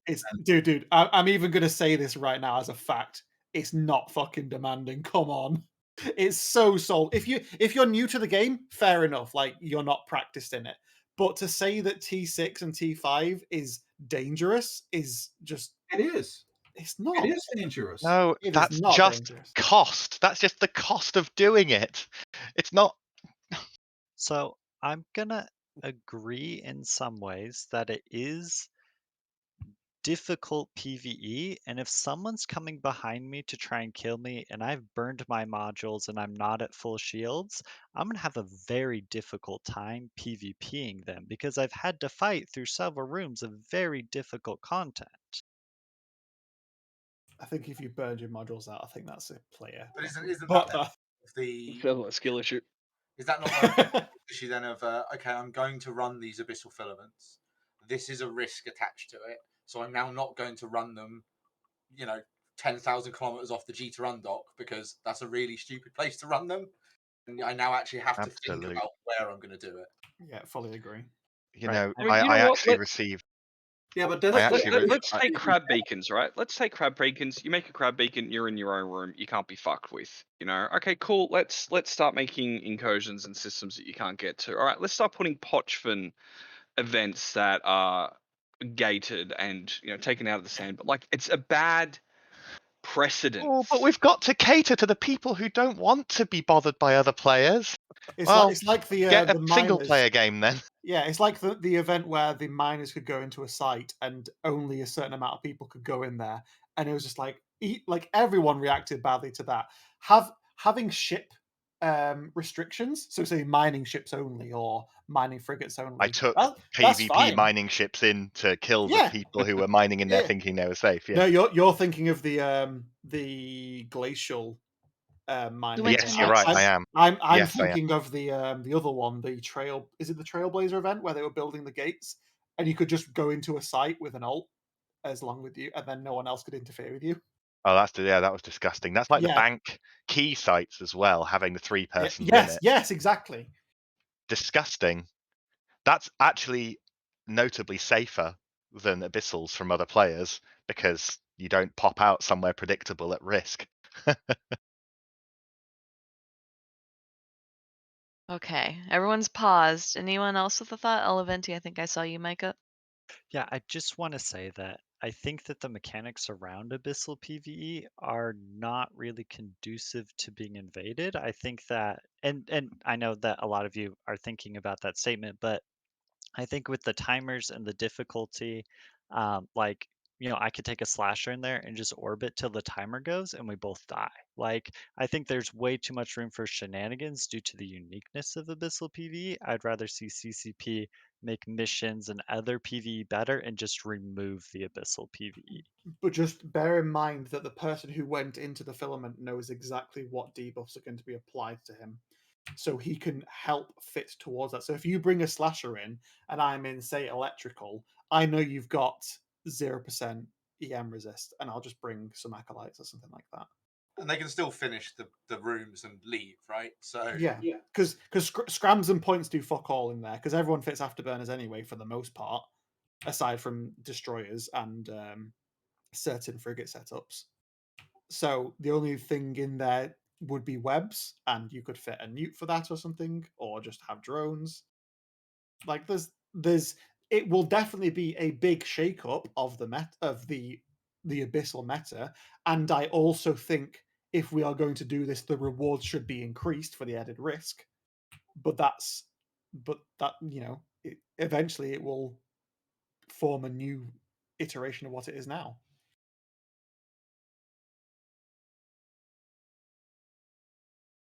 Alrighty. I know, Ali, you spoke. Anyone else with any thoughts?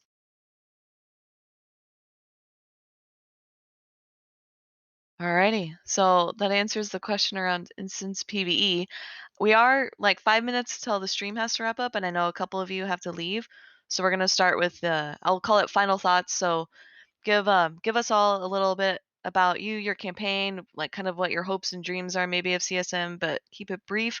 And then if you have any socials, you can link them in the CSM Debates channel. Then I'll link it to Twitch. I think there's a bot in Twitch that doesn't let us post links, so you have to have a mod do it. So I can do that for y'all. And thank you everyone here for showing up and participating. You guys did really well. I would say essentially stopped moderating after a while because you guys did really good at flowing and being respectful, and it really reflects on you as a person. So thank you everyone. And we'll start from the top with Ali Venti. Do you have any final thoughts or links or anything you want to share with the chat? Yeah, I just linked it in the Discord. So again, I'm Alaventi. I've pretty much done it all in Eve. I am here as a balance candidate, specifically an interspace balance candidate. I think you, as players, have this wonderful group of CSM candidates. We've had a great talk today. Please go do more research. Please go learn more about the candidates. Please go ask questions. And above all, please vote. Like, this is your opportunity to send great people to Iceland. So please don't pass it up. All right, Redline's cheating. So did you really have something important to say, Redline? Nah, put him to the bottom. Well, I For did. I wanted to cheating. give my final thoughts. I just got some that real quick. So I just have a few. So my whole platform for CSM, you can see it redlineforcsm.com. It's basically just bringing more content to the game, trying to bring players who have left for whatever reason back. And if I'm being honest, if there are 10 other people that you think can do a better job at that than I can, vote for them, please. But make sure that you do vote for all 10, regardless of who you vote for. Vote all 10 of the slots on your ballot, please, and thank you in advance.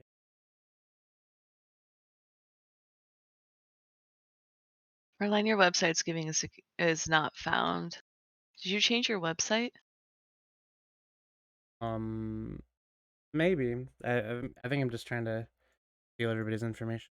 Oh, why is it broken? Your security certificate's down, yeah. I'll fix that in 30 seconds. All right, Balden, do you have any final thoughts? Yes, I'm basing my campaign mostly on providing for those newer pilots, but I also believe, first of all, you can't make Eve better by taking what other people have.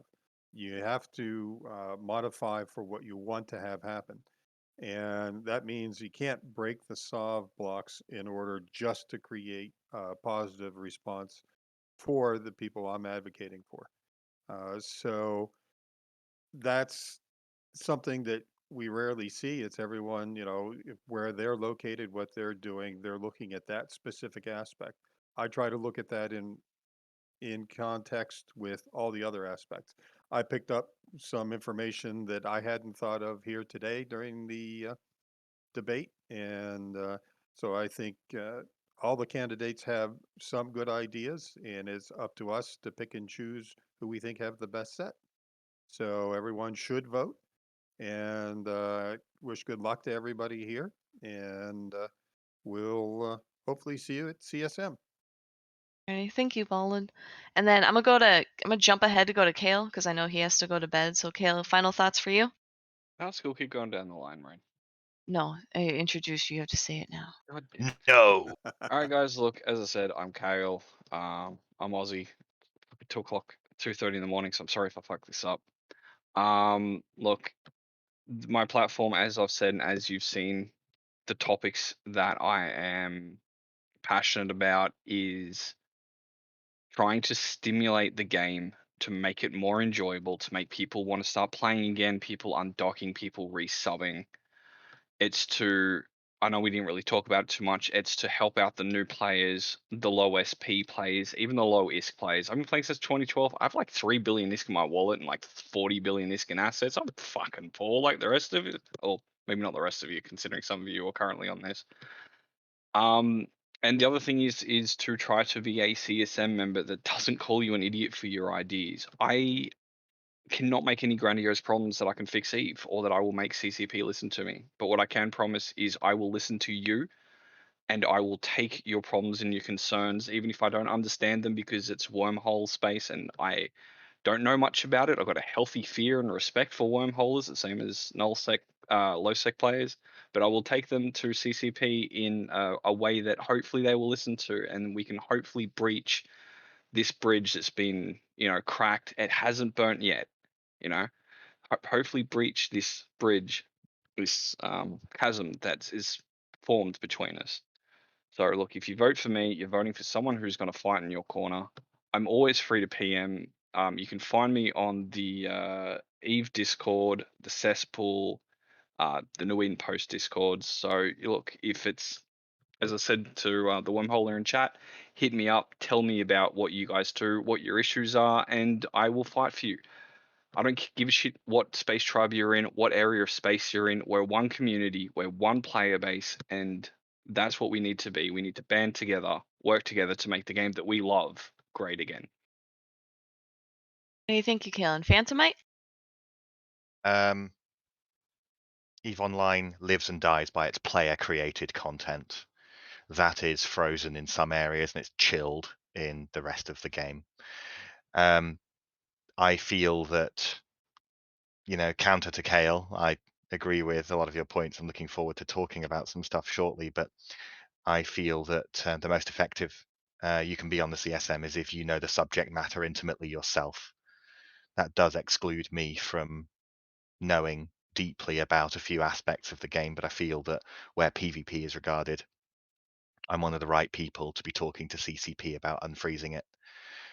And we do this by looking and acknowledging the fact that people being grouped up into the largest organizations the game has ever seen is not healthy for the game.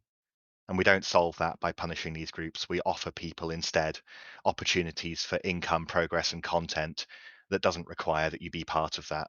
And that is going to unfreeze content all over the game. Alrighty, thank you. And then we'll go start from the top to bottom again. I believe we were on. No, we already talked to Baldwin, so next is Drake.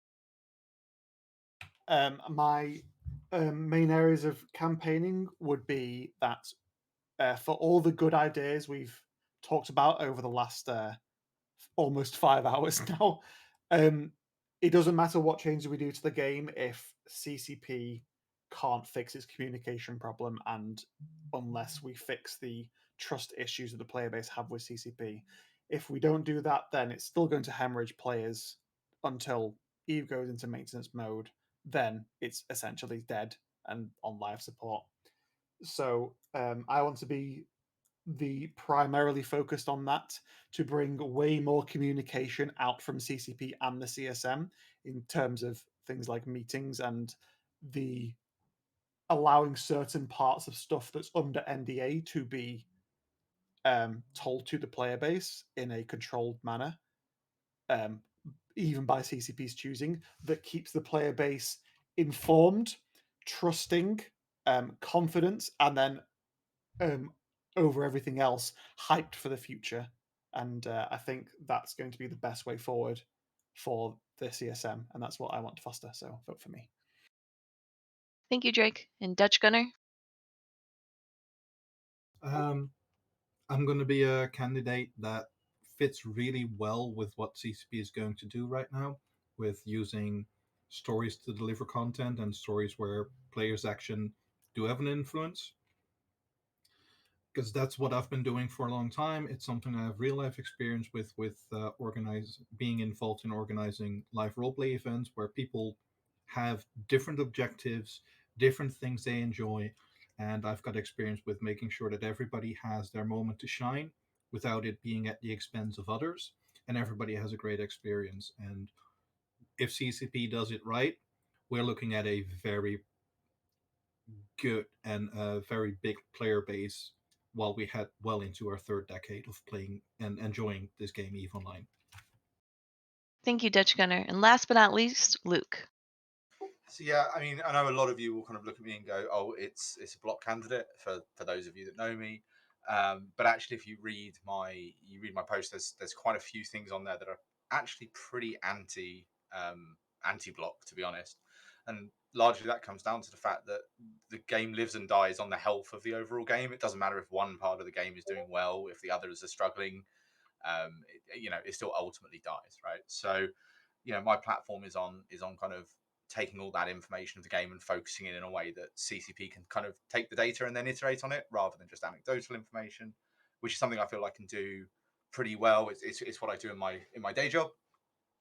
But also, I'm open if anyone has an area that they want to discuss, or they want to put their view forward. A lot of my platform is around focusing people's opinions and kind of taking it to CCP and presenting it in a way that everybody gets to have kind of their input, because we all play this game and I think we all want it to kind of carry on for another 10 years. Alrighty, thank you, Luke.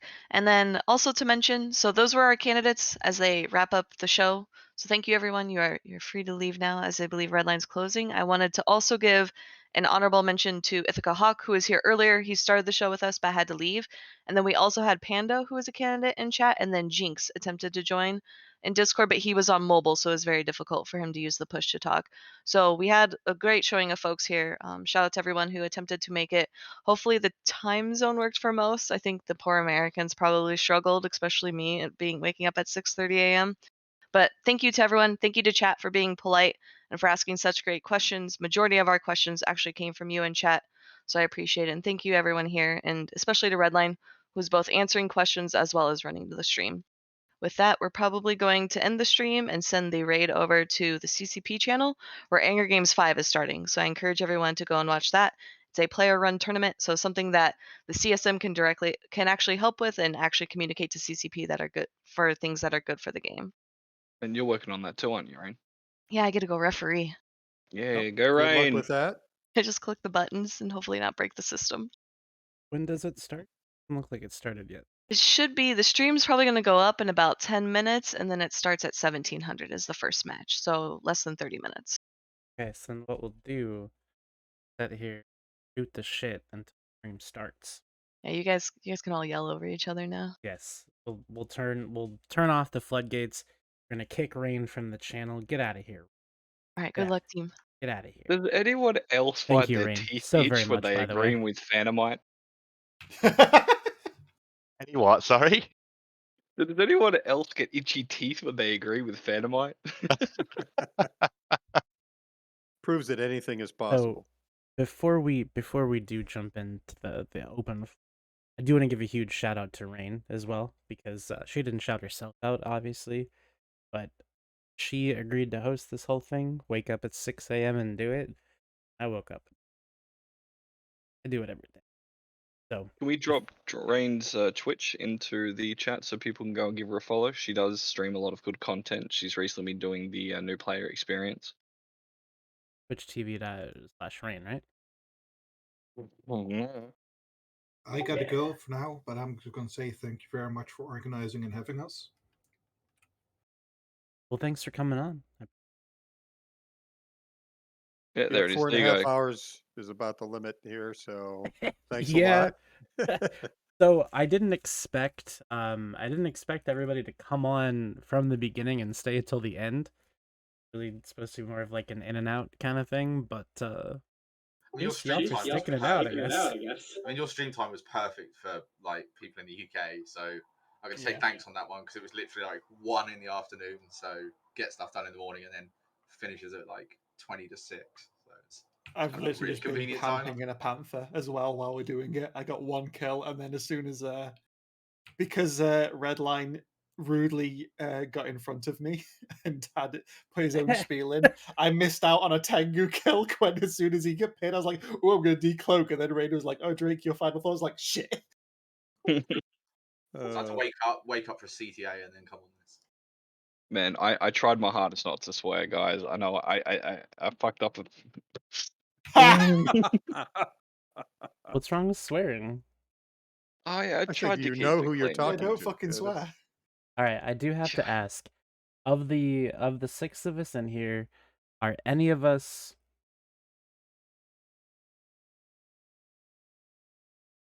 what do you think? Any of us? Are any of us? Any of us what? What? Huh? You didn't You say cut any of out us after any what? of this. Oh, We're all alive, yes. Okay, so We're what do you all- think?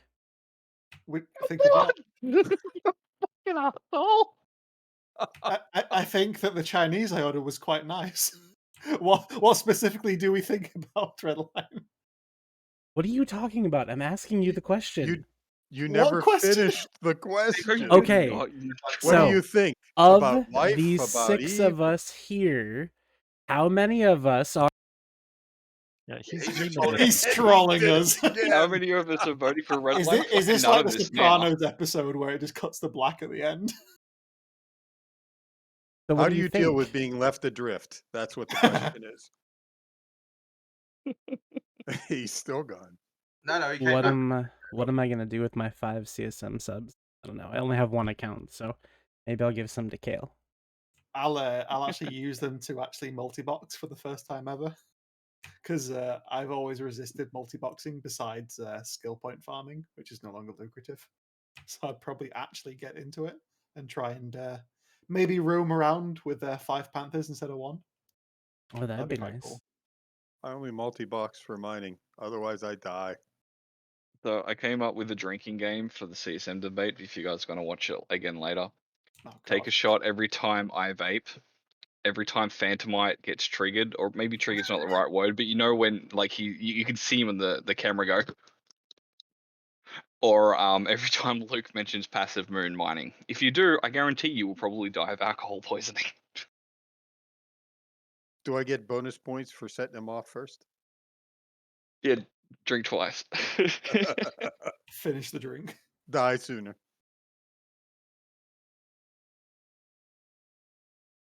All right, I am out. Thank you, gentlemen. Thank Rain for doing a really good job of guiding without stepping on us, and we'll see you guys again, I'm sure, soon. Peace. Catch you later, mate. Good chatting to you. Same deal. I learned I got learned a fair bit from you, and gave me a couple of ideas and more insights into things I wasn't aware of. I didn't even consider. Well, and that's actually at CSM. You know, that's what we're all looking to do. You know, is to pull the whole game together so we all do better.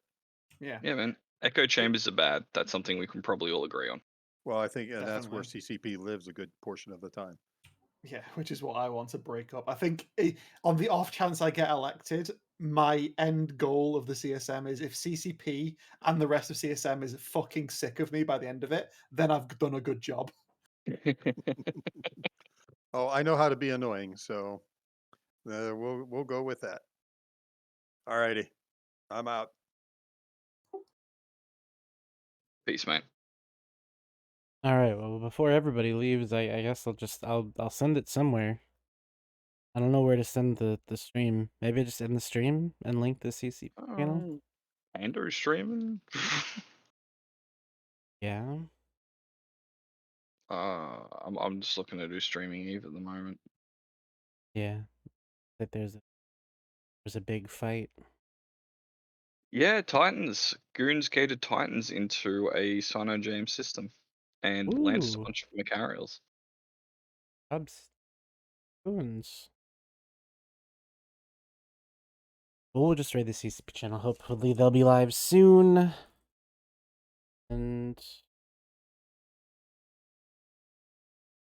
so, thank you guys for watching. If you've been here the whole time, you're a gem.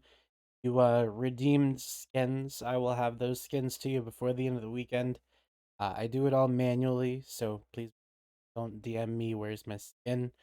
And make sure you tune in Wednesday, crosstalk, a little bit later in the day, 00 Eve. And we'll catch you next time. Later. Bye.